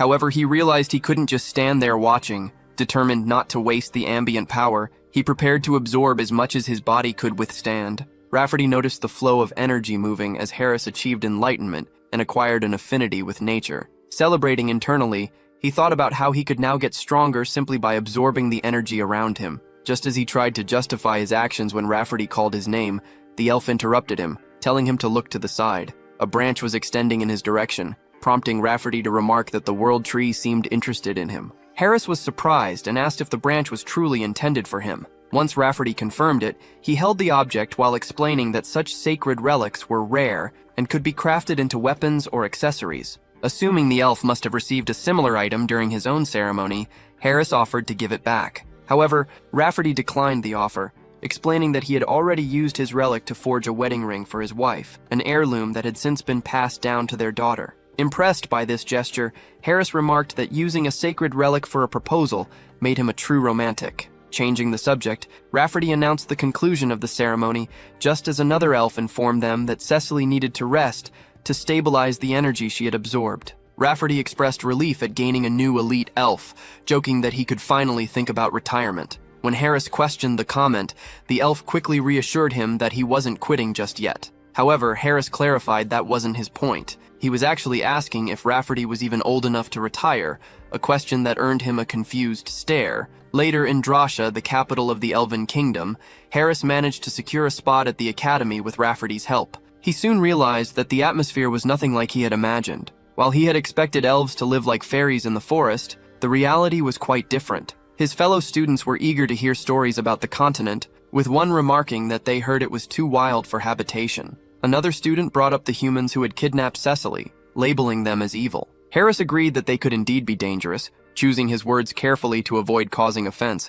but he also noted that he had met good companions during his travels. One colleague was surprised to learn he was a traveler, but the conversation was abruptly interrupted when an elf named Sapphiron slammed her hand on the table. She complained that she couldn't concentrate and demanded silence. The other students immediately apologized for the disturbance and said goodbye to Harris, admitting they had been too loud. As the room finally fell quiet, Harris felt a wave of relief. Harris attempted to thank her, but Sapphiron cut him off abruptly, dismissing him as mediocre. She criticized his background, labeling him a mercenary of unknown origin, which left Harris wondering why she was so irritated, and whether he would ever truly manage to adapt to life in this place. Meanwhile, in the royal capital, Rafferty finished his report, confirming that they had successfully spread information regarding the new immortal king to the other races of the continent. A female voice noted the danger, remarking that an immortal king capable of moving freely could easily cross into their territory. Despite the serious topic, Rafferty expressed relief over Cecily's awakening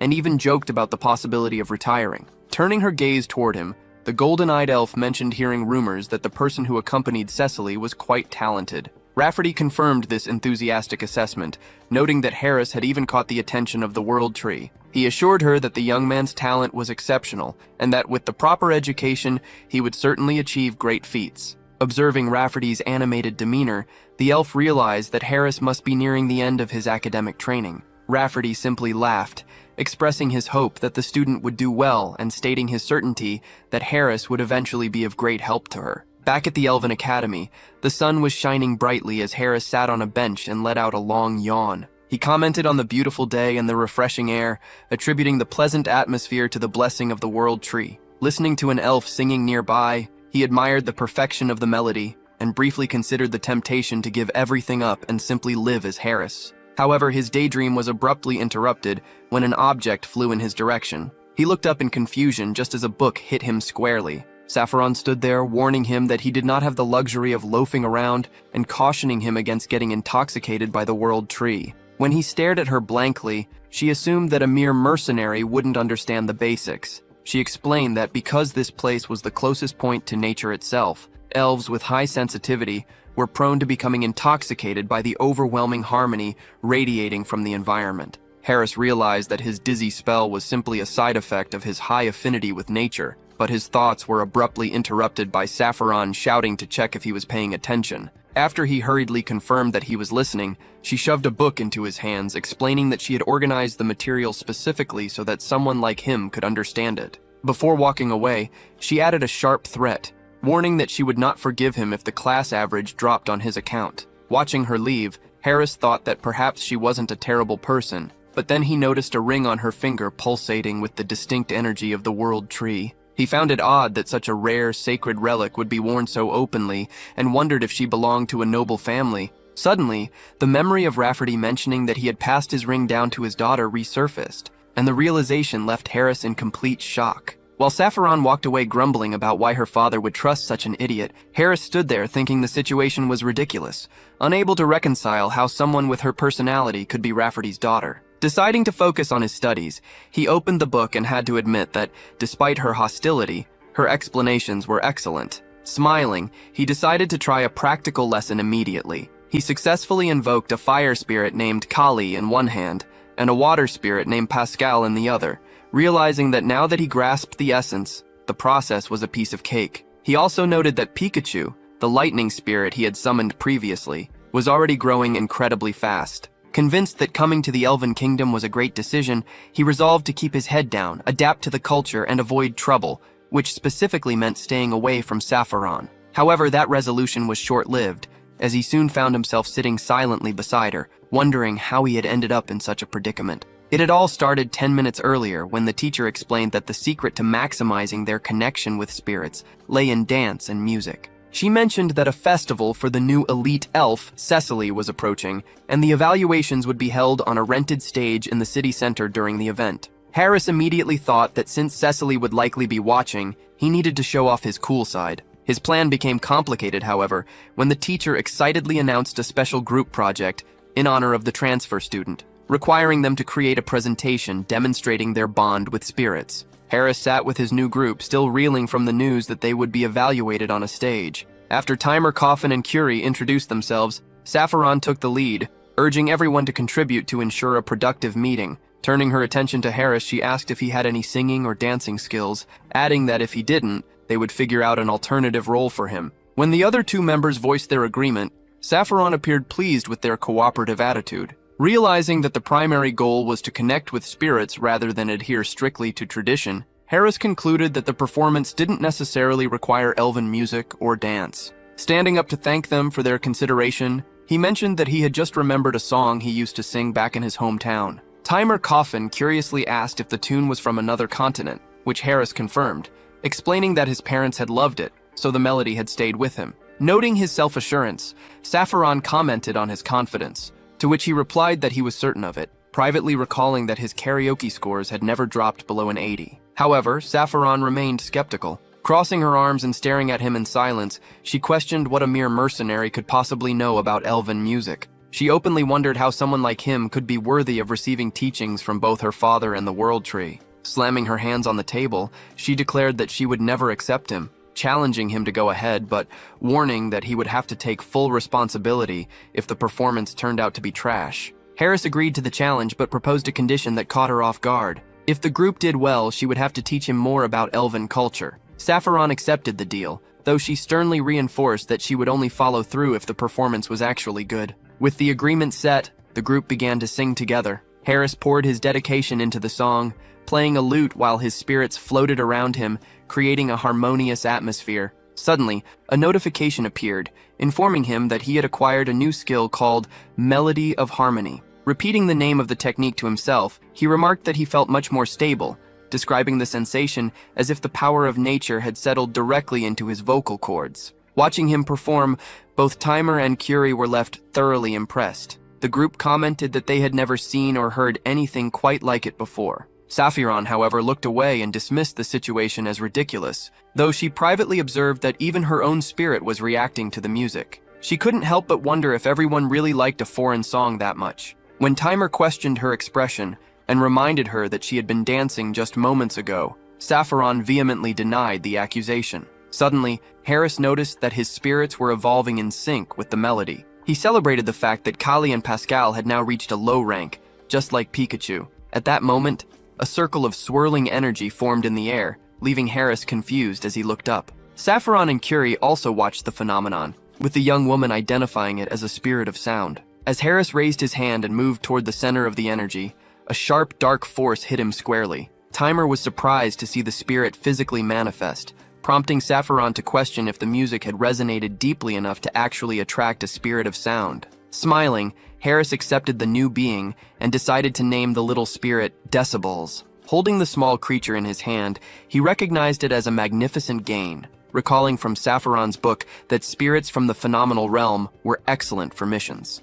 Timer approached, noting that the music had clearly touched the heart of a sound spirit, and declaring that the performance would be a success. Curie agreed, adding that sound spirits were well known for their beautiful melodies. Turning to Sapphiron with a smile, Harris asked for her opinion. She simply crossed her arms and replied that it might be true. Excited by the progress, he suggested that they start preparing the rehearsal schedule and the stage for the performance day. However, just as he was about to walk away, Sapphiron called him back. She asked if she could learn to play the instrument, admitting that it seemed interesting. The young man smiled at her and assured her that she certainly could, though a look of doubt lingered in her eyes as the group gathered to divide the parts of the performance. As the audience gathered in the large amphitheater awaiting the festival's start, Cecily teased Rafferty about the fact that his daughter was in the same group as Harris. She suggested that he must be feeling quite nervous, and although Rafferty tried to deny it, Cecily laughed and insisted that his anxiety was obvious. Soon, a voice announced that it was time to hear what Harris had prepared.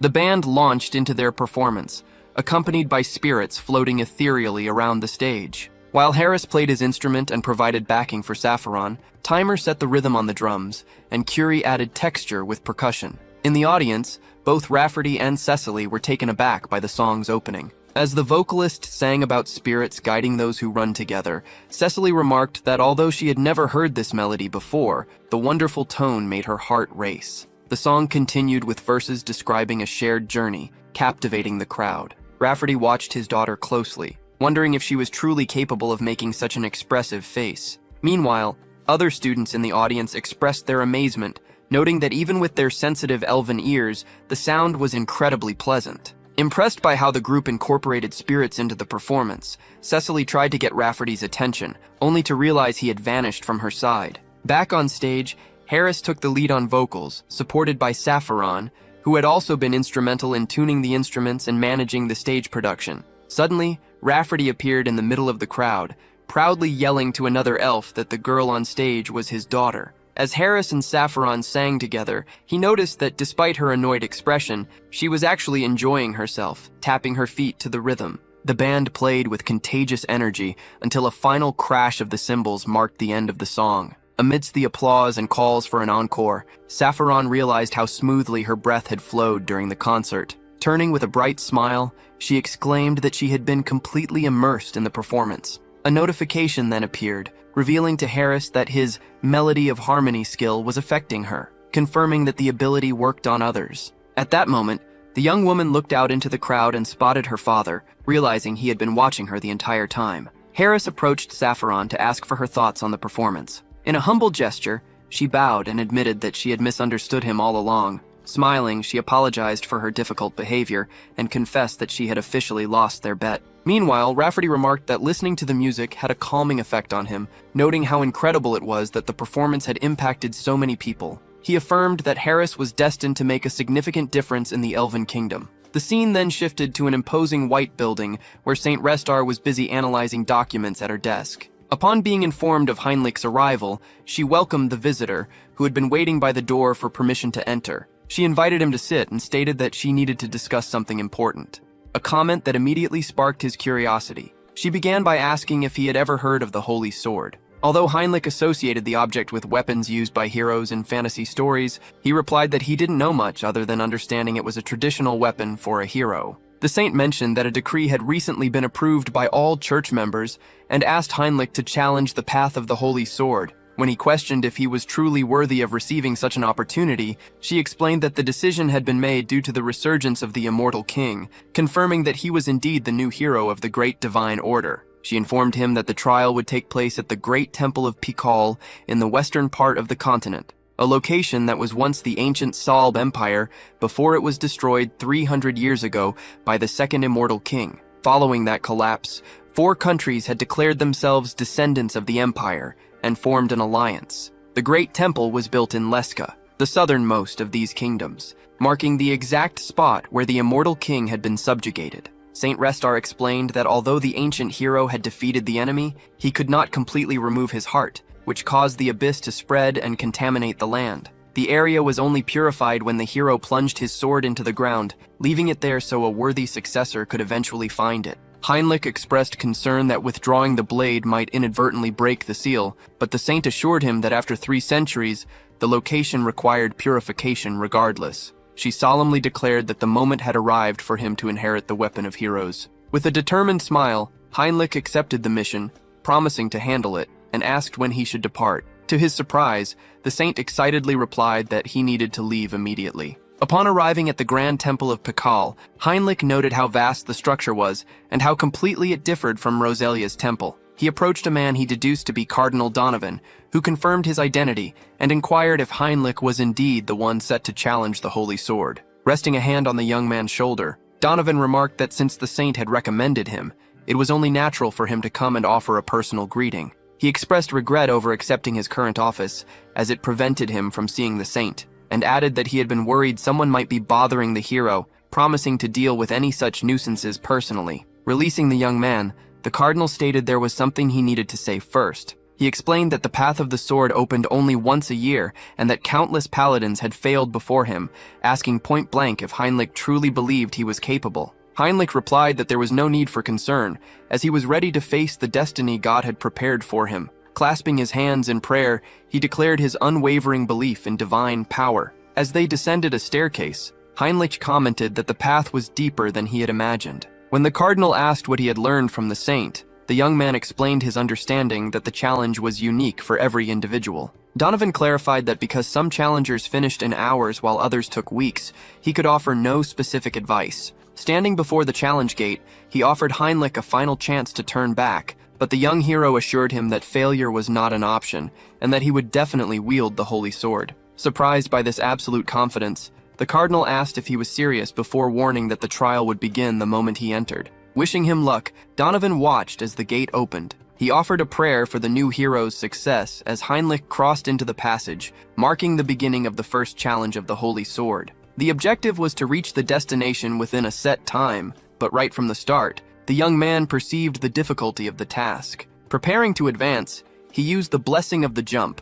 understanding that this was a battle against time, and propelled his body forward with speed. During the run, he realized he must have covered the distance of several cities, yet the end was still not in sight. A memory emerged of the saint explaining that the path of the sword reflected the will of the divine, reaffirming that the challenge was different for each person. Back in the corridor, he continued running, but felt that something was wrong. Remembering that the divine would always observe him and create challenges he could overcome, Heinrich stopped, understanding that this was a divine test rather than just a race to the finish line. He realized the true objective was to push him to his own limits. Given this, he concluded that a common jump wasn't efficient enough to reach that limit quickly, so he decided to switch to rabbit jumps. As he exercised, he commented that it felt like he had been sent to the army. After 40 days, the first challenge was finally completed. Heinrich fell, exhausted, declaring that the experience was insane. Lying on the ground, he stated that he had reached his limit and questioned if 40 days wasn't excessive. It was then that he realized there was a time difference.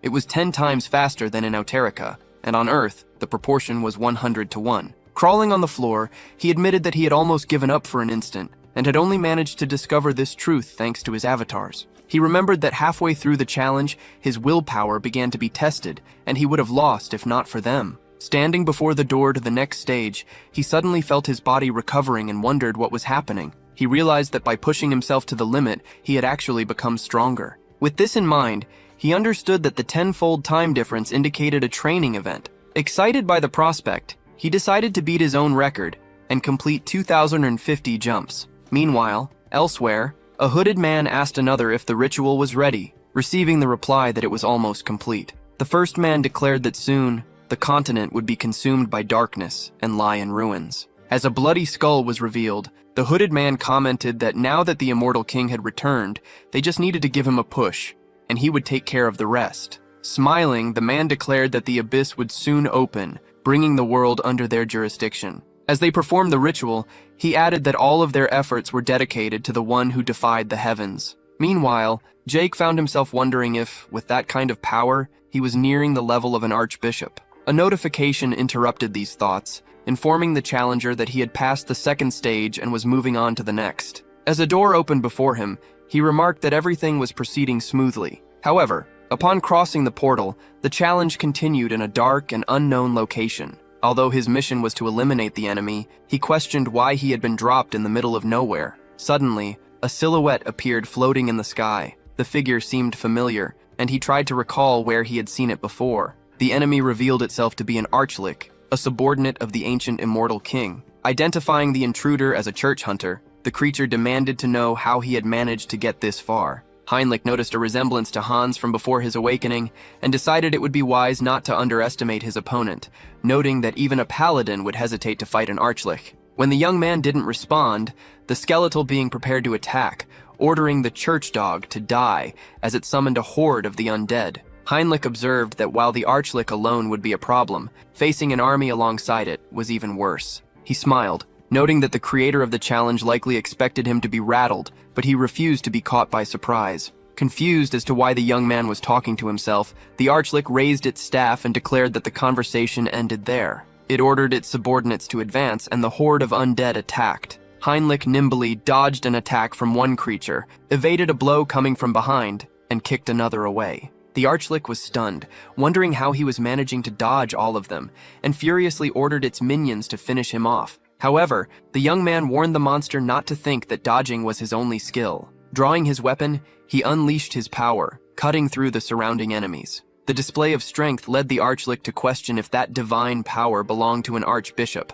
Heinrich teased that it seemed someone was scared, but the archlich denied this, stating it was merely happy to be able to fight with everything it had. Raising its staff, the creature declared this would be Heinrich's end and challenged him to block the next attack. The skeletal mage launched a powerful blow, but Heinrich advanced and blocked the assault with a single slash. Unable to believe what it had just witnessed, the archlich asked how he had stopped everything with just one hit, while the young man stood firm with his weapon in hand. The fallen archlich, baffled by his defeat, asked how his opponent had managed to predict every single tactic. Heinrich, however, denied possessing any special abilities. Pointing his weapon at the enemy, he revealed that he simply had a very talented instructor, one who had no intention of letting him die, as an image of his master materialized behind him. Scoffing at this mention of private lessons, the creature dismissed Heinrich's efforts as useless and asked how long he planned to keep prattling on. The archlich then began casting a spell, challenging the young man to try and dodge the next strike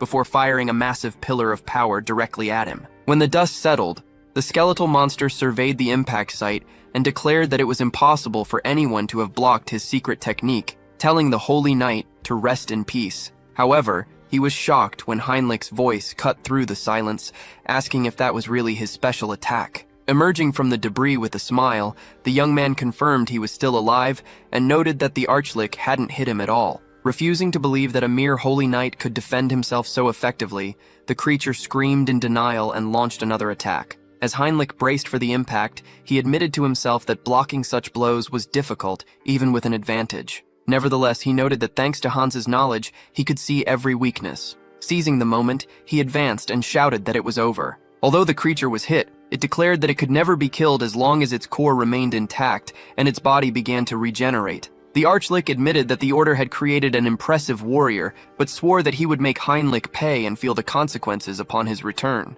Ignoring the threats, Heinrich appeared beside the hidden core and greeted it before piercing the center with his weapon. He asked if the monster really thought he wouldn't notice the energy emanating from it, explaining that he had arrived early and simply waited for the right moment. With a final farewell, He struck and destroyed the core, bringing the third challenge to an end. Following an instruction to proceed to the portal where the Holy Sword resided, he commented that defeating monsters and receiving a reward felt like a fair exchange. As he entered the portal and crossed a long corridor flanked by statues, he finally spotted the Holy Sword resting on a pedestal within the abyss created by the immortal king. The final instruction directed him to pull the sword to be recognized as its master. Gripping the hilt, he readied himself for the test, and as he pulled, a massive surge of power was released. As he gripped the weapon, he soon realized that a strange energy was emanating from the blade, flooding his mind with visions of battles fought by ancient heroes. Along with the tactical knowledge of every previous user, he noticed something else hidden within the steel,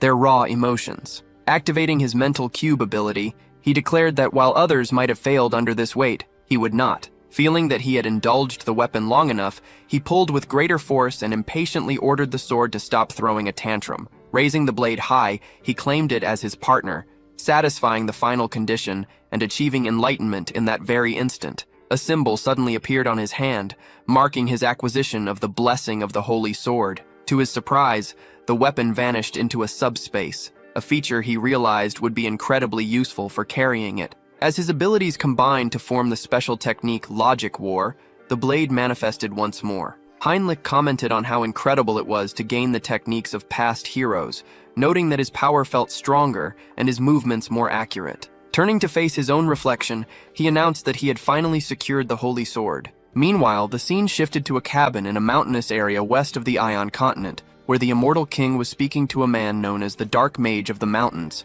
When asked for his name, the man knelt and replied that he was Victor Nolan. The visitor introduced himself as Hannibal Strauss, causing Victor to immediately recognize him as the immortal king and begged to be spared. Hannibal explained that he had simply come to recruit talent and activated his Shadow Eye ability, but he suddenly reacted to a disturbance and turned toward the window. When Victor asked if something had happened, Hannibal explained that someone had just performed sacrifice rituals simultaneously in the west and south of the Leska kingdom. Victor stood up, angry that those idiots had acted without consulting the immortal king, and asked what Hannibal intended to do about it. Moving quickly, Hannibal stated that he needed to hear their reasons in person, of course. Elsewhere, a group of sorcerers in black cloaks channeled their energy into a great ritual, with one of them declaring that this moment was exactly what they had strived for. Observing the process, the leader noted that everything was proceeding smoothly and without any issues. The main sorcerer revealed that he had spent 30 years preparing for this exact moment,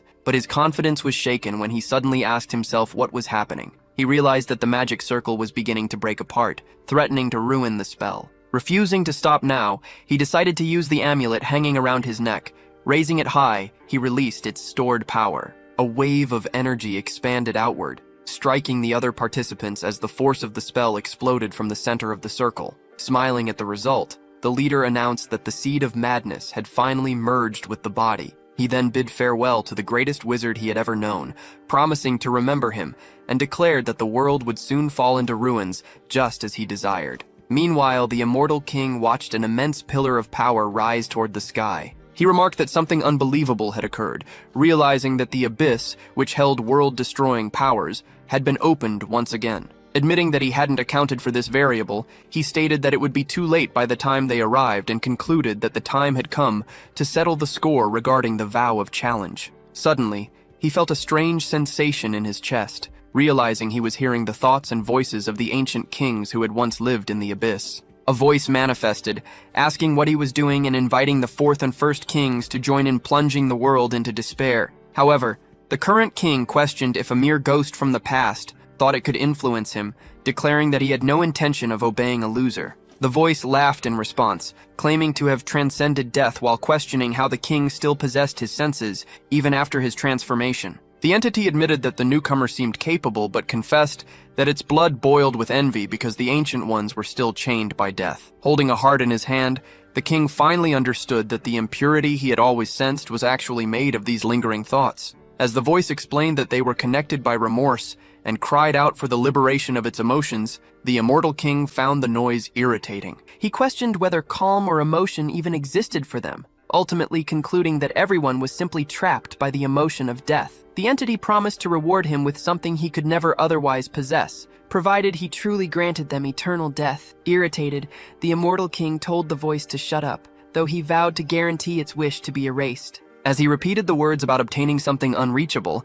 he decided he would find out the truth soon enough and activated his persona ability. This power allowed him to control specific emotions, targeting the thoughts engraved deep within his heart. Extending his hand to begin the process, he started to purge the lingering emotions from his body. As the entity announced that it was finally vanishing and achieving eternal death, the immortal king simply wished for it to rest well. Floating in the air, he cursed the old geezers, while ruins materialized above his hand. He had to admit that this was indeed a great reward, surprised to discover that the legacy of the previous immortal kings was hidden everywhere. It was revealed that his predecessors had needed vast armies and followers to devastate continents and empires. Although most of those forces had been eliminated by the Order, some commanders had managed to escape, choosing to be sealed at the bottom of the abyss. Han Song-hyun realized that the first of these ancient legacies had begun to emerge. Meanwhile, elsewhere, the Avatar entered a large hall and looked around,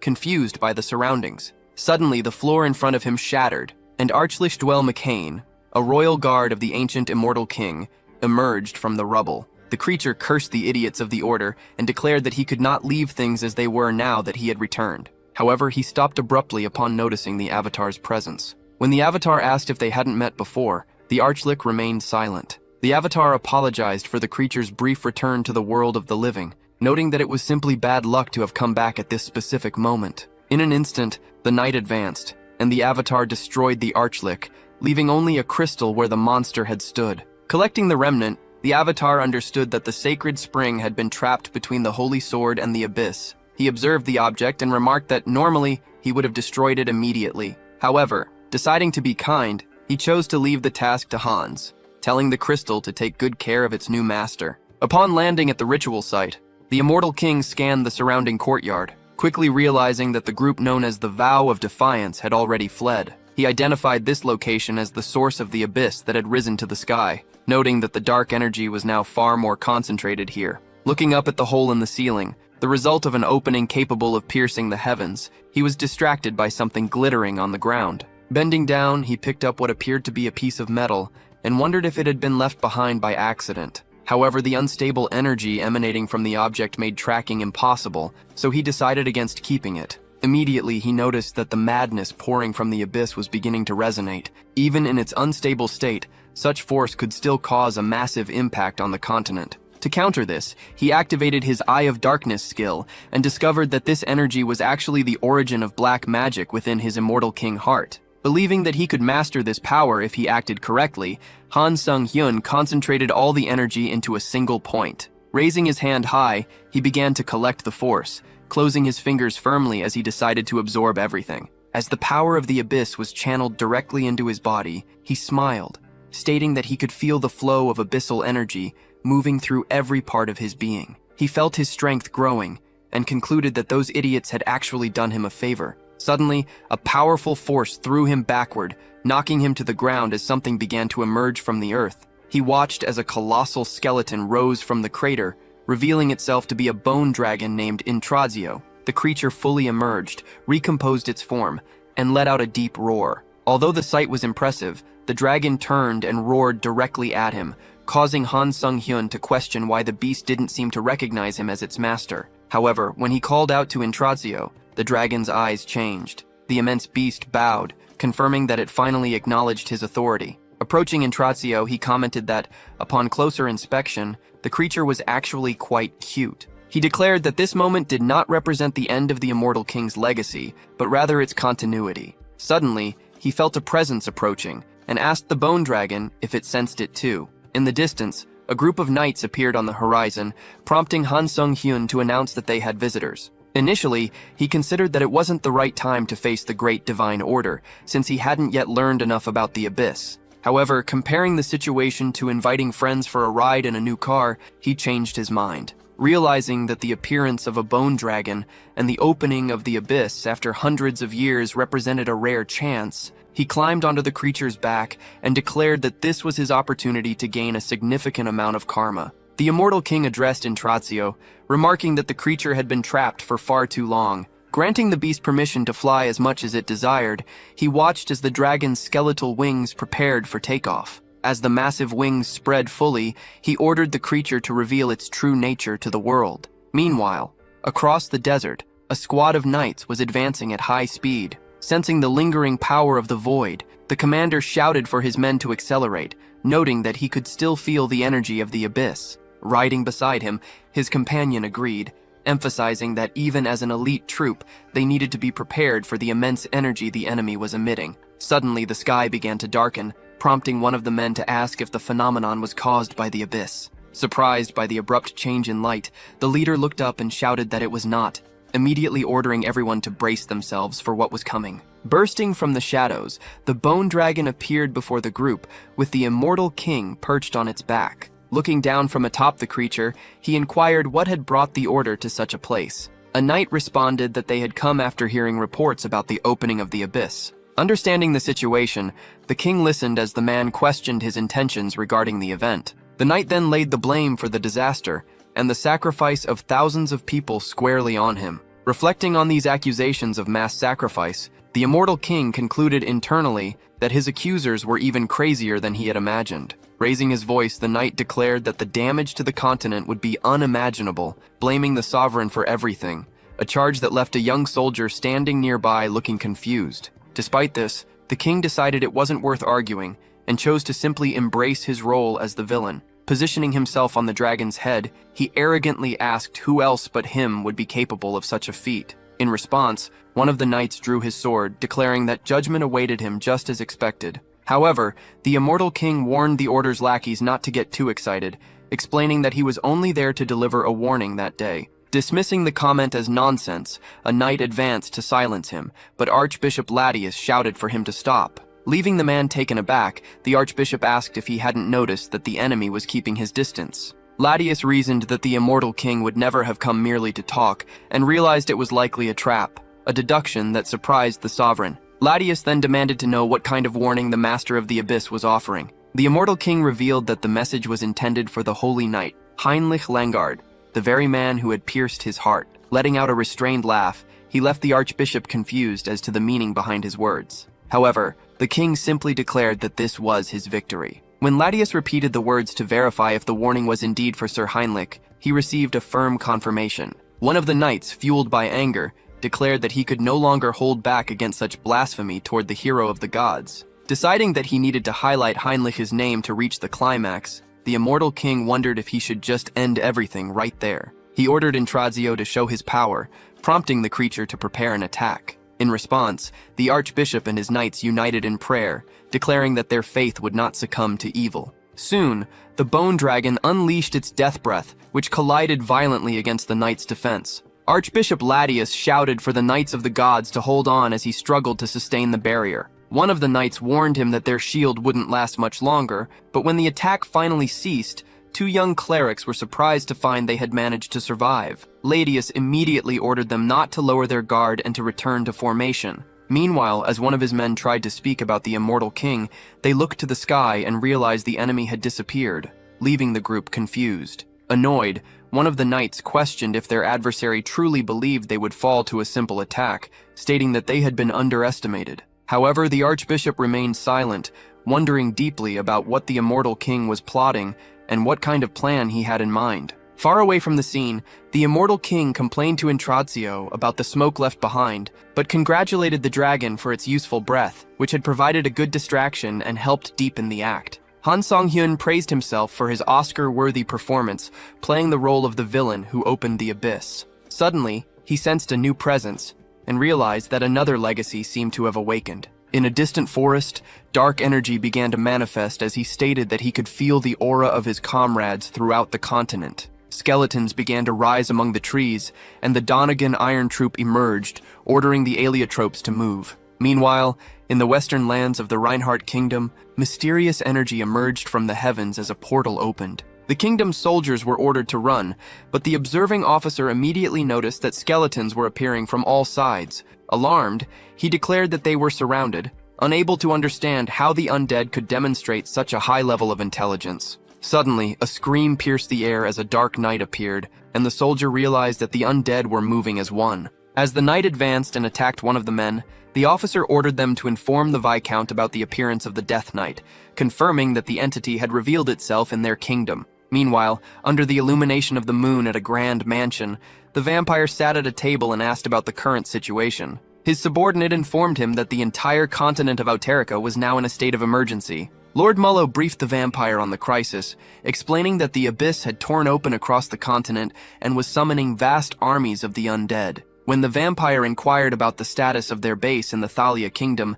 he was informed that the region had escaped significant damage because Hans was successfully holding back the invaders. However, this news did not seem to put the Dark Noble at ease. Noticing his superior's pensive expression, Mullo asked if something was bothering him. The vampire questioned the nature of the insanity radiating from the abyss, only to be told that its true nature remained a mystery. Despite the uncertainty, Mullo reported a sharp increase in conflicts over trivial matters, suggesting that this behavior was a direct result of the anomaly's influence. The vampire was initially skeptical, wondering if that was an exaggeration since everyone was naturally on edge, but his subordinate stood his ground. When pressed to explain his certainty, Mullo paused before revealing that reports indicated strange changes in the movement patterns of monsters, not just humans. Realizing that this insanity affected all forms of life and made them more violent, Heinz concluded that their top priority must be to gather information on the phenomenon. Standing up from his desk, he acknowledged that with Hans occupied gathering the Immortal King's army, he couldn't leave his post. Therefore, they had to focus on collecting data for the time being. The scene then shifted to the Grand Divine Order, where it became clear that Heinlich's intervention was required. Kneeling before the Saintess, he presented the Holy Sword, prompting her to remark that she had always known he would succeed. After he thanked her for her trust, she mentioned that much had occurred during his absence, confirming rumors that something strange, specifically an unstable and dangerous force known as insanity, had emerged from the abyss. Seeing a perfect opportunity to use the Divine Order's reconnaissance force, Heinrich proposed examining the threat personally. Although Saintess Restar suggested he rest first, the knight insisted on fulfilling his duty immediately. Faced with his unwavering determination, she silently accepted that she couldn't stop him, but suddenly remembered a necessary step. She explained that a ritual was required now that the Holy Sword had been recovered, a statement that left him confused. Extending her hand, she commanded the weapon to reveal its true form and asked Heinrich to uncover the truth behind everything,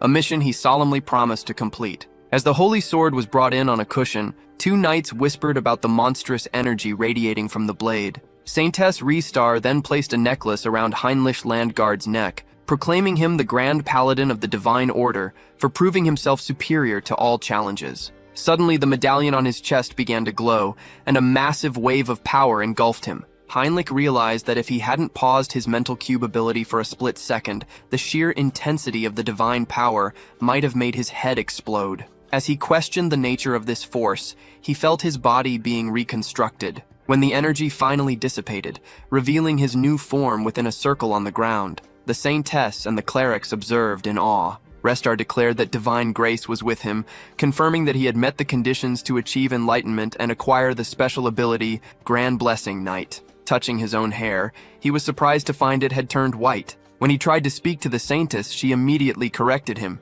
stating that he was no longer just Saint Heinrich Landgard. She declared him the Sacred. Seeing his shock, she explained that the Grand Blessing was a clear sign of sanctity granted solely by the will of the divine. Realizing this title placed him on equal footing with the Saintess, Heinrich watched in confusion as she ordered her attendants to bring out what had been prepared. Two men approached, presenting him with the Guardian of Glory, an elite armor set forged by the Divine Order's finest artisans. As clerics helped him don the gear, they explained that it was crafted from rare ores like mithril and orichalcum, featuring sacred enchantments and barriers that effectively turned him into a walking fortress. Marveling at the perfect fit, he felt an immense flow of divine power just by wearing it. With both the Holy Sword and the armor, his equipment was finally complete. Saintess Restar remarked that they would likely be working together from now on, to which Heinrich replied that it would be an honor, though privately he questioned if he truly deserved to stand by her side. His internal doubts were interrupted when the Saintess revealed how happy she was to finally share her workload, admitting that working until dawn had been exhausting. Staring at two massive piles of paperwork, Heinrich wondered if this was actually a punishment. Ignoring his hesitation, Restar informed him that the Continental Committee was about to convene to discuss plans for eliminating the undead, adding that she was counting on him. He promised to do his best. Then, She declared that both of them would also do their best until the meeting arrived. Meanwhile, the immortal king descended from the heavens and landed before Karam, the Death Knight, announcing that he seemed to be late. As he introduced himself, his overwhelming power completely enveloped and subdued a nearby warrior. Karam immediately recognized the immense strength emanating from the figure. Finally touching down, the king faced his subordinate and declared himself the new immortal king. Repeatedly using the title, the Death Knight confirmed his master's identity. The king observed that Karam was not only a swordsman, but also a leader capable of commanding an army, noting that the commander even knew how to use necromancy. He then formally identified him as the Death Knight.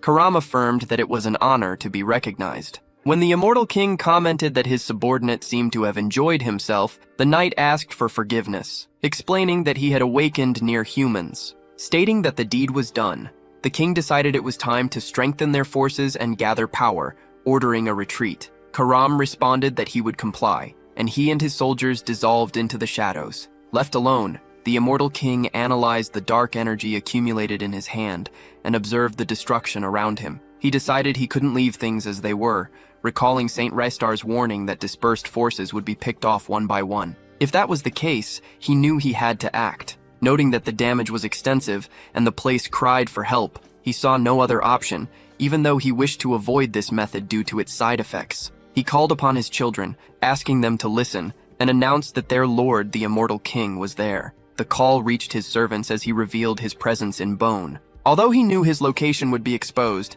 he believed the order would take time to analyze the magic. As long as they could gather quickly and disappear, the risk was acceptable. Demanding a response to his call, he released his energy upwards. Before him, his various commanders finally appeared, bowing and declaring obedience to the absolute command. Affirming that they stood before the true Lord of the Dead, they promised to march immediately with their troops. The immortal king then promised to guide them to a future never before seen, opening his arms to celebrate before his assembled army. Elsewhere, two men walked through a dark forest. One man asked Mike if it was wise to discuss rumors about the undead, but Mike quickly dismissed his concerns, insisting they were just stories. Suddenly, something struck Mike's hand. He called his companion a coward, explaining that it was obviously just an animal because the undead were never silent. To prove his point, a rabbit hopped away, but his companion ignored it and pointed frantically behind him, asking what was there. Before Mike could turn, a creature attacked the other man from behind, striking him down. Seeing the body hit the ground, Mike stammered in horror, realizing he was surrounded by a group of monsters. Another man ran toward them, shouting to know what those things were and why creatures from deep within the mountain had appeared there. Overwhelmed as he watched the horde approach, Mike fell backward, admitting he had never heard of such a phenomenon, and wondering how different monsters could be joining forces. Meanwhile, inside the Hubert Trading Company, Hubert read a newspaper report detailing how monsters from the northern mountains had attacked a caravan. Suspecting this was a side effect of the madness, he worried that if the situation continued, even Tarek would be in danger. Although he had gathered food and war supplies, he decided that this was not the time for ordinary business. He stood up and declared that while small merchants hunted for pennies, the big ones hunted for hearts. Turning to a map on the wall that showed Aonia County and the Iron Fortress, he debated his next move. Upon recalling news that the Iron Fortress was recruiting mercenaries, he adjusted his monocle and concluded that this was the information he needed. In a tavern, patrons discussed the trouble at the fortress, complaining that the northern monsters were migrating and breeding at an abnormal rate. A group of mercenaries sat at a table wondering what to do, and one of them asked Harley for his opinion. Harley slammed his mug on the table and stated firmly that they were going, arguing that they couldn't possibly miss such an opportunity. His companions agreed, saying that was the Harley they knew, and asked when they should leave. Harley replied by asking if there was any doubt, and before the confused men could react, he ran out, declaring they were leaving right now. The group suddenly wondered if he had paid for the drinks, and upon realizing he hadn't, they all ran after him to demand payment. Later at the Mercenary Guild, the receptionist greeted Harley, leaving him to wonder if they had met before. The attendant remarked that anyone present who didn't recognize Harley must be from out of town. Wanting to keep things moving, Harley stated that it would be quick and informed the staff that his group wanted to take the mercenary contract test. However, the receptionist apologized while explaining that the process was difficult. This frustrated Harley's companions, who asked if it made any sense for a guild to deny work to a mercenary, while one of them impatiently threatened the staff member. Denying their assumption, the attendant pulled out a document and told Harley that there was a special referral request reserved specifically for him. Although Harley questioned the request, since he had already planned to head to the Iron Fortress, he dismissively threw the letter away and decided to reject the offer, a move that earned him applause from his friends. Unfazed, the receptionist stated that he didn't believe Harley could refuse this one, revealing that the client was Lord Talmine Ionia. Upon hearing the name, the mercenary reacted visibly, and while the warrior beside him looked confused, the attendant simply repeated the full name to ensure it sank in. Following this revelation, Harley was escorted to Lord Aonia's territory, where a butler received him and mentioned that the Lord was waiting. Asking if he was inside, the mercenary entered the room and announced his arrival. A man in armor turned around, prompting Harley to stare and ask if he was a knight, while also inquiring about the Lord's whereabouts.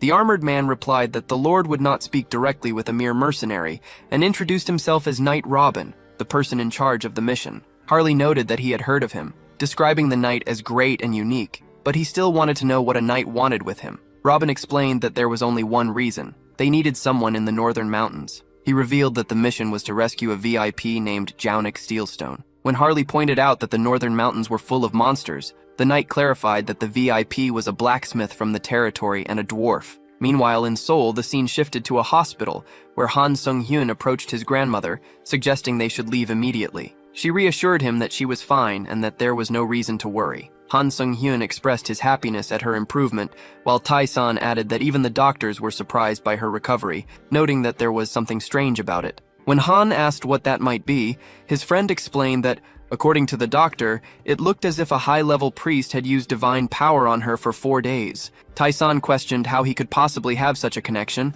but Han Sung-hyun privately confirmed to himself that he was indeed responsible. As they walked down the corridor, however, he simply stated aloud that his grandmother had recovered on her own because she was strong. Tae-san remarked that the older woman's recovery was likely a reward for a lifetime of kindness, before asking about their next steps. Han Sung-hyun revealed that he had found a house in the suburbs where they could live more peacefully. Although his friend questioned whether leaving Seoul was a bad idea, Han simply smiled and described the move as a necessary sacrifice. Later that night, he apologized for causing Tae-san so much worry, adding that he could now manage long-distance travel much more easily. The following day, the group trekked through the frozen mountains with Harley leading the way, his expression serious. One of the knights observed that everyone seemed wary, likely because the mission request had come directly from the Lord himself. He also noted how impressive it was that Robin had not only assigned the task, but had chosen to join them personally. As they walked, Robin announced that they were nearing the location where Jaunic had left a transmission.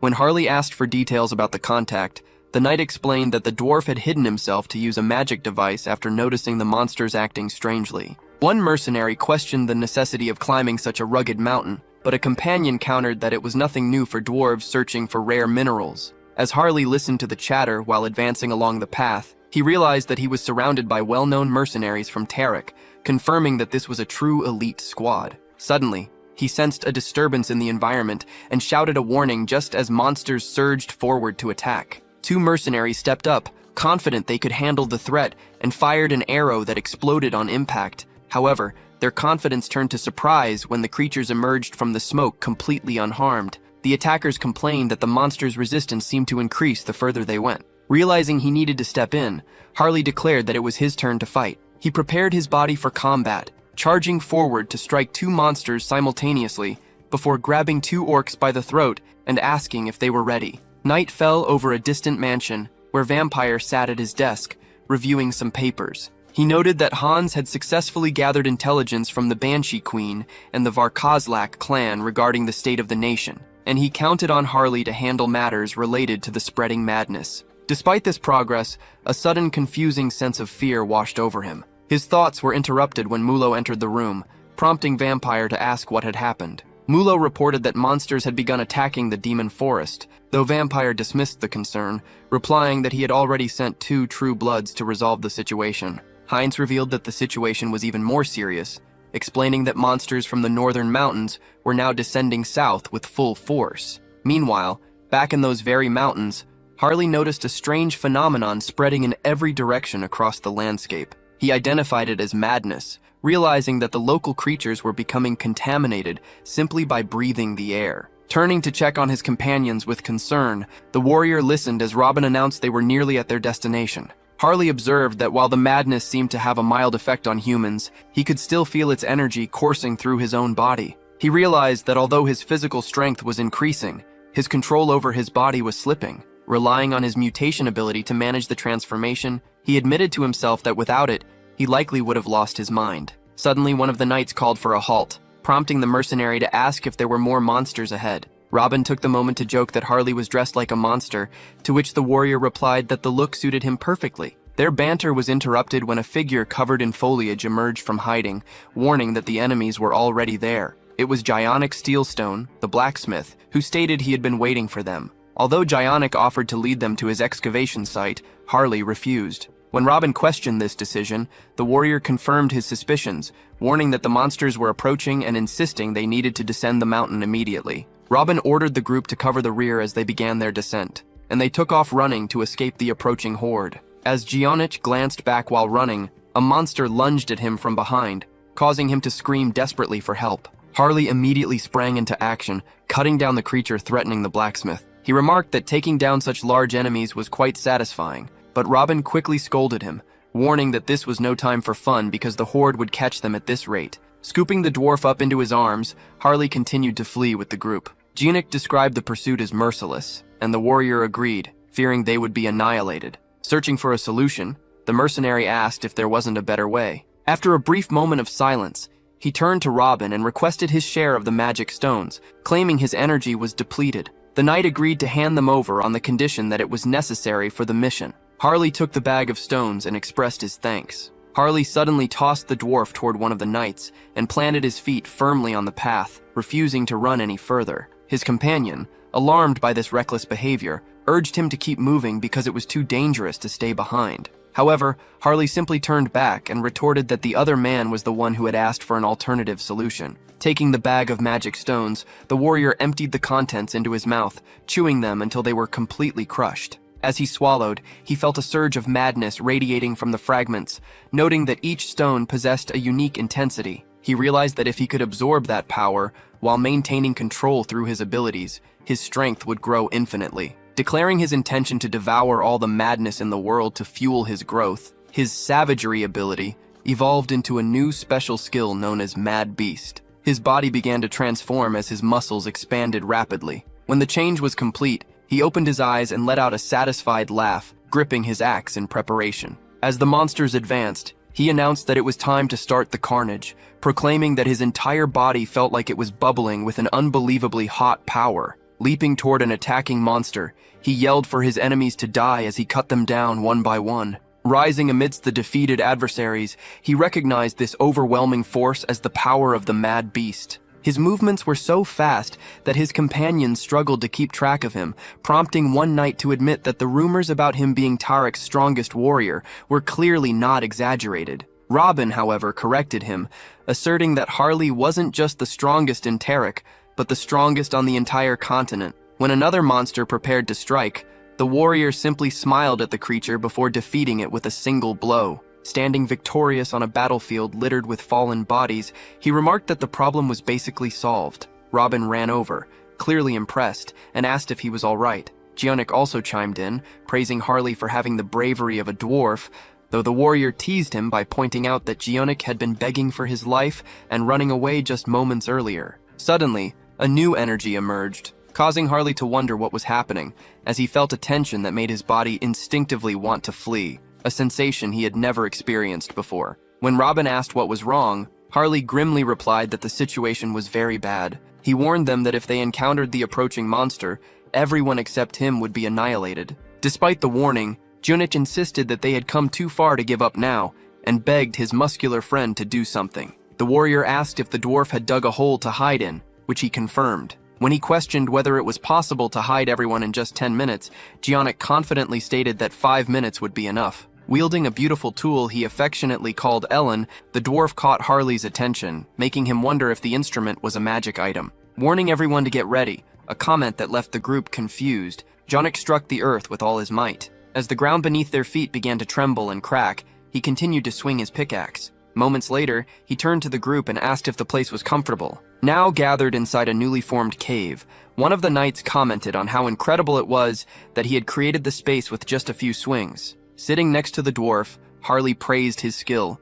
though his internal thoughts were focused elsewhere. A notification revealed that the pickaxe, Ellen, was a medium for his medium selection ability, making him realize the item was even more impressive than it seemed. Staring at Giannic, he decided that he would devour that item one way or another. Suddenly, the cave ceiling began to shudder as loud noises echoed from above. One of the knights noted the disturbance, while his companion asked if it was the monster Harley had mentioned earlier. Robin explained that the creature was indeed right above them, likely feasting on the bodies of the defeated monsters. When a knight suggested running, Robin warned that it wasn't a good idea. However, Harley began to laugh, drawing Robin's attention. The warrior suggested luring the monster away, and although the knight warned that it could cost him his life, Harley insisted he wanted to try. The other mercenaries worried about the plan, asking if he was sure, but Harley pointed to Giannic's pickaxe and stated that he would attempt it as long as he had that tool. He explained that it would serve as a guarantee for dangerous situations. Giannic hesitated, arguing that it was a magic tool with limited uses, but eventually questioned his own hesitation, deciding that life was more precious than the item. The dwarf handed over the pickaxe, yet when Harley tried to take it while saying thank you, Giannic refused to let go. The warrior demanded he release it, to which the dwarf retorted that Harley would probably only use it as a spatula. Finally breaking free, Harley ran off with the pickaxe, promising to return it after use, while Giannic screamed the tool's name in despair. As he ran, however, the warrior silently declared that he had no intention of returning it. Reasoning that since he had saved the dwarf's life, they were even, he believed he had secured Ellen, but then corrected himself, realizing that, in fact, he had acquired a dwarf. Harley emerged from the ground, taking a moment to appreciate the refreshing outside air before planning to introduce the local monsters to one another. He soon spotted a creature far more dangerous than he had anticipated, a two-headed ogre that had clearly fallen victim to the spreading madness. Judging by the monster's massive belly, Harley figured it had consumed a terrifying amount of magic stones. When the creature finally noticed him, the warrior guessed it had been drawn by the scent of the stones he himself had eaten earlier. Seeing a perfect chance to ensure his dwarf friend's safe escape, Harley lured the beast to a secluded area where no one could watch them fight. Once they were safely out of sight, Harley activated his mutation and physical transformation skills. Eager for a true monster brawl, he grew razor-sharp claws and lunged at his enemy, tearing deep cuts into the beast. The warrior thoroughly enjoyed the brutal feeling of ripping his opponent apart with his bare hands. Although the ogre had mistakenly believed the madness made it invincible, it quickly realized that Harley was fueled by the exact same dark energy. Terrified, the monster attempted to flee despite being the one to initiate the attack. Catching up easily, Harley mocked the creature, suggesting it didn't really need two heads, before violently tearing one off and throwing it to the ground. Despite its severe injury, the monster arrogantly claimed that its subordinates would soon arrive as reinforcements. However, a quick glance around revealed that its minions were already lying lifeless on the dirt. Heinz suddenly appeared, explaining that he had killed the underlings to relieve his own boredom while finishing a task.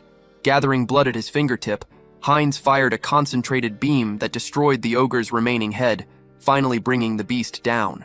He remarked that working together was definitely more comfortable, even though Harley had initially summoned him for a different reason. Mentioning that Lord Zionic's gift would be quite useful, the vampire safely stored the dwarf's pickaxe inside a dimensional gate. With the battle won, Harley drooled with hunger, eager to consume the ogre's corpse and absorb its power before the madness faded. Heinz was equally curious to taste the tainted blood, but a sudden disturbance ruined their planned feast. A nearby volcano began to erupt, radiating an energy that Harley found strangely familiar. From the flames, a real red dragon named Herados emerged. Although such creatures were sometimes worshipped as sacred beings, this dragon had been completely consumed by madness and overwhelming starvation, making any rational conversation impossible. Viewing the half-human and the vampire as fine snacks, the beast decided to devour both of them at once to satisfy its hunger. Reacting instantly, Harley and Heinz launched a coordinated attack, piercing the dragon's eyes simultaneously. To their dismay, the colossal creature simply laughed as its wounds healed in a matter of seconds.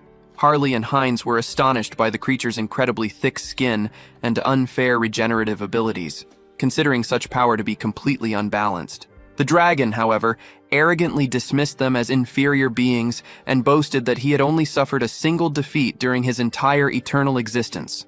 When the duo curiously asked who had managed to beat him, the beast revealed that it was the immortal king, the master of death who had originally sentenced him.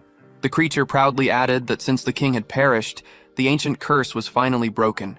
To the dragon's utter confusion, his opponents simply began to laugh. They mockingly apologized in advance for the trauma he was about to experience, explaining that they had called a friend for backup because the two of them might not be enough to handle the fight.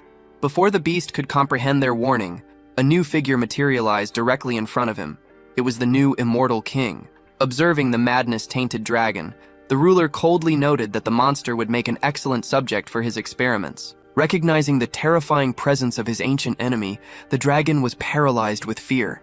The immortal king casually mentioned that he recognized the beast from the memories of his predecessor, pointing out that if a creature like this could awaken from a death-like slumber, it was only natural that the king himself could return from the grave. Overwhelmed by the pressure, the terrified dragon slowly tried to back away, only to strike its tail against an invisible barrier. His enemies quickly informed him that escaping or flying away was completely impossible while trapped inside that confined space. Realizing there was no way out, the beast completely lost its remaining sanity. It began to mutter obsessively about seeking revenge and killing the immortal king. Suddenly, Hiratos started to gather an unbelievable amount of energy, absorbing all the surrounding madness from the air. The display was so impressive that even the king silently admitted he could not replicate such a feat. This overwhelming force seemed to act as nature's own will demanding vengeance, prompting the dragon to threaten the immortal king with total erasure for interfering with its plans. Evaluating the situation, the king decided that simply killing the beast cleanly would be a massive waste of all that condensed madness. Annoyed by the creature's nonsensical rambling, he realized that he needed to level the playing field by playing the monster's own game. Opening his dimensional gate, the immortal king summoned his pure-bone dragon, Entradio, setting the stage for a massive clash between the two giant beasts. Mounting his skeletal companion, the king ordered it to attack, specifically instructing Entratio to remove the enemy's curse and rot, while ensuring its flesh and bones remained completely intact for future use. Following its master's strict command, the bone dragon charged forward with full force, immediately sinking its teeth into the fire dragon's neck to completely immobilize it. Deciding it was time to figure out the best way to butcher the creature, the group quickly went to work. By activating a coordinated series of abilities, including gravitational chains, a spatial lock, and shock absorption, they managed to restrain the beast, even though the dragon scoffed at their efforts as mere petty tricks. Seeing their opportunity, the vampire and the barbarian rushed toward the imprisoned monster. Salivating at the sight of its massive, solid form, Heinz eagerly anticipated the taste of its precious blood and launched a devastating blood strike that inflicted heavy damage. Meanwhile, the starving barbarian had already begun tearing into the creature's flesh with his bare teeth, determined to gorge himself on the seemingly endless supply of dragon meat until his strength fully returned. As the vampire savored his meal, he noticed an unpleasant aftertaste, complaining that the madness mixed into the blood was ruining the flavor. This brief mention of madness quickly sparked a brilliant idea in the protagonist's mind. Before they could act on it, however, Hiratos violently broke free from his magical chains. Refusing to sit idly by while being treated as prey, the furious dragon prepared a devastating breath attack, entirely confident that his enemies could not dodge at such close range. However, his opponents were far from defenseless. Ordering a counter-strike, the immortal king commanded his own undead beast to burn the cursed creature.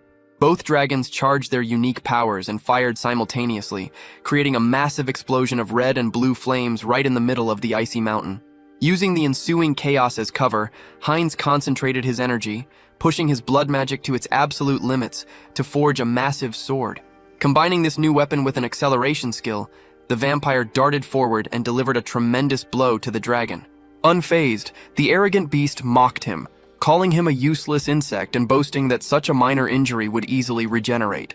In response, the vampire calmly corrected the monster, explaining that dealing lasting physical damage had never been his actual goal.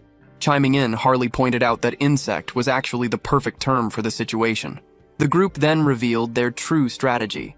Because the dragon's massive reserve of stockpiled madness was far too appetizing to ignore, Heinz's sword strike had merely been a distraction to slip a vicious parasite into the creature's body, one so stubborn that no medicine could ever remove it. That parasite was Harley himself. Now securely lodged inside the dragon, The warrior noted that the texture of the beast's flesh was actually quite pleasant. Treating Herodos's insides like an exclusive all-you-can-eat restaurant, Harley prepared to see just how much power he could extract, settling in for what promised to be an endless feast. As he burrowed deeper into the beast, rich nutrients flooded his system. In a desperate attempt to crush the parasite gnawing at its insides, the dragon's muscles convulsed violently. Despite the immense pressure threatening to shatter his bones and rupture his organs, retreating was out of the question. The warrior was determined to keep eating until the massive creature was completely paralyzed. Suddenly, system notifications filled his mind, revealing that the monster's healing factor had bypassed its natural limits to become ultra regeneration. This terrifying ability allowed the beast to effortlessly restore its vitality without even needing magic stones. While the dragon arrogantly brushed off the internal damage as a mere scratch from a pathetic insect, the invader realized his efforts were struggling against flesh that continuously repaired itself. Moments later, new alerts announced that Harley had met the necessary requirements for evolution. His previous skill transformed into a special ability called Gluttony, named just like the deadly sin. As the change took effect, a cold shiver ran down his spine, and undeniable dragon scales began to sprout across his skin. This physical mutation brought a thrilling realization. From now on, he could permanently absorb the traits of anything he consumed. Outside, the restless dragon boiled with rage, planning to physically rip the intruder out piece by piece.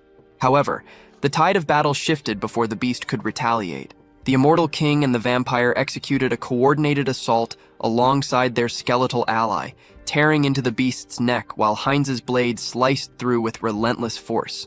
This external success was largely due to Harley's gluttony skill, which successfully suppressed the creature's madness and weakened its powerful bloodline.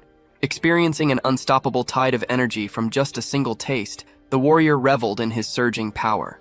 At the same time, the vampire received his own notification, indicating that his bloodline skill had advanced to the sacred stage, a rare evolution triggered exclusively by drinking from a vastly superior opponent. Sensing a vital target nearby, Heinz hesitated for a moment before Harley confirmed his suspicions. They had finally located the creature's heart, which served as the ultimate magic stone. Mentally declaring checkmate and preparing for an absolute feast, the warrior took his first vicious bite out of the organ. The devastating strike sent the dragon into violent convulsions as unimaginable agony erupted directly from the very core of its being. Moments later, the massive creature finally collapsed lifelessly against the earth, signaling the end of the grueling battle. Having fulfilled his duty and guided them this far, Intrashow was finally allowed to rest. Triumphant laughter echoed through the area as the trio celebrated their victory, having successfully overcome every obstacle from the two-headed ogre to the fearsome dragon. They stood together in the aftermath, forming a symbolic image of triumph over the fallen beast. As the dragon opened its eyes for one last dying breath, the immortal king casually remarked that he had no intention of destroying the world this time. He added that the beast shouldn't resent him for taking a few bones, promising to put them to excellent use. In fact, the group wasted absolutely nothing. Acting like a highly efficient cleaning crew, they carefully harvested the horns, the blood, and every other valuable piece of the carcass, treating the remains as a veritable treasure trove of rare magical ingredients. By the end of their efforts, the scene resembled a comical image of an entirely spotless plate. Even the potent, lineage-rich blood was safely stored away for future needs. Despite the incredibly valuable loot, Harley emerged as the true greatest beneficiary of the raid, though he was currently writhing in agony on the ground. Something unnatural was surging through his veins, twisting his body in a transformation that was far from smooth. By absorbing the concentrated madness of all those monsters, he had pushed himself far past his absolute limits, leaving his insides feeling as though they were being ripped apart. As his physical control rapidly faded, he realized that his only hope for survival lay in the methods hidden within the dragon's heart. To save himself, he needed to forcefully weave the overwhelming madness together with the beast's pure essence. Strange markings began to spread across his skin as he slowly aligned the chaotic energies. Soon, a heavy sensation washed over him, accompanied by a series of system notifications. The alerts announced that his race had officially changed to a dragonkin hybrid, and that he had acquired a new special skill called Heart of the Mad Dragon. Although he still looked entirely human on the outside, a profound internal shift had occurred. His very essence had undeniably ascended, pushing his being far beyond its previous boundaries. Staring at his scale-covered hand, Harley realized the dragon's heart possessed enough power to alter his entire species. A system alert soon confirmed his new status as a dragonkin hybrid. The notification explained that by absorbing the light dragon's heart, he had gained its immense strength, along with the ability to manage his internal madness while continuously absorbing it from his surroundings. Additionally, his jeweled eyes had merged with the dragon eye, greatly enhancing their overall effectiveness. Although his mutation skill allowed him to access this power at will, he quickly discovered a dangerous drawback when a simple stomp accidentally shattered the ground. Realizing that increasing his body density made his weight unmanageable, he knew that a lack of control would be disastrous. Therefore, he decided to practice handling his new form before rejoining his companions, who were still waiting for him after his encounter with the monster. Before his training could even begin, an enormous surge of energy coursed through his body, signaling the start of the raid's closing ceremony orchestrated by Hans. Nearby, the immortal king was casting a powerful spell over the dragon's corpse, releasing so much dark magic that the sky completely clouded over. As the massive skeleton slowly rose from the ground, the king asked for its name. The creature replied that it was Heratos. Announcing himself as the Lion King of Death, the king declared that he was granting the beast a second life and taking his rightful place as its master. Pleased with the creature's submission, he noted that the undead monster was acting just like an obedient puppy. Meanwhile, in the real world, the protagonist stood admiring his impeccably furnished new house. He had finally completed his dream home, outfitting it to his exact tastes with a personal gym, an arcade, and even a comic cafe. Even though his circumstances now allowed him to go out freely, his shy and introverted nature made the comfort of his own space much more appealing. He had designed the house perfectly so that he would never actually need to leave. Wondering how to handle the yard work, he used his entity projection skill to transform into his elf avatar. By channeling his high elf magic, he effortlessly grew a breathtaking garden. Admiring the beautiful results, he confidently concluded that the typical struggles of maintaining a large, independent house simply did not apply to him. Since he possessed multiple avatars, securing his new home was a simple task. He planned to use Heinz, whom he had already summoned, to establish the initial barrier. Once his projection cooldown finished, he intended to layer Hans and Heinrich's protective spells on top of it. By combining defenses against vampires, dark magic, and holy magic, he confidently concluded that he had created the absolute safest house on the planet, effortlessly checking off another household concern. Moving on to his accounting, he opened the Karma Shop interface. To his amazement, his balance had skyrocketed to an incredible 1,608,961 points in less than a week of Earth time, proving to him that sheer numbers truly made a difference. Hoping that he could finally raise his maximum number of avatars, he accepted that he had to spend the points and initiated the enhancement process. The upgrade was a complete success. His unique skill grew, officially increasing the number of avatars he could possess. Furthermore, the system notified him of significant boosts to his entity's potential, learning rates, and overall cognitive abilities. For a brief moment, a wave of depression washed over him as he worried that his main body might become foolish due to the heavy distribution of mental energy to his clones. However, he quickly dismissed the thought, reasoning that since he and his avatars were essentially the same being, it didn't really matter. The evolution of his unique skill also blossomed into a brand new special ability called Avatar Cloud. This feature allowed his avatars to share items through a small subspace, effectively acting as a cross-dimensional transfer system that completely eliminated the need for face-to-face exchanges. Eager to test the mechanic, he successfully moved the item known as Ellen from a clone directly into his own backpack without a single issue. Thrilled by the flawless result, he realized this new system would massively expand Hubert's trading operations and even allow him to seamlessly send Heinrich's Arc glitch source straight to Hans. With his preparations complete, he decided it was time to start the main event. Silently apologizing to Zihanak while reasoning that the action was simply the price for saving his life, the protagonist activated his customized skill and prepared to summon a dwarf. A sudden explosion in the garden marked the arrival of a new clone. Needing a dependable blacksmith like Zihanak to manage his equipment, the protagonist was quite baffled by the initial result. Instead of a seasoned craftsman, the system had produced a muscular, bearded baby with his own face. Quickly opening the customization menu to fix this bizarrely adorable appearance, he maxed out the avatar's height, rejuvenated his facial features, and styled his beard and body. The final result was a proper, authentic-looking dwarf. Continuing his clear preference for the letter H, the creator named his 8th avatar Howard. After they politely exchanged greetings, a system window appeared, confirming that the dwarf had been born using the artisan's pickaxe as a medium. It also highlighted his artisan-esque spirit trait, which granted valuable bonuses to all crafting activities. While the avatar's starting skills were exactly what the protagonist wanted, there was one minor flaw. Just like Harris, Howard lacked basic general knowledge. Since Harley's northern connections were currently unavailable due to ongoing regional chaos, the creator decided to use Heinrich for a quick workaround. Heinrich promptly contacted a loyal subordinate. Once she eagerly agreed to carry out his commands without question, he asked her for an urgent favor.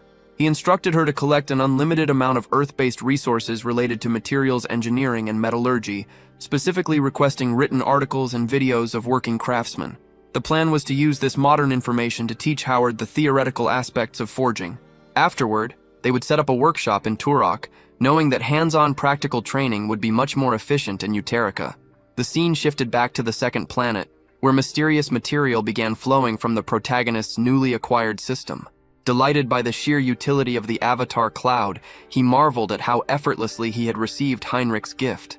Eager to put this new source to good use, he commanded the entity within the crystal to rise, explaining that he had a specific task for it. Emerging from the crystal was McCain, the necromancer, who had been in a deep slumber since his defeat by Heinrich. Initially outraged and demanding to know who dared to summon him, McCain's attitude shifted instantly upon recognizing the immortal king. Tearfully admitting he thought the hero had permanently destroyed him, the necromancer praised the king's incredible power and immediately swore his absolute loyalty. Based on the previous immortal king's memories, the protagonist knew McCain was a highly skilled strategist. While having capable subordinates was always advantageous, he couldn't help but think that the necromancer's slightly cute dog-like face made him look anything but tactical. Their reunion was suddenly interrupted by the arrival of a girl named Olivia, who respectfully paid homage to her ruler. When asked about her unexpected visit, she explained that she had come to report on her assigned mission. The king had previously ordered her to track down the Oath of Reversal and extract as much information as possible, a task perfectly suited to her unique abilities. She detailed how her investigation had expanded westward across the continent and into parts of the Central Empire, ultimately leading her to what she suspected was a key enemy fortress.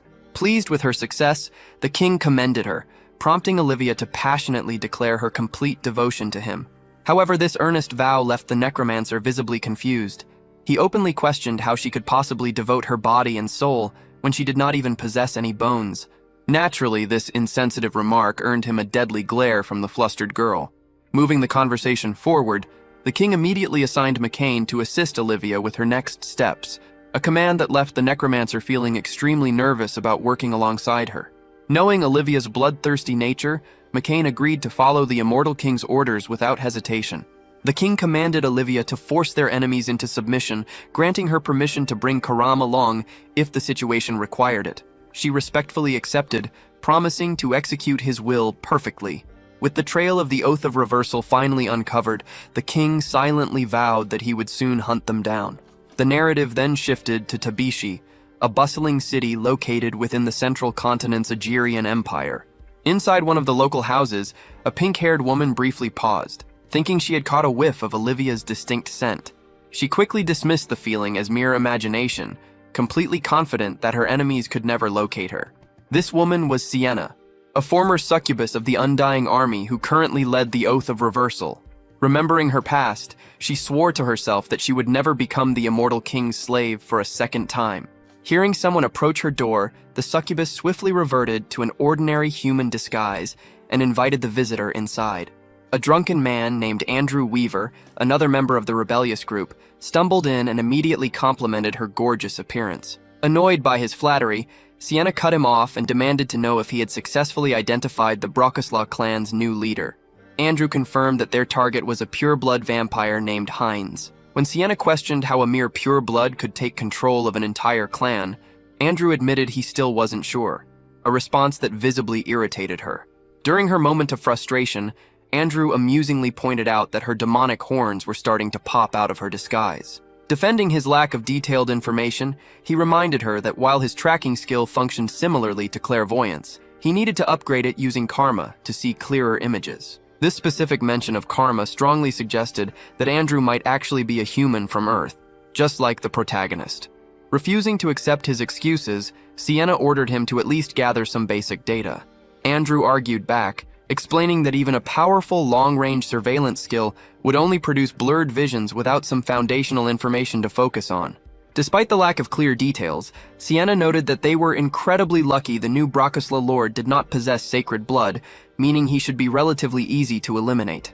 When Andrew asked if she planned to handle the assassination personally, she scoffed at the idea. Instead, her gaze drifted toward an ancient clock infused with a magical seal as she revealed her true strategy, declaring that the continent's most formidable vampire clan, Yup Persia, was about to launch a massive war of conquest. Back in the protagonist's world, his new dwarf avatar was already hard at work.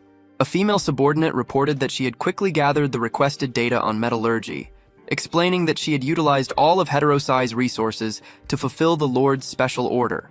Although the protagonist could not comprehend the detailed files on metal properties and hammering techniques just by looking at them, he remained confident that Howard's dwarven instincts would easily make sense of the information.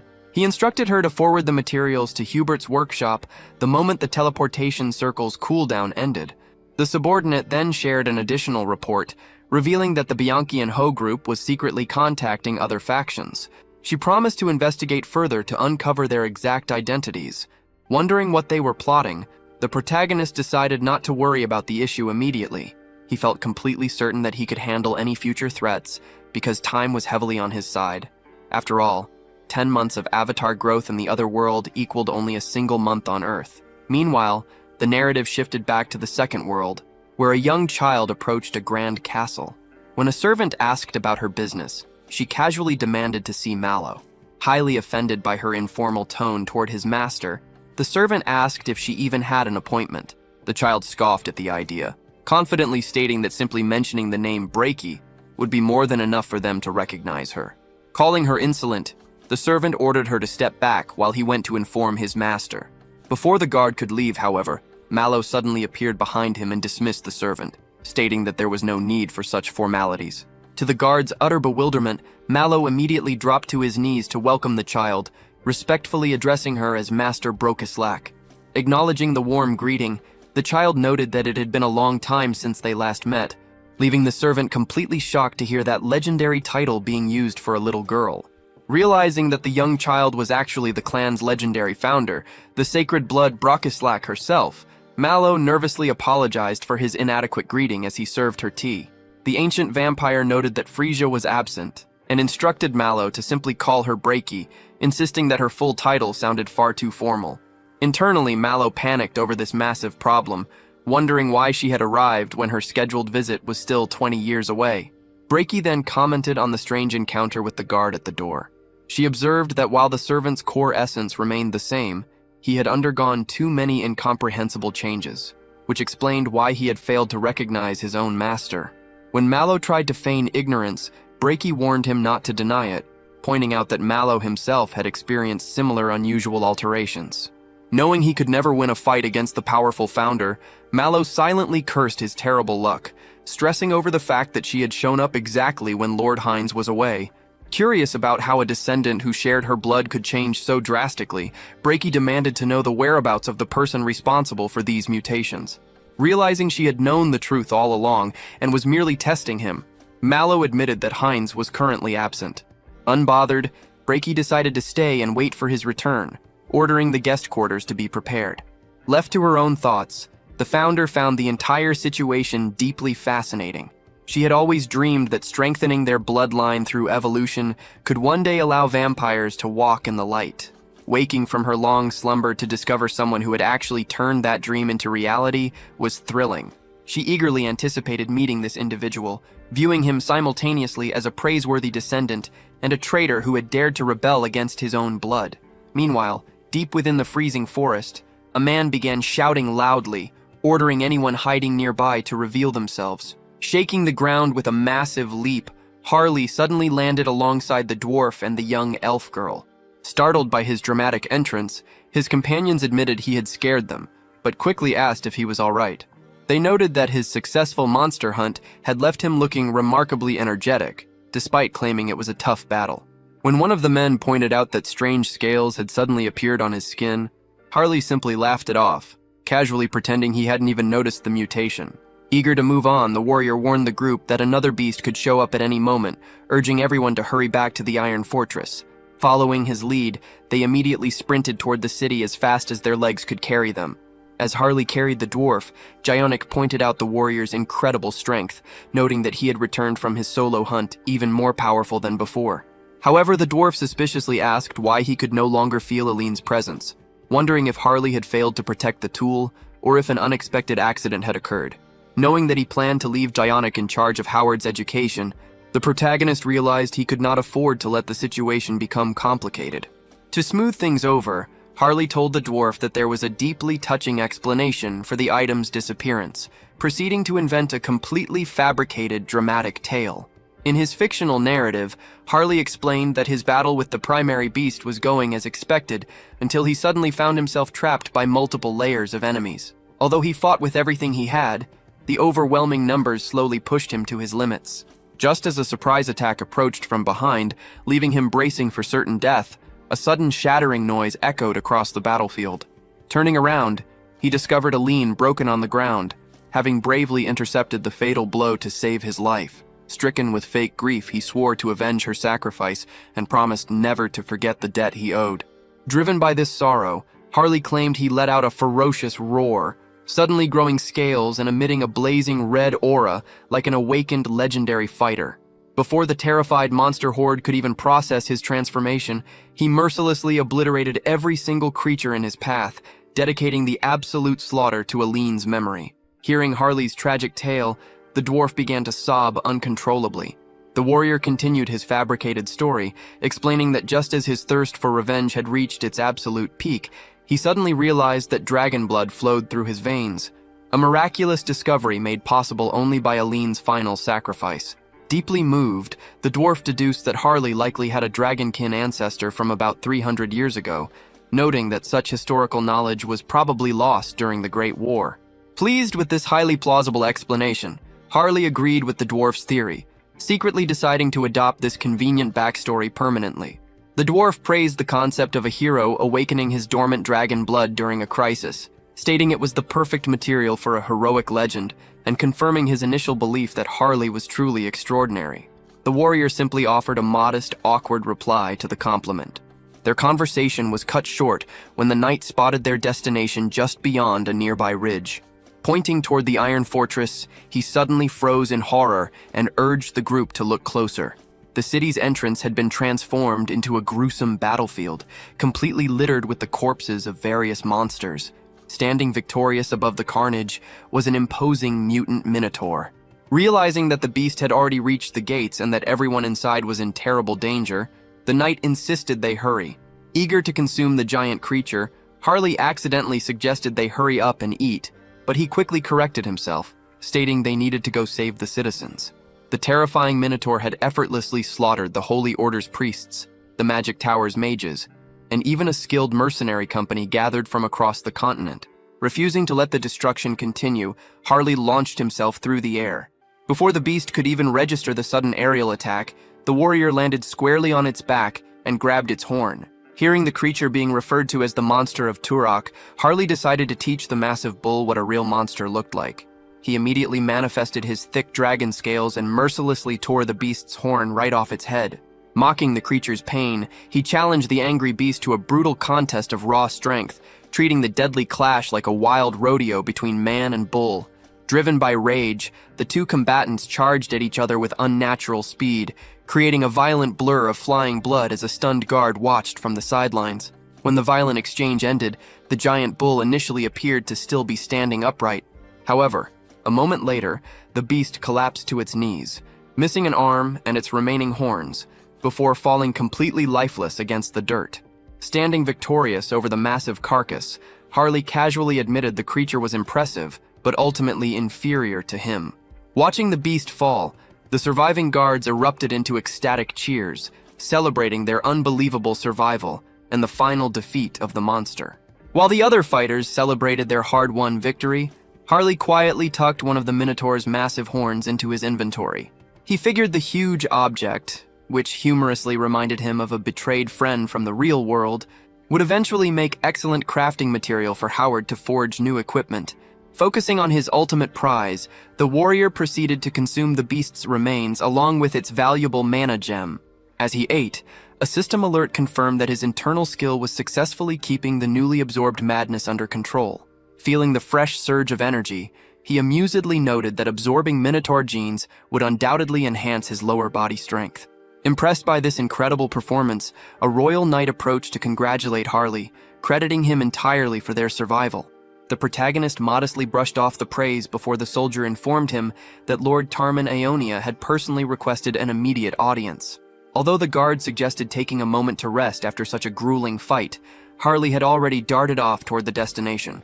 Approaching the snow-covered castle, he reached for the heavy doors but was quickly intercepted by the guards. His companion anxiously reminded him to mind his manners, fearing that Harley's usual foolish demeanor might cause political trouble.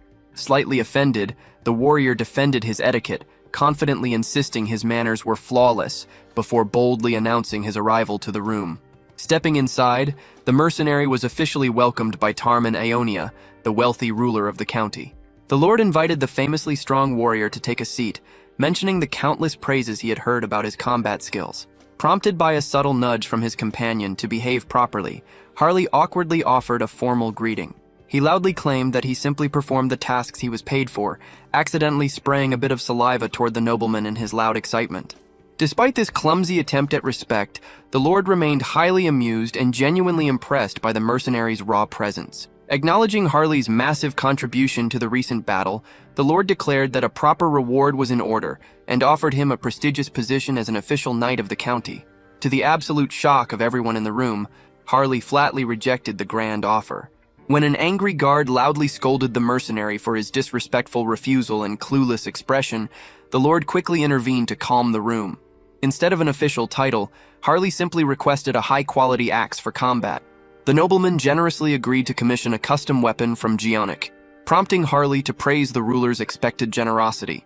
Beneath the polite exchange, however, a silent battle of wits was taking place. While the lord confidently believed he would eventually find a way to recruit the stubborn warrior, Harley secretly planned to continuously string the nobleman along to maximize his own profit, proving that both men were simply trying to manipulate one another. A sudden chill filled the air as the focus shifted back to the merchant avatar.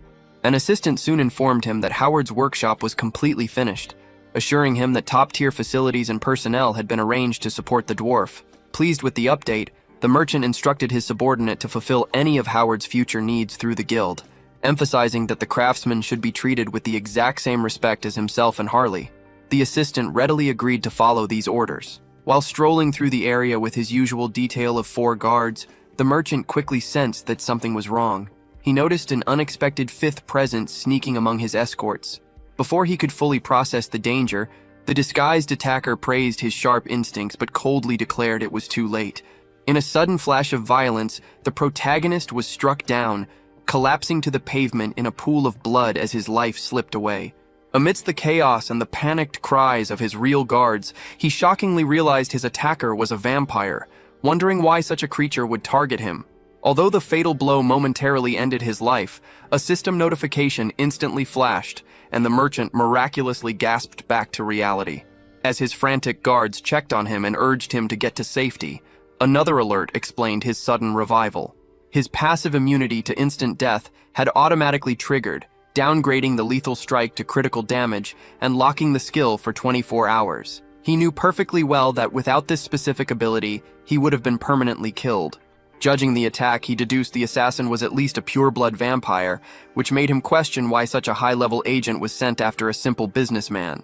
Realizing the enemy would inevitably return upon discovering his survival, the merchant decided to retreat immediately and leave the investigation to Hans. He informed his bewildered guards that he would handle all future business matters remotely through Howard. Because these guards had been recommended by the 3 southern warriors, he felt he could trust them. Stating his urgent need for medical treatment, Hubert abruptly unsummoned himself, vanishing into thin air right in front of his shocked escorts. Later that evening, inside a distant castle, a leader gathered his key followers to ensure everyone was prepared for their upcoming plans. Addressing Clan Lord Visk Yup Persia, a true-blood vampire named Theodore delivered a crucial update regarding their operation in Tarik. He confirmed that they had successfully eliminated the merchant secretly allied with the Brokazla clan, successfully diverting their rivals' attention. Highly pleased with the news, the leader praised an operative named Klein for the successful hit, proudly declaring that this assassination had officially opened the gates of war. Modestly dismissing the praise, the operative stated that the assassination had been a very simple task. The timing proved to be excellent, as the group had just finished verifying the intelligence gathered from the challenge oath, and they were proud to announce that the Bloodgate was finally complete. After the leader verified that the portal's coordinates were set correctly, the subordinate detailed their strategy. They planned to regroup in the city of Rapella first before advancing toward Teleria, noting that the final leg of the journey would only take about half a day. Pondering the situation, the clan lord thought about the mysterious vampire who had recently seized control of Brokazla. Eager to personally confront this unknown ruler, he excitedly ordered his entire army to prepare for the immediate march on Teleria. Far away, Olivia relentlessly continued her intelligence-gathering mission for the immortal king. Her spectral servants bitterly complained that the intense workload would surely kill them, but the lady completely ignored their exhausted pleas. Alongside tracking the challenge oath, she had also been assigned to locate the vampire responsible for Hubert's murder. Even though her banshees had thoroughly searched the entire continent, they had failed to find a single clue. Deciding to conclude the day's search at the city of Rapella, she suddenly noticed something highly unusual. A suspicious portal radiating red energy opened in the distance, and several unnaturally pale figures stepped out. Relieved by this lucky discovery, the spirits happily informed their mistress that they had found their targets. Knowing the critical importance of this event, Olivia immediately reached out to report the situation directly to the king of the undead. Observing the events from a great distance, the immortal king quickly recognized the situation as a full-scale invasion by a rival vampire faction. This revelation made him realize that the recent assassination attempt on Hubert was actually a calculated distraction meant to divide their forces. Since the central Eupersia clan boasted the strongest military among the three major vampire families, with the Eastern Opepo being the other remaining power, both he and Olivia strongly suspected they were the culprits behind the attack. Concluding that Brokazla's current defenses would easily fall against such a formidable enemy, the king knew he had to deploy reinforcements right away. Meanwhile, back at Heinz's castle, the servant Mulo was busy managing paperwork. His quiet work was briefly interrupted when Lady Breaky announced her presence at the door, prompting the servant to politely welcome the ancient princess inside. Sensing an unusual shift in the atmosphere, Lady Breaky suddenly commanded Mulo to brace for an imminent attack. Confused by the abrupt order when everything seemed peaceful, the servant asked what was happening. She explained that she was experiencing a strong premonition, and sternly warned him to stop chattering, asking if she looked like someone who made up nonsense. Even though preparing for battle so unexpectedly was hard to accept, the intuition of a sacred blood vampire was absolute. Despite her holy status, her fierce combat presence was often compared to that of a demon. Since Heinz was still absent and could not be relied upon for support, she stressed that they had to set up the castle's defenses right away. Meanwhile, the Yup Persia clan had assembled its entire elite army, bringing together 4 true-blood vampires and 44 pure-bloods. Confident that Brokosla would be wiped out effortlessly, the clan's leader decided to skip any lengthy speeches and ordered an immediate march on Teleria to catch their enemies off guard. His loyal subjects quickly agreed to the plan. However, just before setting off, the Vampire King suddenly felt a cold chill. He stared suspiciously at the moonlit sky, prompting a servant to ask if anything was amiss. Dismissing the unsettling sensation as mere imagination, Lord Visk Yup Persia, a sacred blood vampire himself, reassured his troops that they were merely facing a leaderless rabble. Certain of his overwhelming power, he boldly promised to eradicate Brokosla before the day was over.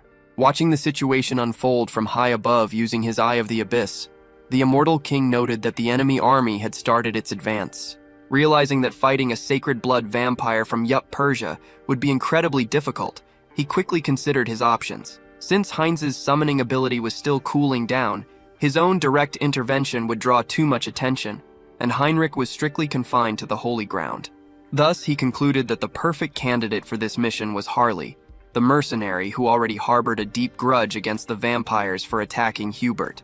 Wishing the warrior would arrive quickly, the king watched as Harley struggled with a completely different problem elsewhere. The massive fighter was currently arguing with a group of screaming guards who mistook him for a dangerous ogre. Despite showing them his official identification, the soldiers refused to believe someone of his size could be human and ordered his capture, leaving a highly frustrated Harley wondering how many times he would have to endure this exact misunderstanding. As the Yup Persia forces finally approached and analyzed the rival city, Lord Visk sensed a familiar, unpleasant presence and noted that the situation had just become much more interesting. When a subordinate asked what he meant, the king revealed that the ancient ghost of Brokosla had apparently returned from the grave. This shocking news caused the servant to stutter nervously, terrified that the legendary Sacred Blood founder was actually inside the castle. Disgusted by his minion's fear, Visk angrily asked why her presence mattered when the mighty king of Yup Persia was leading them. The servant tried to clarify that he was only worried about the massive casualties they might suffer, but the irritated ruler swiftly cut him off. Declaring that their clan had absolutely no equals, Visk commanded his troops to proceed with the attack immediately, completely undeterred by the ancient threat awaiting them inside. Lady Breaky admired Teleria's castle, noting that even a queen would praise its flawless magical barrier. She casually asked Mulo about the rest of their defensive preparations. He reported that they had gathered every available fighter, though he admitted their numbers were still critically low. Remaining entirely carefree, Breaky joked that they had no other option since the enemy was already at their doorstep. When the servant nervously asked if she could pinpoint the attacker's current position, she confidently confirmed that they were about to breach the room at that very second. Right on cue, the invading vampires shattered the windows to make a dramatic entrance. Standing face to face with his ancient rival, the Yup Persia leader mocked Brokosla for clinging to life, claiming he had assumed she was already on the brink of death. He arrogantly promised to personally close her eyes forever. Unfazed by his threats, the ancient founder simply sighed, calling him a silly, annoying child who only knew how to brag about himself. Standing nearby, Mulo trembled with absolute terror. Being trapped in the same room as two Sacred Blood vampires was overwhelming, and he realized that even if Lady Breaky could defeat the enemy king, they were still hopelessly outnumbered by 4 True Blood opponents. Despite the terrifying odds, Mulo knew they had one remaining advantage. Determined to punish the invaders for stepping onto Brokosla territory, he activated a powerful blood barrier designed to boost their allies' strength. Calling upon Brisha and the rest of the guard to handle the unwanted guests, he instructed them to protect Lady Breaky at all costs, explaining that maintaining the complex spell prevented him from joining the physical fight himself. Amused but practical, the enemy king decided not to waste time on useless struggles and lunged straight for Mulo, figuring that killing the caster would instantly drop the annoying shield. Before the king's sharp claws could slice Mulo's neck, Lady Breaky intervened. She effortlessly blocked the lethal strike and forced the invader back, asking if the arrogant youngster was foolish enough to underestimate her. Frustrated, the enemy leader warned the ghost not to interfere with his plans, declaring that he would eliminate her first in a one-on-one duel. The ancient founder calmly replied that the unruly child clearly needed to be disciplined. With their leaders engaged, the two opposing armies finally clashed. The Brokosla defenders were ordered to send the trespassers straight to hell, while the Yup Persia troops were commanded to crush the defending insects and put them in their proper place. As the chaotic battle rapidly escalated, a sudden disturbance caught everyone off guard. A massive, clawed hand suddenly pierced right through the magical barrier from the outside. The vampires froze in shock, terrified by the realization that someone was forcefully tearing down the shield with his bare hands. The intruder was Harley, sporting a psychotic grin and his striking red hair. He stared directly at the enemy assassin, declaring that he had finally tracked down the person responsible for gutting the weak merchant, Hubert. Confused by this unexpected threat, the enemy forces wondered if this imposing warrior was actually talking about their recent assassination target. Realizing the immediate danger of Harley's intimidating presence, Lord Theodore frantically questioned Klein about the exact details of his previous mission, demanding to know if the assassin had truly erased all his tracks as promised. Despite the assassin's desperate attempts to deny any mistakes, his superior quickly pointed out that an enemy had clearly tracked him right to their doorstep. Taking advantage of their distracted conversation, Brissia launched a flawless surprise attack, landing a heavy punch directly on the vampire's mouth. Cursing the situation, The struck vampire demanded that his subordinates call for the other nobles, clearly frustrated by the woman's impressive strength. Meanwhile, the warrior was eager to test out his newly acquired abilities. As system notifications confirmed the activation of his vital aura, berserk mode, and madness, thick dragon scales began to form across his body. The sudden mutation left the enemy servants completely horrified, wondering what kind of scaled beast had just appeared. Grouping all the vampires together as his enemies, the warrior silently vowed to make them suffer for what they did to Hubert. He then proceeded to slaughter the Yup Persia followers one by one, tearing through them as if they were nothing more than ordinary, weak monsters. Observing the massacre, the Yup Persia leader demanded to know who else the ancient founder had brought to the battle. Unfazed, she replied that she owed him no explanations, secretly just as confused as he was about the monstrous intruder's sudden arrival. Dismissing the issue, the enemy king boasted that the fight would be brief due to his men's superior competence. Soon, the two sacred blood leaders engaged in a clash so incredibly fast that an onlooker couldn't even track their movements. To a normal eye, they appeared to be standing completely still, battling entirely with their minds in a legendary clash of causality exclusive to superior bloodlines. Eventually, the enemy king mocked the ancient ghost for making a fatal error, using the opening to completely sever her arm. Acknowledging the severe injury, the founder realized her opponent was fighting with absolute dedication. Remembering that he used to be quite weak in the past, she admitted to herself that age might finally be catching up with her. Returning to the chaotic skirmish, one of the desperately outmatched vampires silently pleaded for backup against the relentless intruder. Embodying the sheer fury of an insane dragon, the warrior crushed everything in his path. During the carnage, he noticed that the sacred blood lady of Brokislack was in grave danger. Realizing that waiting for Heinz's return might result in a tragedy, he decided to go all out and combine every weapon in his arsenal. Activating his mutagen, raging beast mode, the Kalka combat style, his vital aura, the jewel eye, and finally his subjugation ability, the warrior initiated a massive transformation. By merging all these incredible powers, his body shifted into an entirely new, horrifying form. Even the vampires, who were terrifying creatures themselves, stared in utter disbelief, wondering what kind of nightmare had just materialized before them.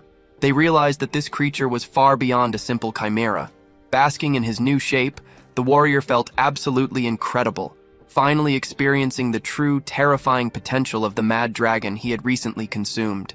Smiling excitedly, Harley announced his readiness and charged forward with the sheer force of a wild bull. Panicking at the sight of the attack, the enemy guards desperately called for cover fire, completely unsure of how to safely intervene to protect Lord Bisk. As the warrior launched his assault directly at the vampire leader, an invisible barrier suddenly blocked his hands, causing his tough scales to crack upon contact. This powerful shield was the sacred blood's domain of causality. Refusing to be stopped, Harley merged the abilities of his jewel eye with the heart of the mad dragon. Letting out a ferocious roar, he physically forced the barrier open with his bare hands, ultimately shattering it into pieces. This unbelievable display of raw strength left both rival lords entirely stunned, prompting the enemy king to demand the identity of the maniac attacking him. After verifying that the enemy leader was indeed the boss of the invading vampires, Harley introduced himself as the representative of their recent victim. When Bisk expressed genuine confusion, the mercenary lost his patience and resorted to immediate violence. He stated that if the culprit did not recognize his own crime, a solid punch to the face would easily make him understand what it felt like to be a victim. Although Harley confidently landed a heavy blow and asked how it felt, Bisk arrogantly brushed the attack off. The Lord claimed the warrior was merely experiencing hallucinations within the causality space, boasting that such a trivial strike could never harm a sacred blood vampire.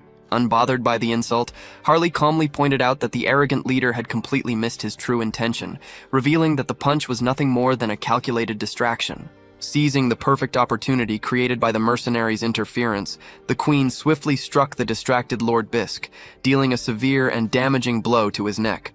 She gracefully thanked Harley for his help, noting that his actions had successfully restored the balance of their duel. Satisfied with his contribution, Harley turned his attention away from the bosses and faced the angry guards. As the furious minions swore they would never let him approach their lord again, the warrior simply grinned. He explained that fighting them was exactly what he wanted, confidently adding that someone else would handle their boss. Elsewhere on the battlefield, the red-haired assassin found himself surrounded by lifeless vampire bodies. Shocked by how easily the defenders were overcoming their numerical disadvantage, he nervously wondered if Brockislack had always been this powerful. Realizing his life was in grave danger if he couldn't push forward, the assassin suddenly noticed his surroundings shifting as he was pulled into an isolated space. Before he could fully process the trap, a mysterious vampire materialized right in front of him. When the frightened redhead demanded to know the newcomer's identity, the stranger coldly replied that he was there for the man who had dared to harm Hubert.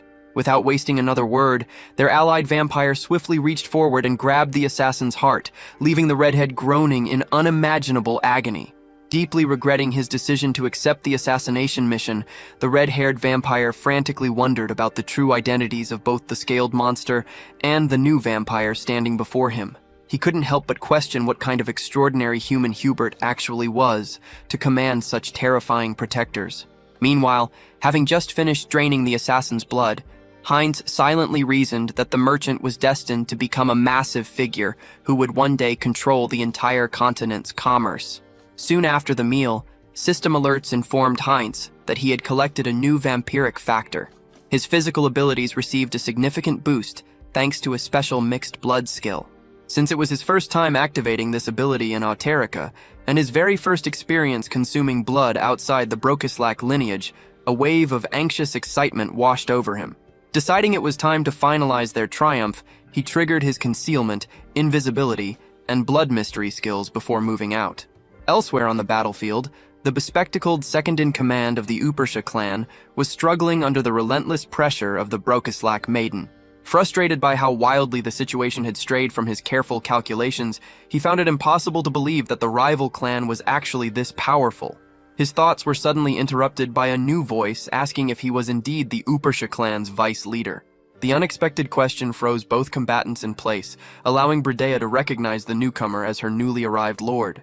Staring intently at the bespectacled man, Heinz realized that if this enemy held the same administrative role as Mulo, he would be an incredibly useful asset to recruit. Remembering how convenient it was to have an efficient manager around, a wicked smile spread across his face. Unnerved by the unsettling grin, the Upersha commander demanded to know why the stranger was staring at him. Heinz formally introduced himself as the new ruler of the Brockislack dynasty. When the bespectacled man replied that he was already aware of this fact, Heinz cheerfully noted that it was perfect, boldly predicting that he would soon become the man's master as well. While the enemy commander internally dismissed the claim as the ramblings of a lunatic, he allowed himself to become fatally distracted by Heinz's bizarre presence. Seizing the perfect opening, Bredea restrained him firmly from behind. As Heinz slowly closed the distance, the captive's terror skyrocketed, prompting him to desperately beg for mercy. Ignoring the pleas, Heinz sank his fangs into the man's neck, initiating the dark modification process that served as his primary method for turning rival vampires into loyal servants. Finally, the focus shifted back to the monumental clash between the two sacred bloodline leaders, where a battered Visk desperately questioned how their flawless invasion had spiraled into such a disaster. Wondering where the treacherous members of the rebellion department had disappeared to, Visk realized the allies who had sworn to protect him in times of danger were nowhere to be found. Meanwhile, outside the castle walls, the immortal king surveyed the battlefield with his Abyssi skill actively scanning the area. Surrounded by fallen bodies, he was genuinely shocked by the sheer size of the rebel forces sent to assist the enemy lord. Eager to meet their leader, the king smiled wickedly as he promised the defeated soldiers a much better place and purpose under his command. Experiencing this triumphant moment warmed Heinz's heart. He reflected on how completely different he felt since evolving into a pure-blood vampire, specifically noting the pleasant absence of his previous painful side effects. Inside the fortress, the ancient founder finally approached the protagonist. The sacred blood vampire admitted she'd always been curious about the incredible boy who had managed to become the clan's new master. After Heinz politely thanked the saint for her praise, she casually requested that he drop the formal titles and simply call her Breaky. Their pleasant introductions were cut short when Heinz pointed out they had kept their enemy waiting long enough. Enraged by the idea of a mere pureblood mocking him to his face, Lord Visk swore that none of them would leave the room alive. Dripping blood from his hands, the furious leader charged aggressively at the protagonist. Drawing his blood sword, Heinz desperately tried to block the lord's ferocious assault. The brutal clash left the young master increasingly wounded with every passing strike, but he eventually managed to land a few solid counterattacks, forcing his opponent to pause and heal. Taking full advantage of the Lord's momentary distraction, Harley suddenly reappeared. Refusing to be forgotten, the warrior delivered a devastating punch straight to Visk's ribs, causing the enemy to cough up blood and groan in agony. The battered lord cursed his attackers as shameless cowards who had sunk to the lowest levels of depravity. However, Breaky quickly stepped in to point out his hypocrisy. She sharply asked where his own treacherous allies had gone before launching her own direct assault. Realizing he was now trapped in a desperate 3-on-1 battle, Visk stubbornly declared that the future king of all vampires could not possibly die in such a pathetic place. Driven by madness, the arrogant lord attempted a desperate technique to save himself. Breaky quickly scolded his extreme rudeness, noting that he was trying to steal power by literally devouring his own followers. She sternly warned the foolish ruler that forcefully consuming the blood of vampires outside his direct lineage would only result in a highly agonizing death filled with endless screaming. Having already grown somewhat accustomed to devouring his enemies, Heinz sank his fangs deep into the defeated lord's throat. As his life slipped away, Visk internally panicked, wondering if it was truly possible for this man to inherit sacred blood from an entirely different lineage. Whispering to his dying opponent, Heinz assured Viska that he did not need to worry about his clan's future, promising that he would take command of all his followers and continue the Uparsha legacy himself. Accepting that his end had finally come, the fallen lord reflected on his lifelong dream. He had always wanted to unite every vampire family under a single banner, believing he was the chosen leader destined to guide their kind out of the darkness and into eternal glory. However, that grand illusion shattered the moment he encountered this new, undeniable king. Despite finding himself in such a pathetic situation, Viska realized he was actually laughing, feeling a strange sense of longing for the sheer scale of his conqueror's ambition. Following his rival's death, the protagonist immediately began to transform. A bright red aura of blood enveloped his body, marking the official birth of a new sacred bloodline within Eureka. A series of system notifications quickly popped up, confirming that he had met the necessary conditions for growth. His true blood relation skill officially evolved into the Sacred Blood Ties ability, as his facial features simultaneously began to shift and refine. Further alerts announced that his concealment and invisibility skills had merged into a brand new specialized power called Erase Existence. The system updated his status to a sacred blood vampire, explaining that his mixed blood trait had allowed him to forcefully inherit the Uparsha lineage. This evolution granted him a slight degree of control over both the rival clan and the flow of causality itself. Experiencing a sudden, massive boost in his transcendental perception, his senses seemed to overlap, allowing him to perceive time and space with absolute clarity. Feeling the currents of causality flowing around him, Heinz marveled at the incredible power of his newly acquired sacred blood. Looking at the ancient founder, Heinz silently acknowledged that he would have surely lost the battle without her crucial assistance. Unsettled by his intense stare, she grew visibly confused, jokingly wondering if he was planning to devour her next. Meanwhile, Harley broke the tension, laughing as he mentioned that the chaotic situation had allowed him to witness something truly rare. Stating that he had successfully achieved his revenge, the warrior announced his departure, humorously adding that he had literally quit his job just to make the trip. Heinz expressed his deep gratitude for the mercenaries' massive help, but Harley casually brushed off the thanks. He explained that since the enemies had targeted his friend first, getting involved was simply the right thing to do. Clarifying that he wasn't officially affiliated with Hubert's company, the warrior declared he was heading back to Turok before taking off and flying toward his home city. Watching the mercenary fly away, the ancient lady eyed his departure with deep suspicion, questioning if it was truly wise to let such a mysterious young man leave so easily. Heinz reassured her that there was no need to worry because he had already thoroughly investigated the warrior beforehand.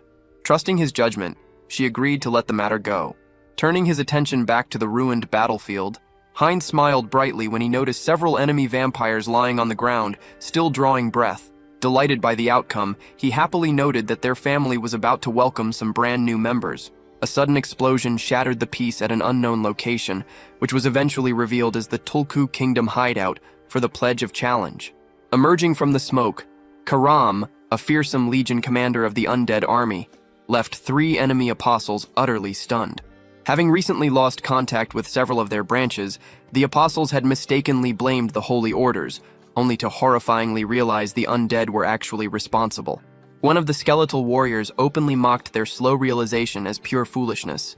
Shortly after, the Immortal King's strict orders arrived, commanding Dwell and Karam to ensure there were no survivors. The undead commanders immediately accepted the royal decree without question. Meanwhile, the protagonist was busy inspecting the hideout when the queen approached to ask why she had been summoned. He directed her attention to the captured members of the Pledge of Challenge who had recently attempted to infiltrate Teleria. Pointing out that an executive was hidden among the prisoners, he ordered the queen to interrogate them thoroughly and discover the exact location of their leader. She respectfully agreed to carry out his will, completely ignoring the desperate screams of the terrified captives as they begged the ghostly beings to stay away.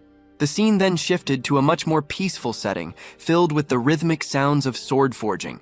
Working the metal, the blacksmith noted how vastly different the crafting sensation felt compared to a human's touch, proving he was truly part of an artisan race. While Hubert gathered theoretical information back on Earth, the practical training in Altarica progressed at 10 times the normal speed. By carefully controlling the bellows and managing the rising heat, the dwarf confidently aimed to become the world's greatest craftsman. Watching this progress, the protagonist noticed that Hubert's injuries were healing much faster than anticipated, thanks to a powerful combination of Altarica's holy law and hyper-recovery.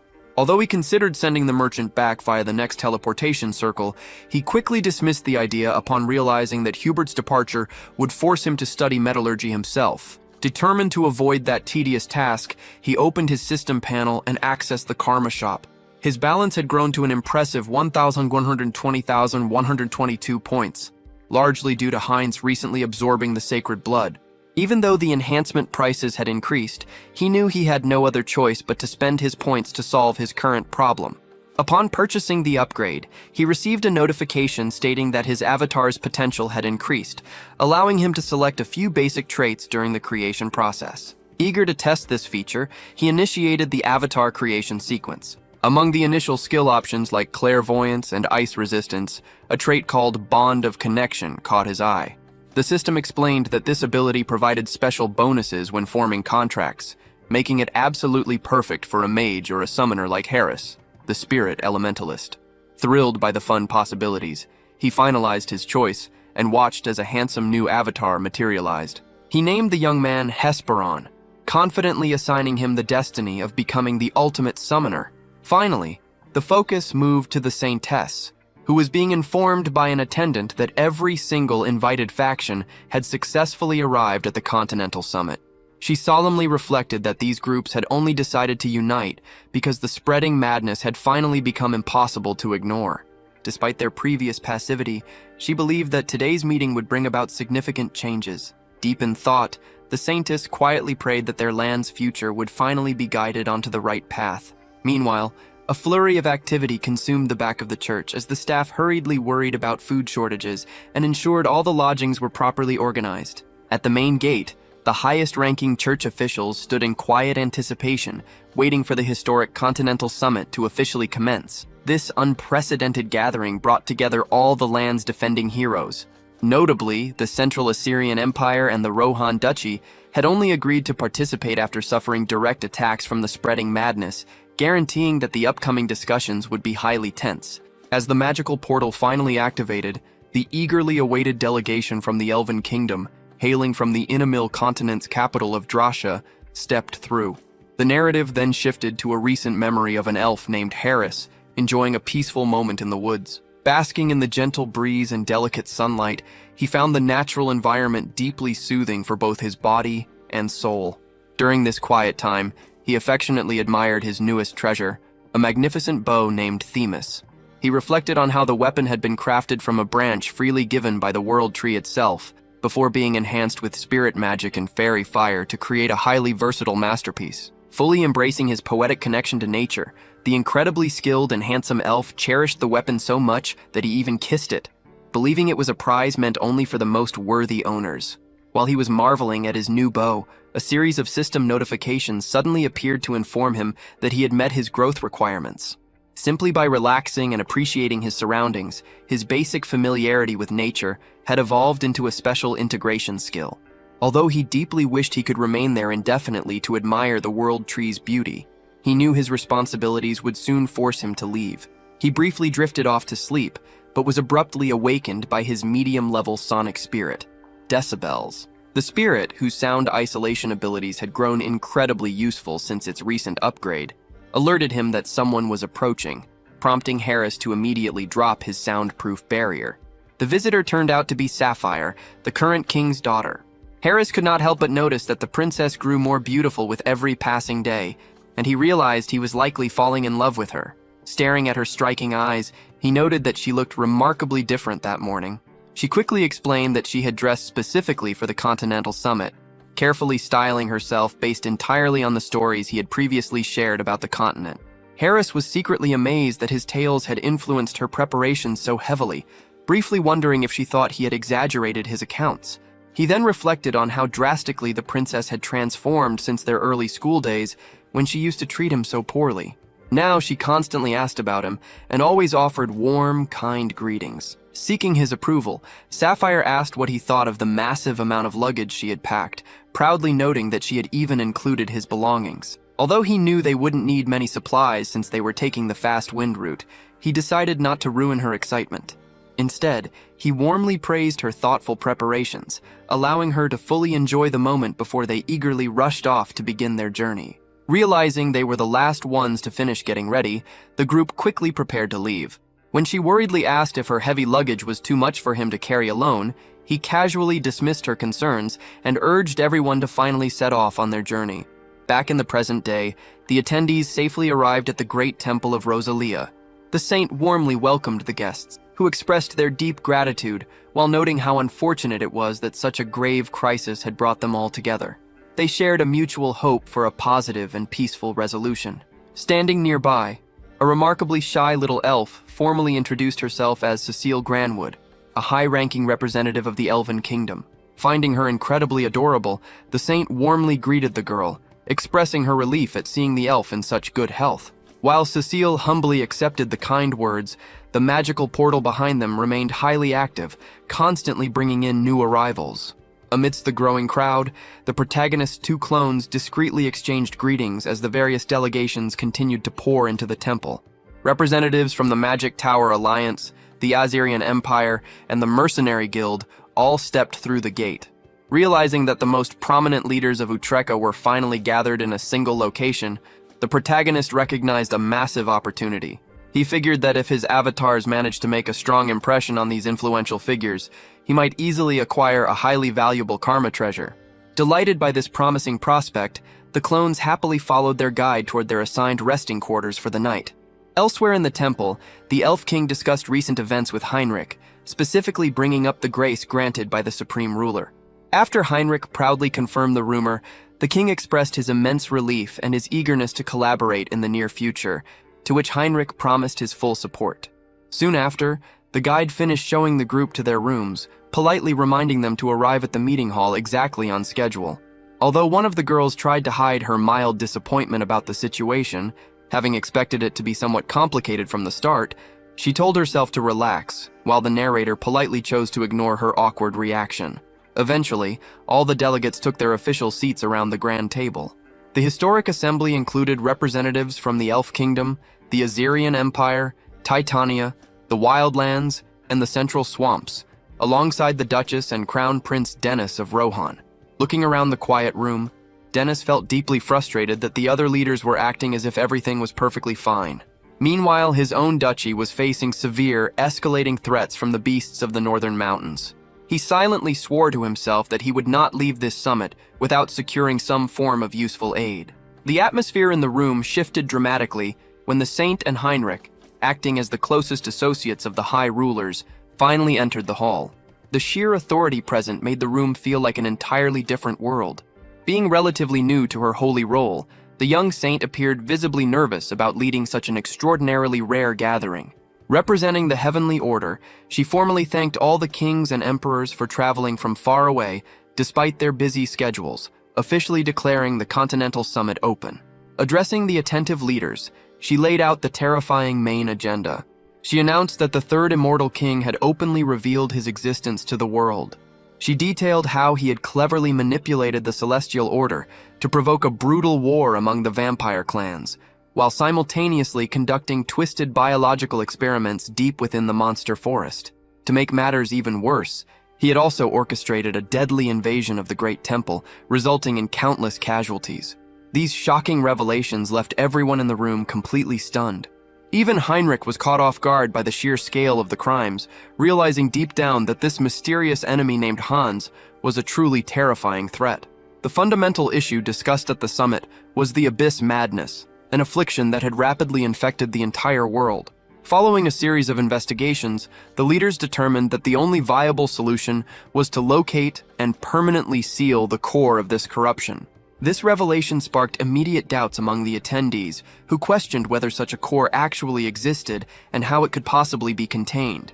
Concluding that the Immortal King must possess the core since he was responsible for spreading the madness, the Heavenly Order requested the combined strength of the gathered leaders to stop him. Suddenly, a harsh voice rang out across the hall, asking if the religious organization was simply trying to shift its own burdens onto the nation's shoulders. The objector was Simon Kart Assyrian, the crown prince of the Assyrian Empire. He sternly pointed out that if the Heavenly Order had properly managed the Immortal King's fragments from the very beginning, the current disaster would never have happened. While his severe criticism visibly rattled the church representatives, the prince secretly rejoiced. He had always planned to undermine the religious regime to boost his own empire's authority, firmly believing he was the sole ruler destined to govern the land. Responding to the prince's bold interruption, the representative of the Heavenly Order firmly stated that avoiding responsibility was an act of cowardice.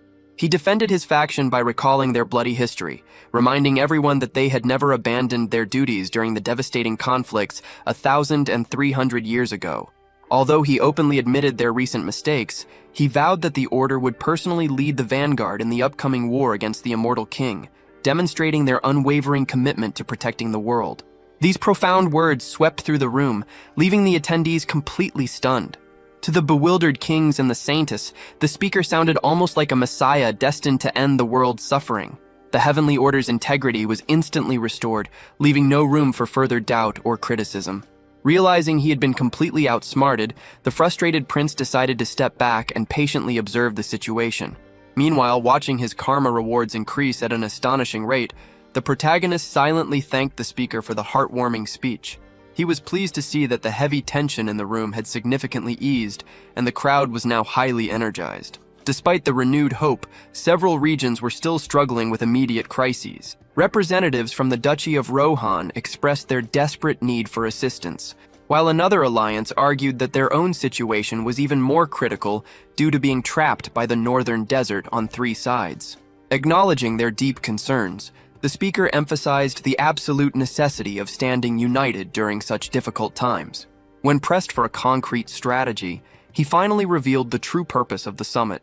The leadership proposed the creation of a specialized, heroic commando brigade dedicated entirely to fighting the Immortal King. The church's unexpected announcement caught everyone off guard, completely surprising the protagonist, who had no prior knowledge of this strategy. The officials introduced the Commando Heroes Brigade, formerly known as the Anti-Immortal King Special Strike Force. According to the proposed plan, the Continental Alliance Army would manage the broader battlefield, while this elite squad united around the Saint would carry the monumental burden of directly engaging and defeating the Immortal King to end the conflict. However, it quickly dawned on the attendees that joining this strike force was essentially a suicide mission.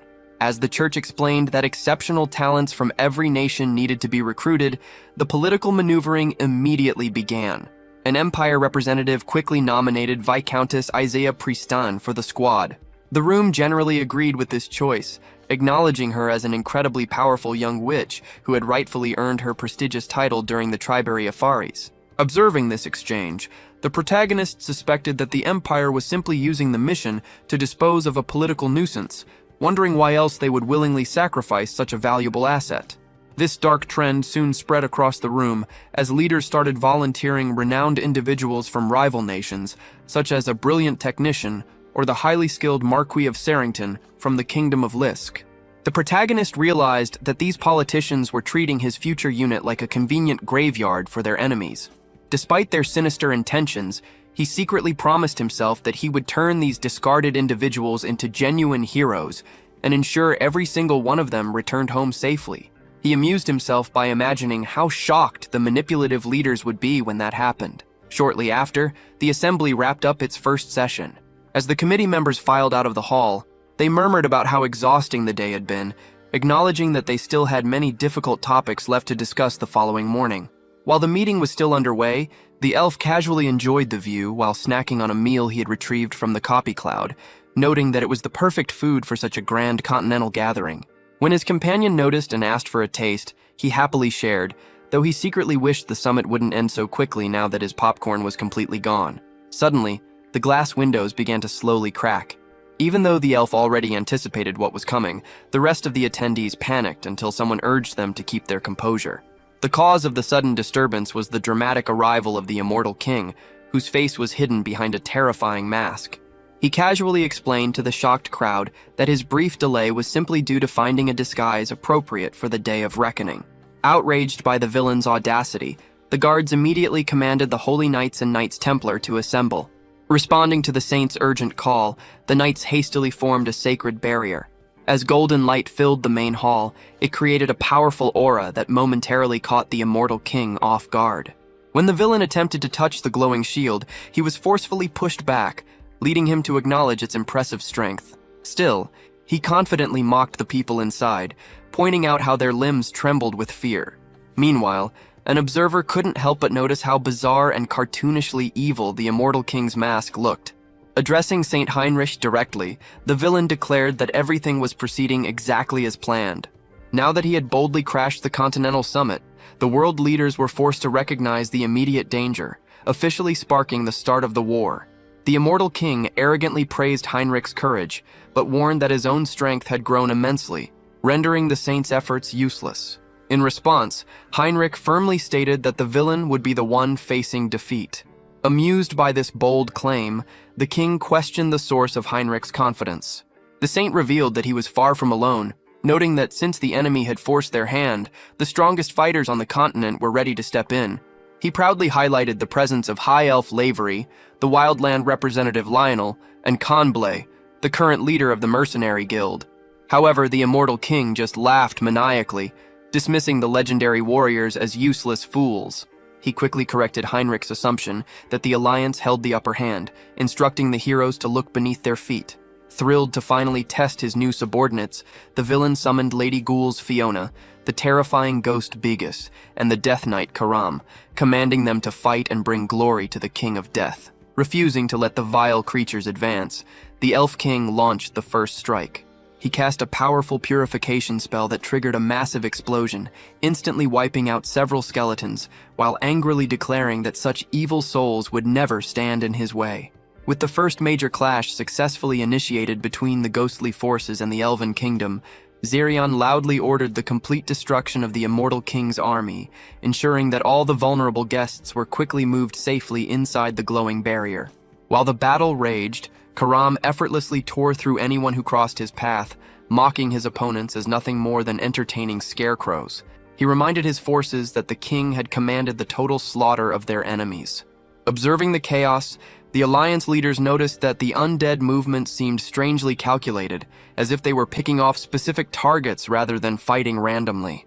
One leader wondered if the scene was merely an illusion, while the Immortal King laughed, noting that everything was going perfectly. He admitted that while the world might find his methods repulsive, there was no way to avoid the coming destruction. His goal was clear: to eliminate the corrupt individuals exposed by his previous investigations. Stepping forward to challenge the villain, a warrior declared himself the Immortal King's true adversary. He was quickly joined by the Saint and Behannibal Sturadubius, who both offered their assistance in the fight. Behannibal accused the king of trying to dismantle the established order. As the two sides finally clashed, the sheer force of their impact began to physically demolish the surrounding area. Satisfied that the world leaders finally understood the gravity of the danger, a hidden observer decided it was time to join the fray and justify the price of his popcorn. Realizing that if Heinrich was the hero of the previous encounter, today belonged to him, Harris prepared to debut his legendary bow, Themis. His companions were baffled by his actions, reminding him that his father had ordered them to stay put. Harris casually explained that he felt a bit stiff and simply wanted to fire a few arrows. His friends were shocked by his relaxed attitude during such a crisis, pointing out that casually was hardly the right word for the situation. Although there was usually an unbridgeable power gap between him and a being like the king, Harris knew a way to close it. Ignoring the warnings about the danger, he explained that he couldn't just sit idly by. Feeling a deep sense of elven duty to protect the world, he prepared to strike.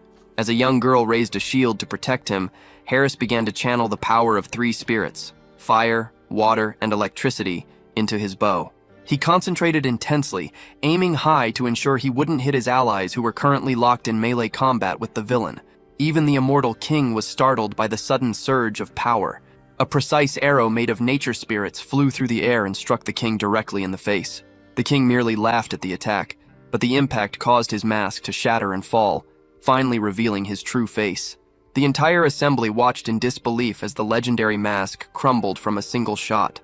Simultaneously, system notifications informed Harris that his Child of the World Tree skill had evolved into Heir of the World Tree, finally meeting the requirements for him to become a high elf. Harris wondered if the World Tree was giving him an advance on his powers.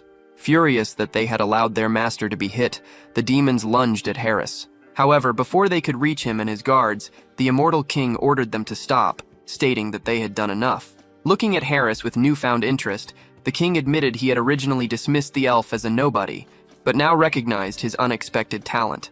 Because of this, the king decided he would have to revise his plans. Deciding that his work was done for the day, the immortal king prepared to retreat. This move angered the saintess, who questioned how he could simply believe he was allowed to leave such a place whenever he wished. Although the other leaders understood her frustration, they urged her to remain calm, noting that the destruction already caused was far too extensive to risk more fighting. As they spoke, the entire dark army began to vanish into the shadows, disappearing as quietly as they had arrived. Before vanishing completely, the villain mocked Hannibal Strauss, telling him to consider their next encounter as the day of his execution. Hannibal boldly threw the threat right back at him, but the king merely told him to look forward to the ruin he would soon bring, warning that the real despair had not even started. He then made a theatrical and mysterious exit. Observing this from afar, the protagonist felt a sense of excitement, noting how the king's acting was becoming increasingly convincing.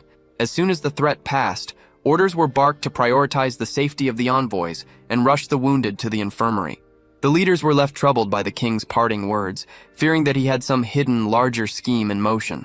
However, amidst the tension, the elves gathered to praise Harris for his incredible display of power, admitting they never expected him to be so capable. They pointed out that even the foreign envoys were now watching him with great interest. While Harris modestly attributed his success to luck, the protagonist couldn't help but feel a small, envious sting at how his friend was once again pulling ahead. The brief moment of celebration was quickly cut short by the church.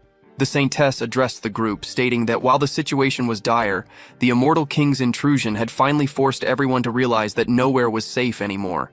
She admitted it was a disgrace that they failed to stop the raid and insisted that universal cooperation was now a matter of life and death. The leaders agreed, pledging their support for the formation of the new heroic task force.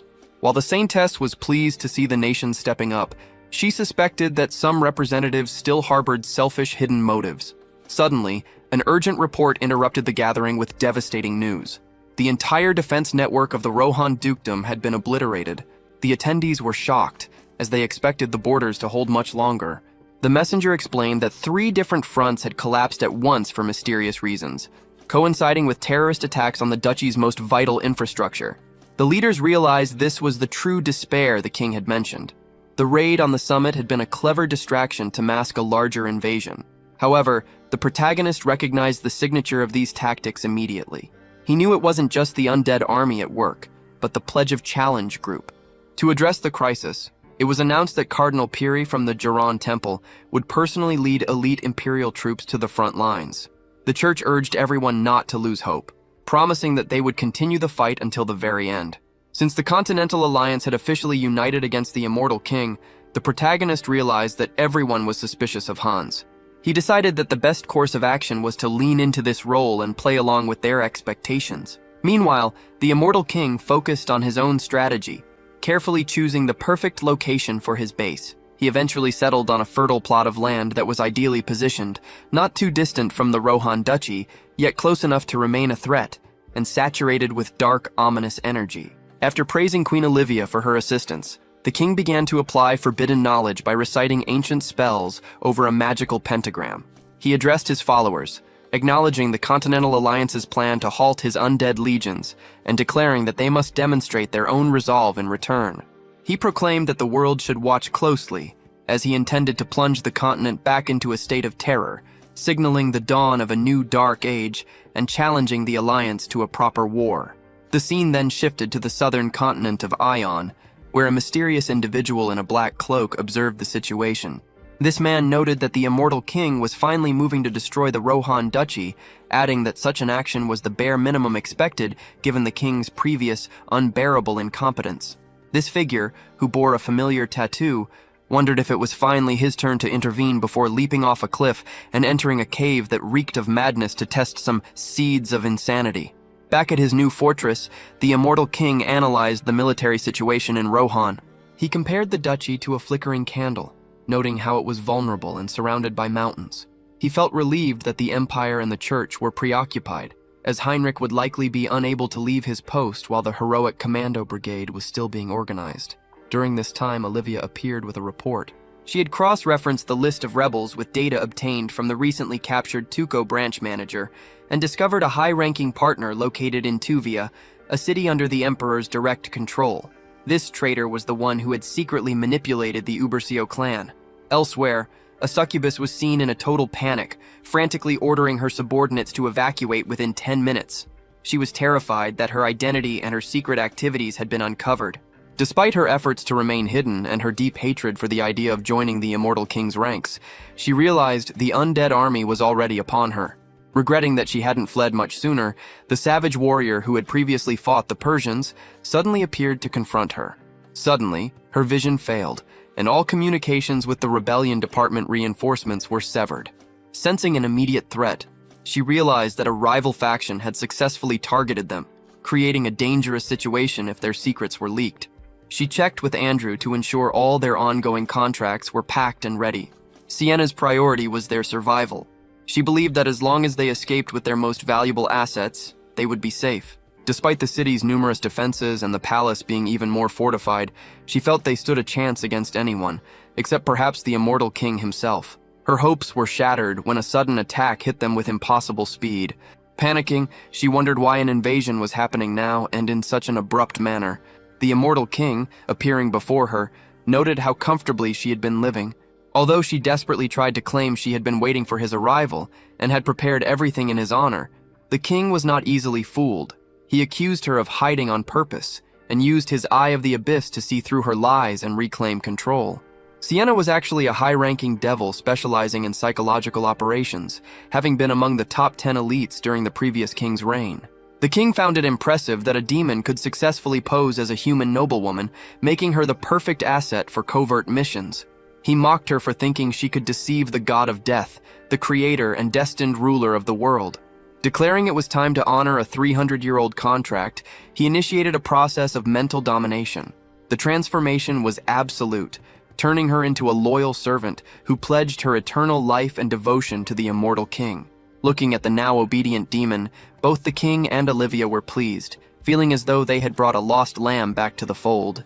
While some might have viewed her return to the undead army with disgust, Sienna appeared overwhelmed with emotion, claiming her tears were purely out of joy to be serving her master again. The king's attention then turned to the man standing beside her. He noticed that while the stranger possessed an immense amount of mana, there were no signs that he had ever studied traditional magic or aura. Prompted by Sienna to introduce himself, the man identified himself as Andrew Weaver. Sienna excitedly explained that she had recruited this hero for their great cause, promising the king he would be shocked by the man's potential. She revealed that Andrew was truly unique, originating from neither the demon nor the spirit realms. Intrigued, the king asked if his suspicions were correct, and she confirmed that Andrew indeed came from a place called Earth.